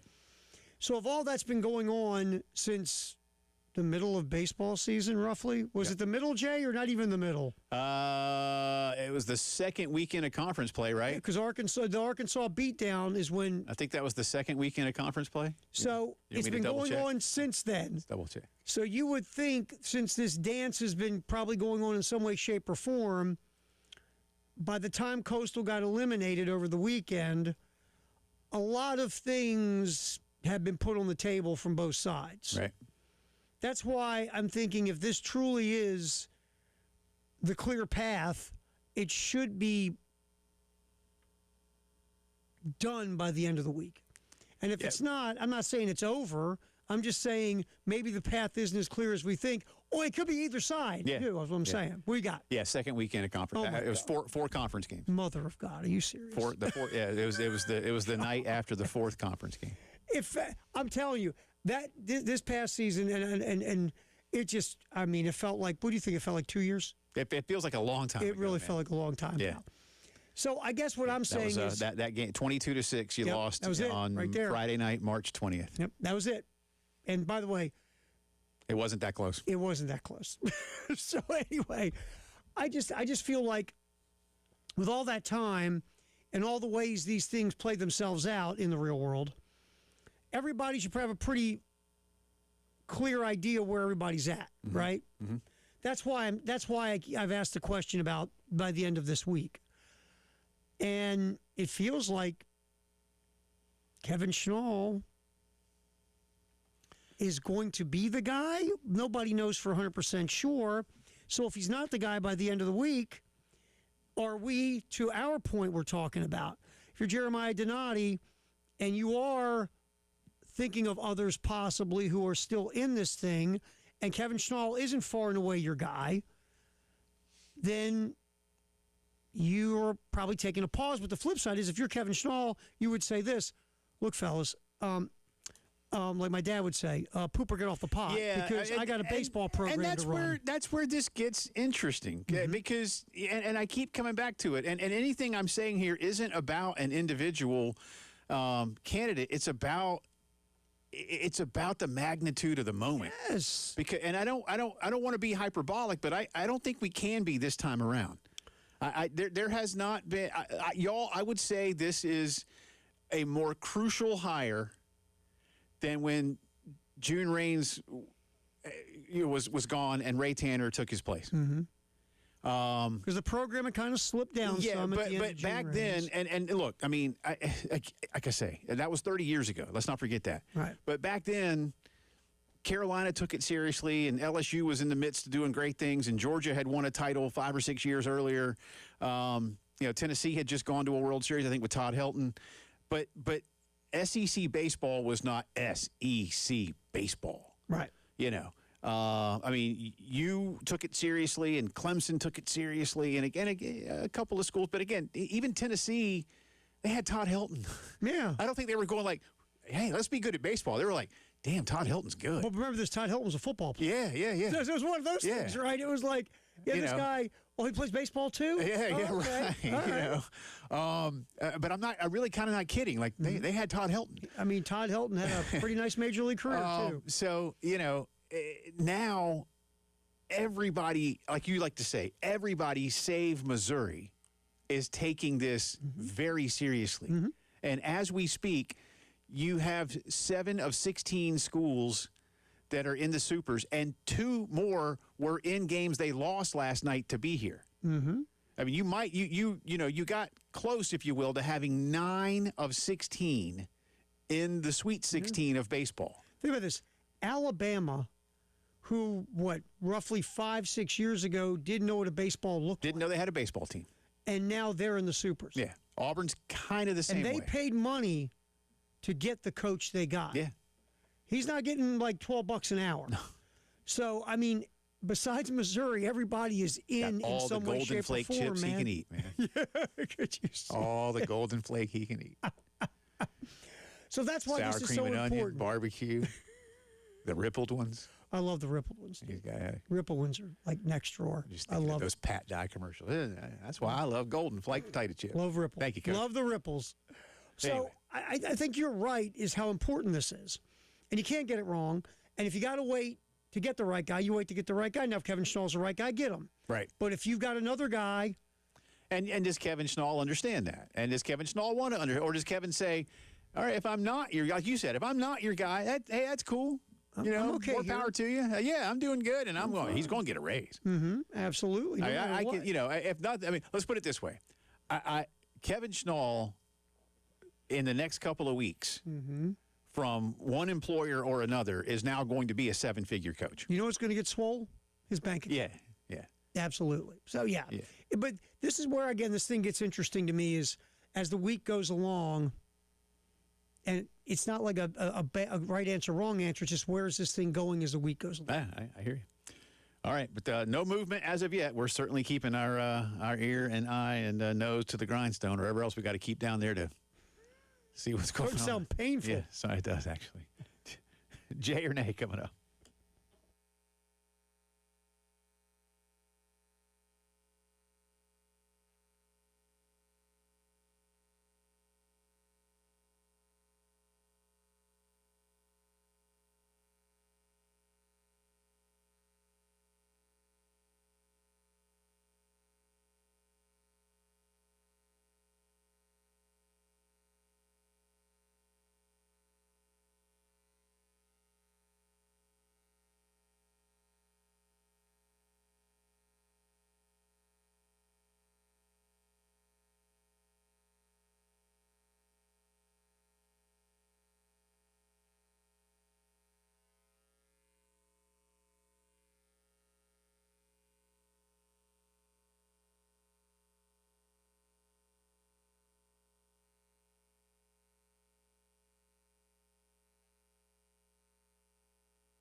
11 minutes in front of 5 o'clock here on a Tuesday. Welcome back in. Jay Phillips, Terry Ford with you. Jay or Nay coming up.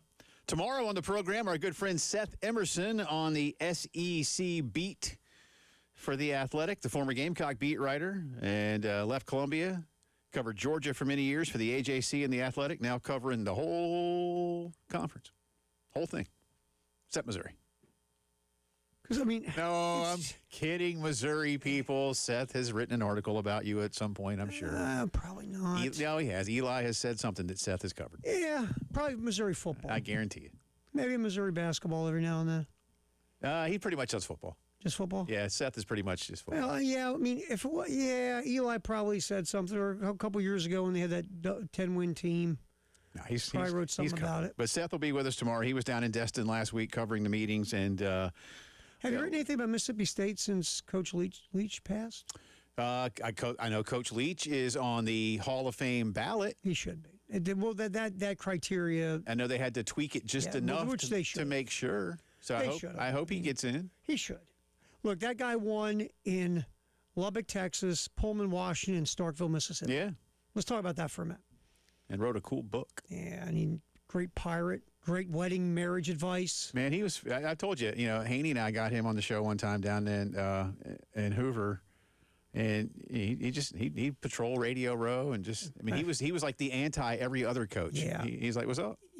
Honestly, the game misses that kind of personality. Agreed. It really does. Yeah, it really does.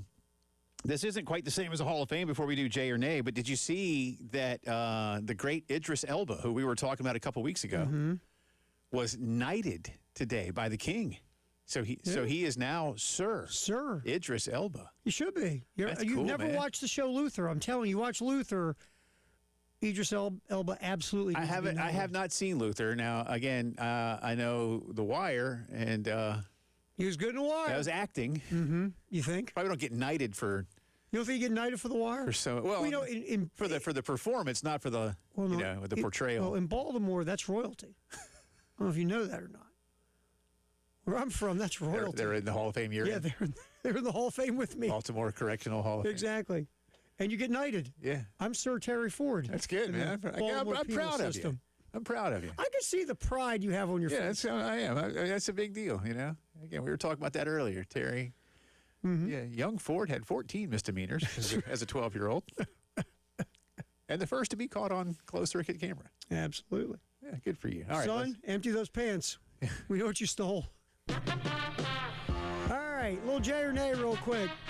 One of my becoming more and more every day my favorite athletic director, maybe in the country, Danny White at Tennessee, has brought up a suggestion of bringing back the BCS formula to help pick the college football playoff.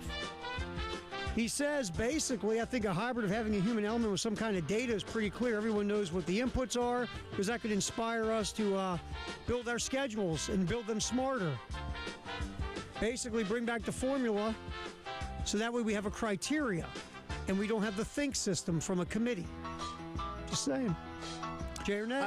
I'll Jay that one. I suppose my question would be, though, where is the line drawn in terms of the determination? In other words, okay, do you have the computer spit out seeds and then the committee look at it and then have their own and then it's weighed accordingly? You know what I would think? I think I would like to see done is you take the computer numbers and then it's as simple as this committee votes where they put these teams, right? So in other words, the computer gives you the and you could set in for the G6 team, and then bang, here's your 24. Yeah, you take the human element vote, and you take the computer, like their ranking, the human ranking, put it together, and come out with a formula, and boom, there's your 12 or 16, 24, or 100. I don't think he's wrong in needing the metrics to be metriced. It would be nice. Because I don't think right now they're not being applied well. At all. Yeah. All right, Cleveland Brown. I may have just made up a verb. I don't know, but I like it. I'm good. I think we're going to go with it. Yeah. Cleveland Brown head coach Todd Monken said it would be a slippery slope to draft Texas Tech quarterback Brandon Sorsby in an NFL supplemental draft. Do you agree with that, sir? Jay, A slippery slope. It ain't a slippery slope, Terry. It's walking off the side of a cliff. Absolutely, it is. Yeah, at least for now. And listen, honestly, I don't know if he just means it from a general standpoint or from a Cleveland Browns standpoint. Either way. Either way. But the Browns have enough PR headaches. They don't need that. You don't need that smoke. I mean, yeah, No. why do that to yourself? No. And I'll tell you the other thing, too. It's not like Sorsby is this Andrew Luck type prospect. He's not. So it ain't worth all that. He's not. What's that old saying? Juice ain't worth the squeeze. Yeah. Headlines of the day on the other side. Gamecock Notebook. Drive around the SEC all in the final hour of the postgame show.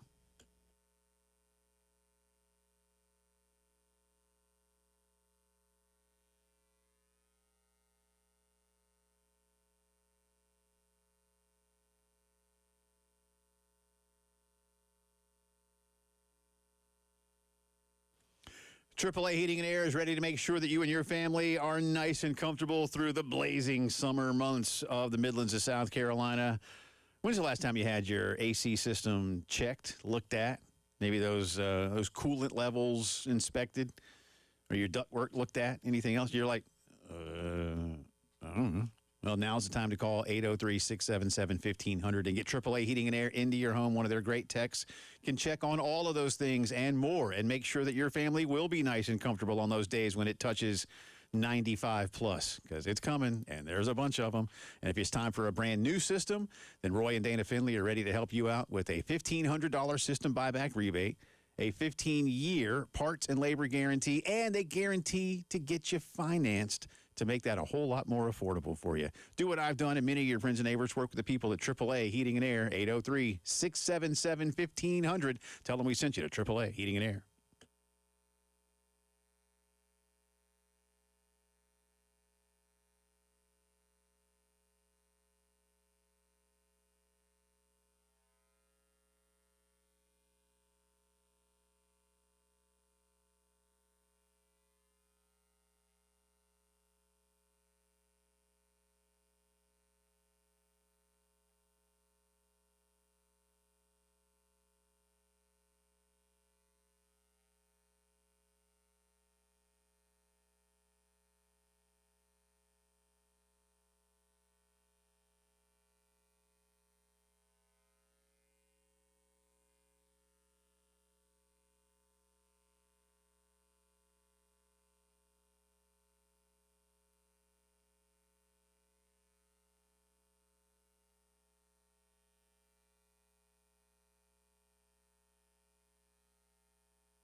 Check on the traffic really quick.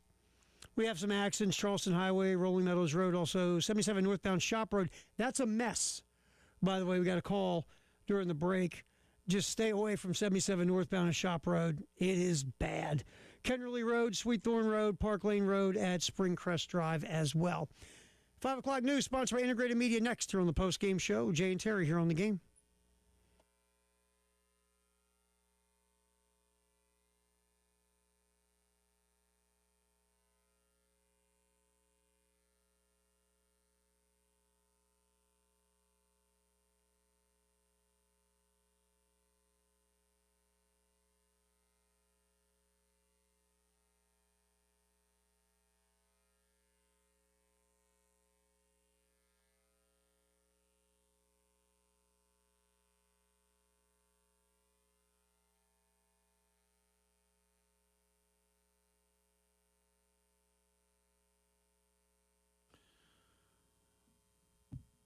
It is 5 o'clock news time on this Tuesday. It's also the final hour of the postgame show. Welcome back in along with Terry Ford. I'm Jay Phillips. We start with local news today. The 2026 University of South Carolina Athletics Hall of Fame class has been announced. We had that for you around 3:15 today, and our good friend Brad Muller, who helps organize the Hall of Fame these days, was in studio with After Terry what you and did me. to him, he's not your good friend now. Just a friend, He an might not acquaintance, even be a friend. casual acquaintance, Possibly. a guy I met once. A guy that used to like you. That's right. And no longer does. Apparently everything's okay. I think I smoothed it over. You think? I wasn't trying to get Brad in trouble. I was just looking out for people. Except Brad. Well, You weren't looking out for Brad much. Say it. listen, collateral damage happens. Sometimes you got to break a few eggs, whatever the hell that is. Can't fix everything at once. But no, in all seriousness, congratulations to Sabrina D'Angelo from women's soccer, Savannah McCaskill from women's soccer. They were, at one point in their career, the defensive and offensive players of the year in the Southeastern Conference. Both had All-American careers. Ty Harris, starting point guard for the first of Dawn Staley's national championship teams. Ingrid Martins, perhaps the best women's tennis player South Carolina has ever had. Thomas Parabonio with numerous All-America accolades to his career and 2 Olympic performances as well for his native Ecuador. Bert Soren from track and field, a former walk-on who became an All-American. And head coach Steve Spurrier, the all-time winningest football coach in Gamecock history. Those are the individuals that are in. And for the first time ever, the USC Hall of Fame is inducting teams. And these teams will not surprise any of you once you hear them. The 2010 and 2011 National Championship baseball teams. Brad was telling us when somebody said, why don't you just induct the whole baseball team? They're like, I don't know if we can do that. So they went and looked it up. And guess what? They can do that.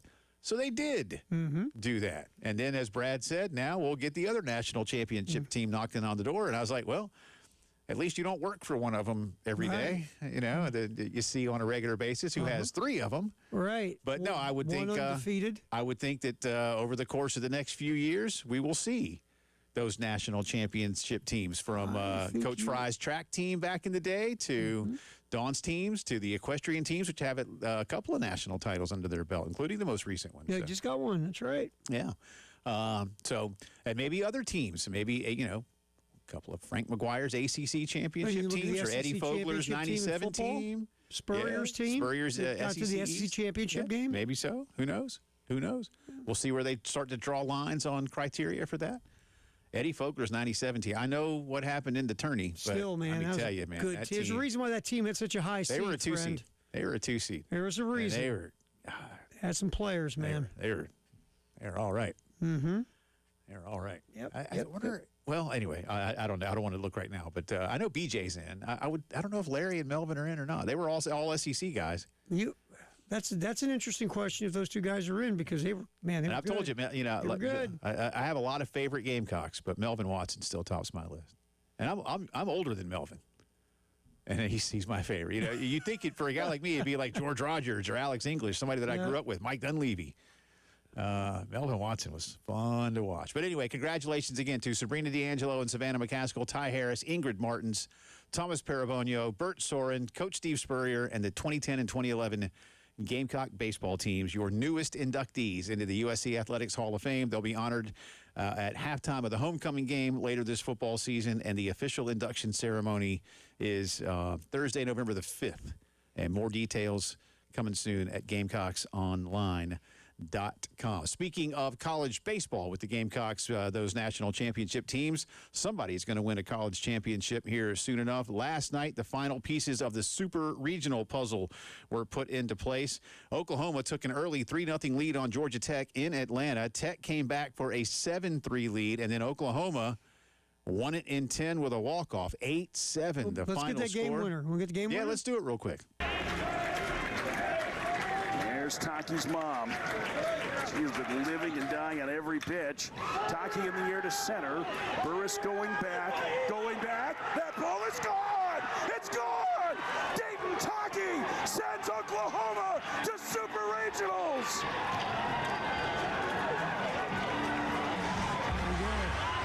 Even the play-by-play guy was like, fly ball. Well, just sometimes those balls keep going, man. Uh-huh. And by the way, we talked about this earlier in the show. The cool thing about this, they showed in SportsCenter, Taki's mom had surprised him by coming to the game. He didn't know she was there. Yeah, that's neat.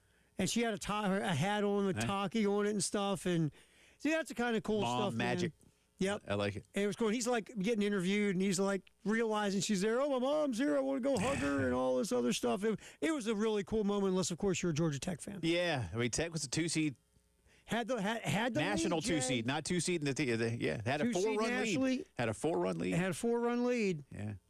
And the flip side of that is the Tech guys on the field obviously were just crushed. Oh yeah. I mean, that's well, when you're yeah. I mean, Bro, Oklahoma's good. Yeah, but still, you were outs away from the Super. Yeah. And you were, and you know how it is too. In games like that, you begin to count the end of the game by outs needed to win. And you're right there, and then you blow that lead, and then all of a sudden you're tied, and you're not the home team. No, again, that's stupid. I talked about that yesterday. Yep. I don't understand how the NCAA. We gotta be fair, Jay. Yeah, again, the Committee on Smiles and Sunshine. Mm-hmm. Auburn does get it done after they had lost to Milwaukee on Friday in the opener. They got a rematch in a do-or-die game. The Tigers moving on with an 8-3 victory. Troy and Skylar Meade, the former Gamecock pitching coach, didn't just beat Florida in Gainesville last night, y'all. And Florida was also a top 8 national seed, number 8 in the country. Troy wins 10-2. Florida was like, ugh. Yeah. That was. Whew. That's a baseball term. It was. Well, you know what? It's kind of an outside the box baseball term that is only used in the scouting industry. St. John's becomes only, I believe, the 3rd 4-seed to sweep a regional. They win over Florida State in Tallahassee 5-4. We had that final actually while we were on the air yesterday. Mm-hmm. Southern California, kind of like we expected, Terry. They might have been a better baseball team, even though Texas A&M was the host, but Southern Cal goes to College Station and wins that regional with a 7-1 final last night. They were in complete control on the mound. And West Virginia, I think you have this highlight as well. This one too, another game winner. Sent an SEC team home. West Virginia blew a lead too. Yeah, they did. They well, you'll hear it now. Season, but he's got 18 doubles.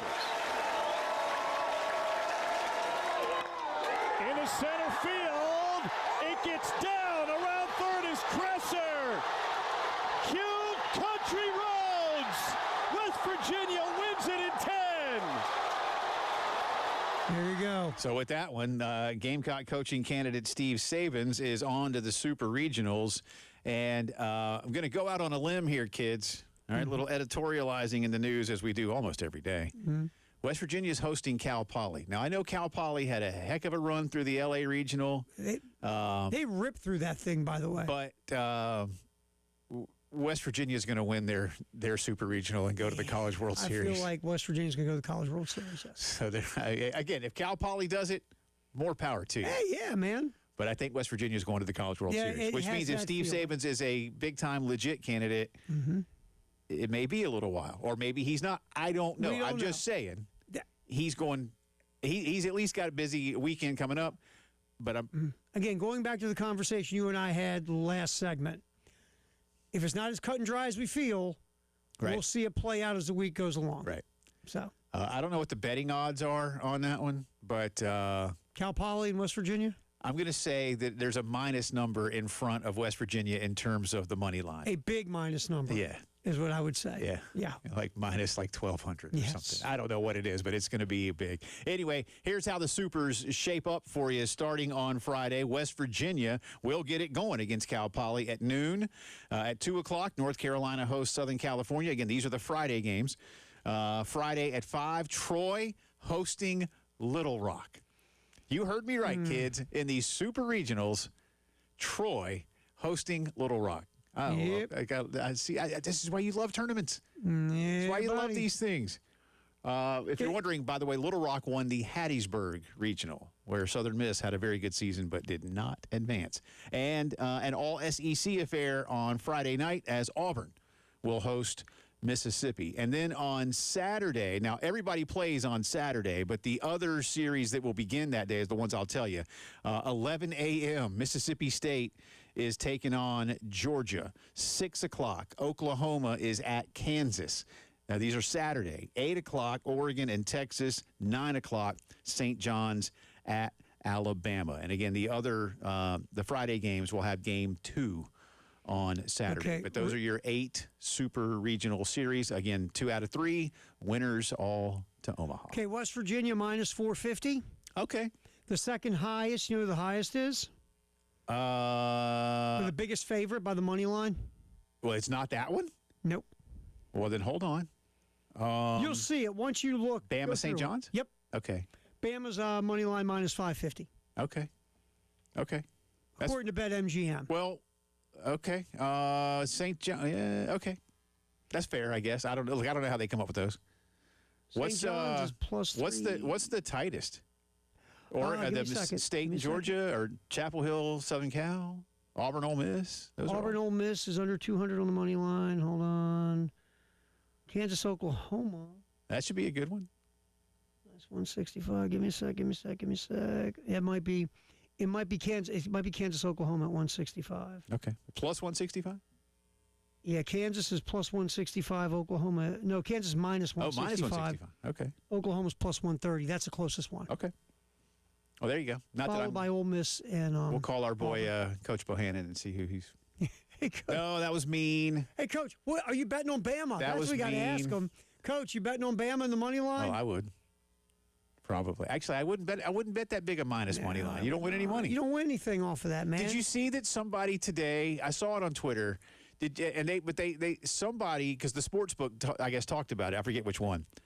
Somebody bet $200,000 on Cleveland to not win the Super Bowl. Mm-hmm. The payout is $201,070. Why would you do that? Why would you? I mean, you put down 200. Now, what if they do win the Super Bowl, bro? Isn't that the They're way you not would do gonna. this? But what if they did? Right, then guess what you do? But otherwise, you're gonna you put down $200,000 to win $1,000. Even if you're a winner, you're a loser. Yeah, like why you? And then the house gets what? Who do you think Myles Garrett did that? No. It's probably some dolt. Yeah, you know what you do there though? You put the money. But it's a dolt with $200,000 that's sitting so around. he's a pretty rich dolt. You know what? 2 words, dude. Trust fund. Trust fund, baby. Hey, here's the thing. I would put, if you want to do something like that, you do the reverse. You put money on Cleveland winning the Super Bowl. Yeah. That way you win a ton of money. Yeah. But anyway. Wow. But you know what? I would advise you to not worry about it. Yeah. Yeah. Again, your money. Do what you want. Your money. I like my money. NHL Stanley Cup Finals begin tonight. It is your Vegas Golden Knights at the Carolina Hurricanes. 8 o'clock is the puck drop. Hurricanes are the favorites to win the Stanley Cup. Makes sense. Yeah, they got a lot more wins than Vegas. Remember, Vegas was scuffling and struggling, and then they hired John Tortorella, and then once Tort took over, they went on a big heater. They've been going on a big heater. You're doing this like you look at me and glaze over when I talk about soccer. That's what I just did. John Tortorella. I believe you, but I have no idea what you're talking about. I have absolutely no idea. You and I should do one of these things where you talk soccer and I'll talk like hockey. I have absolutely no idea. I'm just going to take your word. Yeah. Connor McDavid, I know him. Mario Lemieux. Wayne Gretzky. Yeah. You're good. Phil Esposito, still playing. Bobby Orr. Yeah, remember Phil Esposito because he never wore a helmet, man. Right. He didn't have to. He got grandfathered in. I think. Who was the last guy? I forget now. Was it Ken Linsman?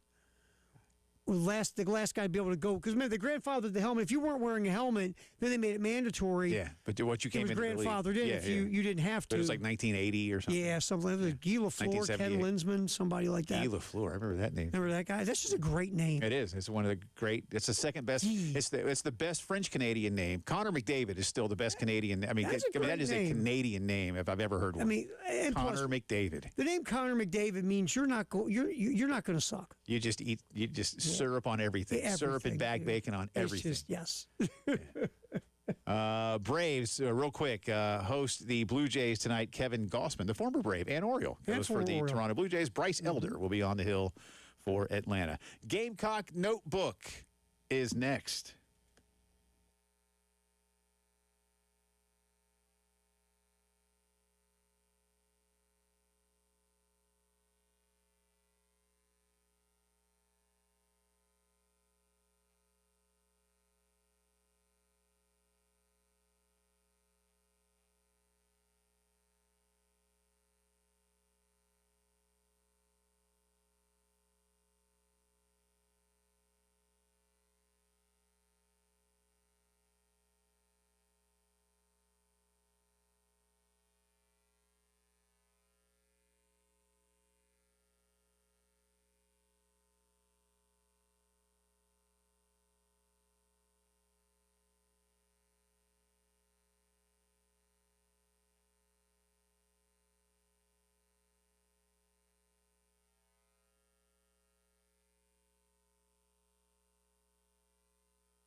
All right, welcome back in. It is Gamecock Notebook time. Jay and Terry with you here on this Tuesday. We start with some Gamecock basketball news. I like this hire. No, I got hold on. I got news. Oh, I got breaking news. you got breaking news. Yeah, it just came to my attention just here a few minutes ago.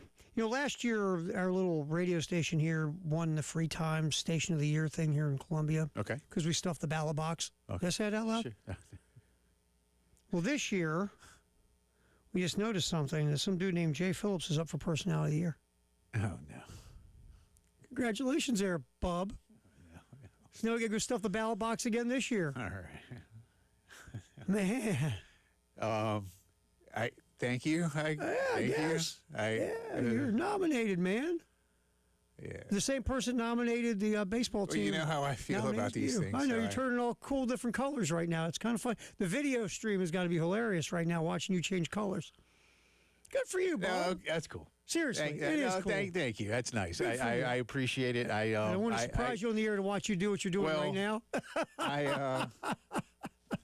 I know people say a lot of things. This is a complete surprise to me.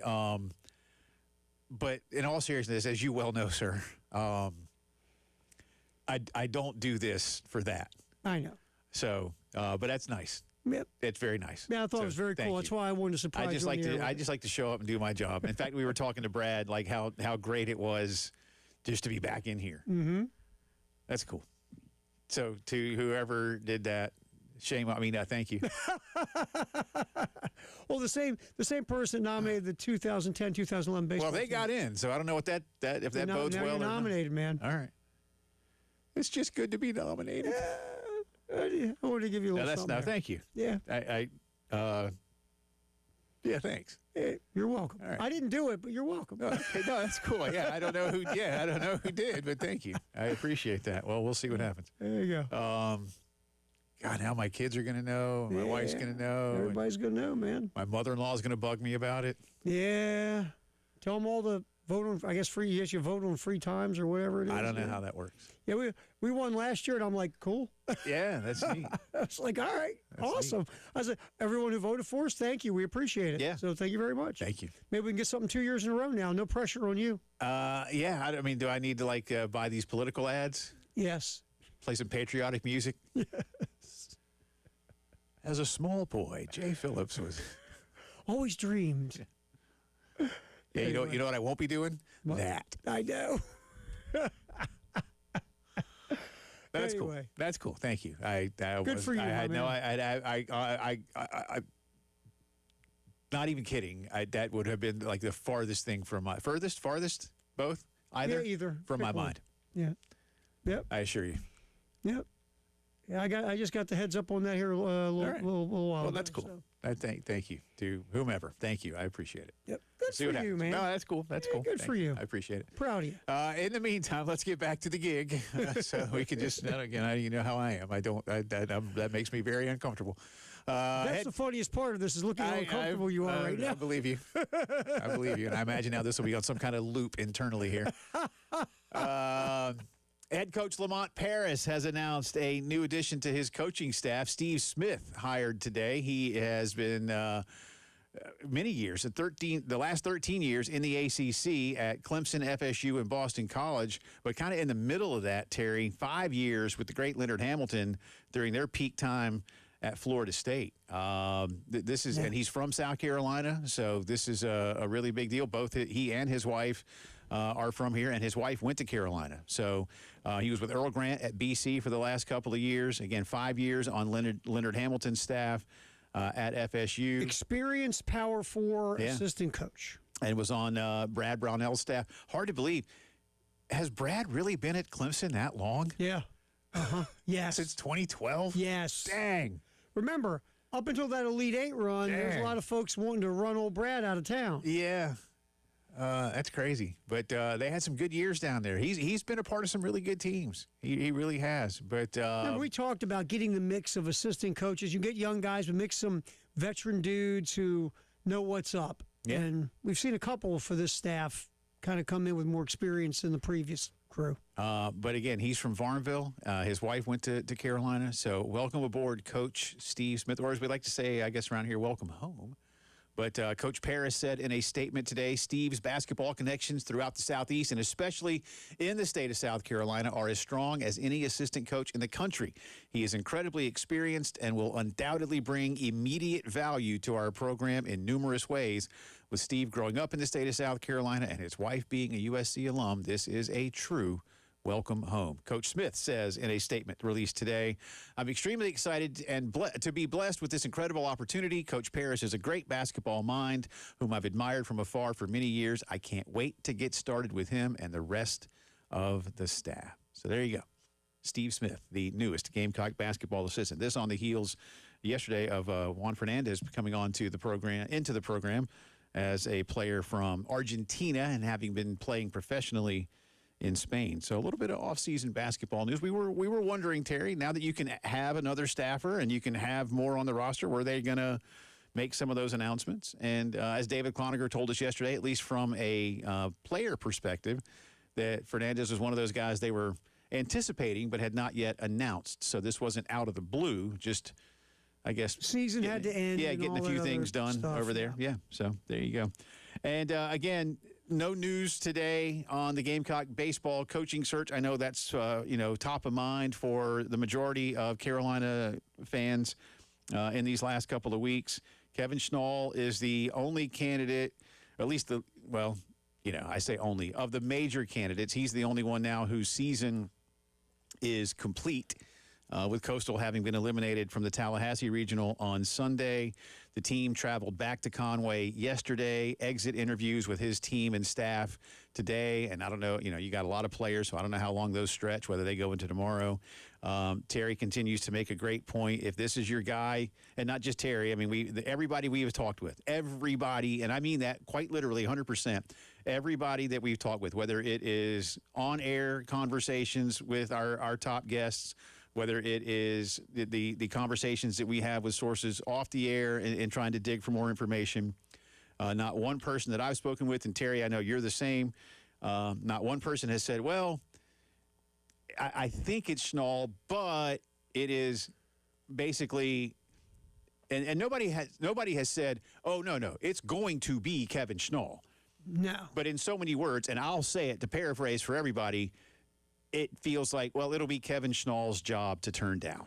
Yeah, it feels like that's he's the basic. Guy, that's the word that we. But it's not a done deal. Right. But he's a guy. He's the guy. But the other leading candidates, if you will, depending on how much stock you put into it, Steve Sabins at West Virginia. Mountaineers beat Kentucky last night to advance to the Supers. As fate would have it, West Virginia, instead of having to go to UCLA, the number one team in the country, Cal Poly won that Westwood Regional, and Cal Poly is now headed to Morgantown. Point being, I got a hunch WVU is going to make the College World Series, and that would keep Steve Sabins busier for a little bit longer. Coach Dan Fitzgerald and Kansas are hosting Oklahoma in a super regional. Again, Dan maybe has, in some people's minds, fallen down the line just a little bit, but nevertheless, still active and a favorite to get out of their super, although that'll be a much more difficult task than West Virginia has. But again, with all due respect, I promise you, to Cal Poly, is Skylar Meade at least hovering around there, as the former Gamecock pitching coach and current coach at Troy? Well, his team just made the Supers. They took it to Florida last night. They have a chance. They got a chance to get to Omaha. And, again, there have been whispers, at least, if nothing else, that a guy like Rob Vaughn at Alabama would be interested in listening. Well, Alabama is hosting a 4-seed in St. John's. I got a hunch that Alabama is going to be headed to the College World Series. Yeah. So, if those guys are all in a pecking order behind Kevin Schnall, they're busy. And I think two of them are going to the World Series, Terry. Yeah. I don't. I think Fitzgerald probably does too, but I think, again, luck of the draw. And you got to go beat them. Yeah. You got to go beat them. So I'm not trying to take from Cal Poly or St. John's as 4 seeds, but I like your opportunity if you're West Virginia and Alabama. Kansas has a tougher hill to climb than West Virginia or Alabama. Yeah. Yes. But all three could be, and I think at least two of those three will be in Omaha. But, again, it feels as if it's Kevin Schnall. And to the point I was going to say to you, you like to think that by Friday this is probably done if Kevin Schnall's your guy. If this is a clear path as we've been told. That's the Gamecock Notebook. Drive around the SEC. Some big news for Kentucky hoops. We'll give you that and more coming up.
CHW Cabinetry was Star and her crew on Two Notch in Lexington. Again, photorealistic renderings. We talk about it all the time because it's so important.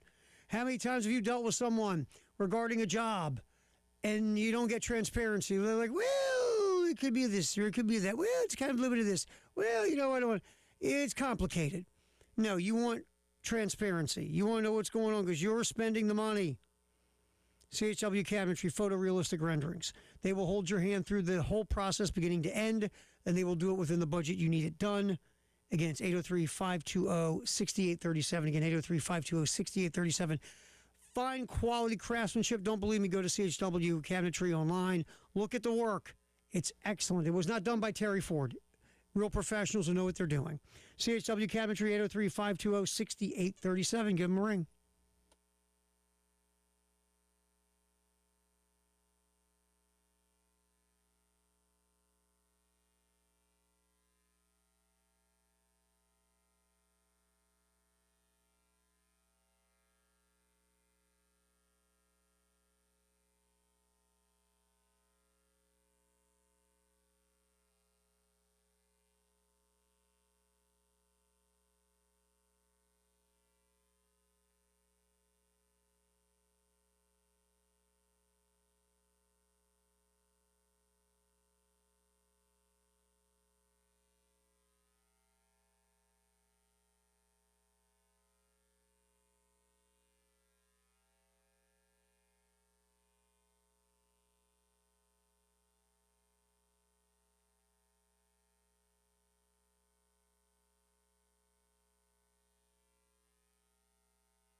Quick check on the traffic. That accident, I-77 northbound at Shop Road, still going on. Tractor trailer. Just stay away. Go in another direction. Find another. talk to your phone and say, I don't want to go this way, give me a new way, because it's a mess.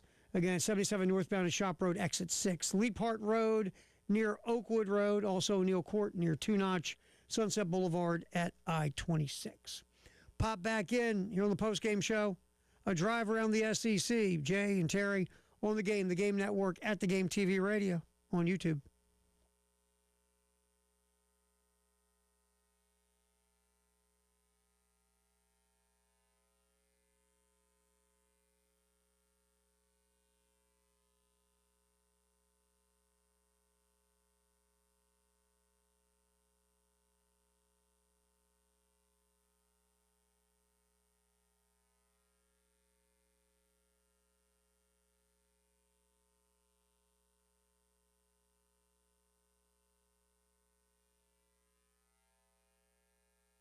All right, welcome back in. Drive around the SEC time here on a Tuesday afternoon.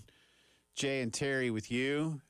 We start with a little college basketball offseason news, and this is a big deal. Former Iowa State star Milan Momcilovic, the #1 player in the transfer portal this offseason, has committed to Kentucky. He chose the Cats over Louisville and Arizona. St. John's was also after him. But I love this. The Red Storm bowed out after they landed another transfer. Yeah, the big from Baylor. Tunde Yesofu from Baylor. So this was a bidding war? I think it was for a minute, because he's very highly coveted. He's the best three-point shooter in America last year. I have a question, and I'm kind of serious about this. Iowa State had a really good year, man, and they're good. Like, why? And they spend money on basketball. Yeah, like they care. I suppose when you look at Kentucky, Louisville, Arizona, St. John's, that raises your profile even further. But does the NBA care? About him? No, they like him. I'm saying, but I mean, at this point in your career, is this really raising your profile for the next level scouts? Well, here's what it was. He's probably a second-round pick, because really he's a one-trick pony. Okay. He's not a guy, doesn't have handle. He's not a great passer, not a great rebounder, not twitchy, not athletic. He does one thing. He gets the ball at the three-point line, and he goes in the basket. Okay. He's probably a second-round pick in the NBA draft. So you're going to get more money going back to school, especially with all the big dogs you just brought up. Right. You get more money going back to school than you're going to get being a second-round pick in the NBA draft. And some of those contracts in the second round are not guaranteed. No, I get it. And it says that he entered the draft and went through all the workouts and I guess he had a couple of workouts with some teams. And probably everything I just said is they told him that. It's not even so much that like, for instance, I'm not suggesting that he should have stayed in the NBA draft. No, I know what you're saying. Now, you're saying, what can you do to up your draft stock by coming back another year? Well, and could you not do it at Iowa State? Well, this is going to be my. You've already been there 3 years. That's my. Yeah, I think a couple things are happening here. They could be, because him and I don't talk anymore. My guess is you've been there for 3 years. You're a good program. I mean, Iowa State's a good program. Yeah. But my boy TJ's done a nice job at Iowa State, and obviously the mayor was really good there too, Fred Hoiberg. Probably decided to wanted to go see what's going on in the NBA draft. Yeah. He wanted to go put his name in. And maybe with Iowa State, well, are you going to stay in there? What are you going to do? I got to fill a roster. That's fair. And he probably said, look, I want to explore the draft. And you know what I want to do while I'm out there? I want to explore my other options as well, even though I do love you deeply. Yeah. And at some point, you got to, again, poop or get off the pot, so to speak. I get it. So he probably got a bigger You've been going to that offer. one a lot this week, by the way. Said you've been going to that one a lot this week. I've had a lot of pooping, man. Been a big poop week. But it's, to me, I think it was one Trying of those. To run a radio program here. No, go ahead. I'm sorry. I'm not up for free times. What the hell? I'll say what I want, Phillips. But no, I'd honestly already forgotten about that. So. I think it could have been something like that. Well, I just want to explore my options and see what in my final year. Yeah. And at Iowa State, at some point, you got to build a roster. Yeah. And as much as you like him, because he's such a good three-point shooter, you got to figure this thing out. And look, Iowa State's still got a nice roster. And plus, maybe Iowa State couldn't reach the money that Kentucky spends. Well, certainly that, yeah. Well, And you're not going to Arizona spends. I'm dead serious. Is there a school in the country? No. No one we know with the figures you can find, no one in the country is spending more money on hoop than Kentucky. Right. And if they have to spend more than you, and you could be even to schools with giant coffers like Texas, where they won't basketball isn't as big a deal, but you'll outspend for a player North Carolina, Arizona, Kansas, and maybe Duke. And maybe the money where it was getting was going to be too rich for Iowa State's blood too. I was going to say that's probably a some part of it. it. Yeah. Right. But anyway, Milan Momcilovic is on his way to Kentucky. Second team All Big 12 last year. But like Terry said, he can shoot, man. He's given 48.7% from three-point range last season. That's pretty good. And he made 136 of them. That's solid. Once again, the super regional round of the NCAA baseball tournament is set, and the Southeastern Conference has nearly half the field. 7 of the 16 schools are from the SEC. That's the good news. And I guess it's not bad news because you're guaranteed, but 2 of the super regional, so 4 of those 7 teams are going to see each other. Let's see. First off, Mississippi State will be at Georgia. Mississippi will be at Auburn. So there's 4 right there. But again, you're guaranteed a minimum of 2 teams into the field of 8 in Omaha. Oklahoma won their series in Atlanta. They will now travel to Lawrence to take on Kansas. Texas easily got through their region. In fact, we kind of knew that one, Terry, that Texas was going to have the easiest time of any regional, and they did. And they will now host the Oregon Ducks, who have yet to go to Omaha. They're good. They've been a good program for a long time, but they've yet to get to Omaha. Isn't that weird? It is. Remember, they've hosted. They only restarted their program. You know, we talked about this. That George Horton, the fantastic, longtime successful coach at Fullerton, who took over for Augie Garrido when Augie went to Texas. Oregon threw a boatload of money at George, and he got him going. And he moved on a couple years ago. And Oregon is still very good, but they haven't yet gotten to the College World Series. Can't get over the hump. And I don't think they're going to this time. And the team that they really don't like in Corvallis has won it a few times. They've won twice. They had back-to-backs. Won it back-to-back? Yeah, they had back-to-backs. There's some guy named Adley Rutschman who was They pretty have good. been several times since then. So It's got to drive those folks in Eugene crazy. Oh, it does. Because they have more money. Exactly. Yeah. And finally, again, that's Oregon at Texas. And finally, St. John's, the surprise winner of the Tallahassee Regional as a 4 seed, and they swept that regional, will travel to Alabama. So, again, State, Georgia, Mississippi, Auburn, Oklahoma, Texas, Alabama, all in the supers. And yesterday, Kentucky beaten with a walk-off by West Virginia. And Florida also had a chance, but they didn't really have a chance. They lost 10-2 at home to Troy. I think I looked up O'Sullivan's record the other day. When he gets to the Supers, he's almost money to go to Omaha. He's only lost 1 time, I think, in the Supers. Every time he gets to the Supers, he ends up going to the College World Series. So getting tripped up for him in the regional, that's happened before. Yeah. But if he'd got to the Supers, Jay, a lot of times that's ticket punching for the Gators. Well, I wonder, and we only have about a minute here, there was already chatter about Sully's long-term future in Gainesville. And this is an underachievement. I mean, you were a top 8. You would have been hosting, you know? And not only that, but as luck would have had it, if you had just gotten it done last night, you're hosting Arkansas Little Rock. Yeah, so you would have been hosting Southern Miss, who you should beat, but you would have been hosting Little Rock. Well, you should go to Omaha again. And now you're not. And I just wonder if Scott Strickland doesn't go, I'm going to paraphrase here, Dad gummit, Kevin. Well, here's the thing. I feel like that relationship, because we always hear, okay, he might be ready to move on. They might be ready to move on from him.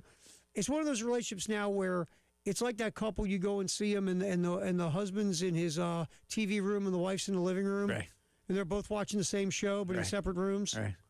Maybe that's where this, but they're kind of stuck with each other. Yeah. You know, I don't know, because again, if you're Florida, wouldn't it be silly to run a guy off with this kind of record, even if he might get on your nerves? It would, but I would understand it if it happened. I think it's gotten to a point. Can be a little difficult. Yeah, I think it's gotten to a point where you might, you hug it out. Or this one, ready? Okay, we got a choice. Keep going to Omaha with this guy, or don't go to Omaha with somebody else. Let's take B. We're tired of this guy. But they aren't really going to Omaha. They should. They did last year. Now they didn't this year. Yeah, but you should This year should have been. Yeah, I'm with you. I'm with you on that. Yep. That's the drive around the SEC. A little J versus the internet next.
Eleven minutes in front of 6 o'clock here on a Tuesday. Welcome back in. Jay and Terry with you. Scott Hamilton coming your way next. Reminder that on tomorrow's program, Our good friend Seth Emerson of The Athletic will join us. Seth covering Southeastern Conference football for his publication / website. And he was down in Destin last week covering the SEC spring meetings. He's also had a lot of contact with his fellow writers around the country when it comes to CFP expansion and the TV rights story, a lot of other things out there with the legislation in D.C. And Seth, we'll try to squeeze all that in tomorrow. Can we just push past the time limit if we need to? Sure, we just keep going, man. We keep going until we're done. I'm not sure we can get all that in inside of 15 minutes, but we'll try. Yeah, we just keep going. We'll try. Hey, look, I know the guy. Yeah, okay. Yeah, I know the guy. Well, yeah, but there's guys, how many other guys do you know? The guy I know that knows, the guy that I know has a lot of people. I was going to say. That he unfortunately has to know. Sometimes, it's like, I know a guy, but it's like, well, yeah, but do you know people? Yeah, you got to know people. Yeah. In this case, you're right. You got to know people. You're not wrong. Right. You're not wrong. Because I don't want the guy getting hollered at later. He doesn't need that. Yeah, he doesn't. He really doesn't. I just found out that the guy that has to go to Colorado next week and drive his now graduated college daughter back across the country. Yeah, that poor guy. And you know who I don't wish that upon? That guy. Me either. Or anybody. Oh, my God. What is that, 2,000 miles? Yeah, buddy. It's about 16 hours. In a Something truck. like that. Yeah. In a rented truck. By the way, and that guy driving that thing, the last time he drove something that big, he stuck it in somebody's yard. Well, hopefully it has an 8-track player. Yeah, an 8-track player. Listen to the Neil Diamond live at the Rocks. You're going to be, it has the dial. You'll be getting like, the good news is, this is a true story. When I was in college, I went down to a sportscaster's workshop in Daytona Beach. And the night I came home, it ended at like 4 o'clock. Mm-hmm. And so that's a, 6-hour drive back to Columbia. And I'm like on I-95 somewhere. And I'm trying to just find anything. And I was just, I had a cassette player, but I was just, I was trying to find maybe a Braves game or something because it was summertime. Uh-huh. Anyway, I'm on the AM dial, and what's the big station in St. Louis? You're talking about like KOX or something. Oh, give me a second. I don't. Anyway, I got that. Yeah. I didn't get like I was listening. So I listened. Sorry, yeah, KMOX. KMOX. Thank you. KMOX. I knew it was something with an X. So I was listening to the St. Louis Cardinals broadcast for like 100 and something miles on AM radio. I'm gonna tell you, the old days of that when we were young, I would every now and then I would get my fancy vet, my Chevette, and I would drive, and I would pick up like WLS out of Chicago, WoWo out of Fort Wayne. But I at least had the button that like could scan. So cool. So my car was new enough for that. Like, but again, in a rented truck, I'm afraid you're gonna. No, I'll be doing have the dial with the orange thing in the middle. Yeah. But I'm pulling for. Yeah. Well, I didn't say it was you, but I'm pulling for that guy. That guy. Yeah, I'm pulling for that guy too. Yeah. All right, Jay versus the internet time, and I imagine this is going to have something to do with things that I don't know a whole lot about. Yep. So get ready. Okay, because it's that time. Golden Knights, Carolina Hurricanes, Stanley Cup final. Canes are favored tonight. Just tonight, sir. Just tonight. Game 1. Canes or Golden Knights. Canes. In Raleigh. Canes. I think Canes win the series. 5-1. But it would 5-1 tonight? Yeah, no. 5. They win the series. 4-1. 4-1. In 5. 4-1. Sorry, 4-1. In 5. I think Vegas makes it miserable if the Canes win the series in 6 or 7. Okay. I don't know. I was pulling for the Avalanche, and Vegas swept them. And but I got some friends that are Canes fans. I got a friend of mine used to live in Raleigh, and he got hooked. Yeah, there's a few people around here. I've seen some Canes gear. Well, Gunnar apparently has become a fan. I didn't know he knew anything about hockey. They're winning, of course. I just figured for Gunnar, any body of water would have to have a boat on it and not be frozen for him to enjoy it. Yeah, he's and I would consider an ice rink a body of water. Yeah, what kind of is? It's frozen. And the boat's a Zamboni. Okay. Zamboni's kind of a bum. I could see Gunnar enjoying being the Zamboni driver in retirement. Could you see Gunnar? Yeah, I could actually. The Zamboni. He'd be waving at people with his hat on backwards. Yes. I just got I can absolutely see that, actually. Great mental picture of Gunnar. Can absolutely being the Zamboni see that. driver. Yes. Yes. He'll do that. He'll move to Charleston. He'll be the Stingrays Zamboni guy. Oh, yeah. Fantastic. So yeah, well, Florence had that hockey team this past year. I don't know if they still. I don't know. If they still do. They're coming back. Greenville has one as well. I think we found Gunnar's retirement plan. Yeah. Well, one day get me to tell you the Columbia hockey story. All right, you do that. Because it doesn't end well. Appreciate Brad Muller, Jack Veltri, Jay Phillips. We'll do it again tomorrow. See you tomorrow.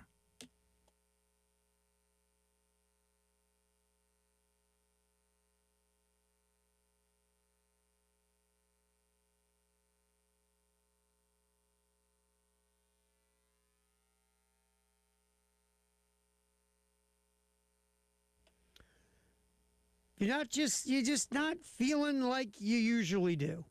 You're just off. Whether it's, just that feeling of in the gym, recovering from exercise, sleep, memory, life drive, if you know what I'm saying.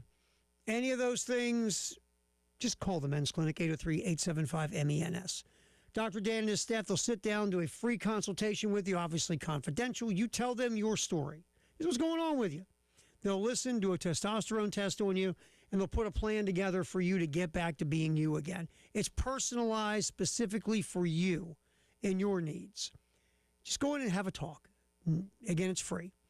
803-875-MENS, the Men's Clinic of South Carolina. Get back to being you again. Step one, give those folks a call at the Men's Clinic.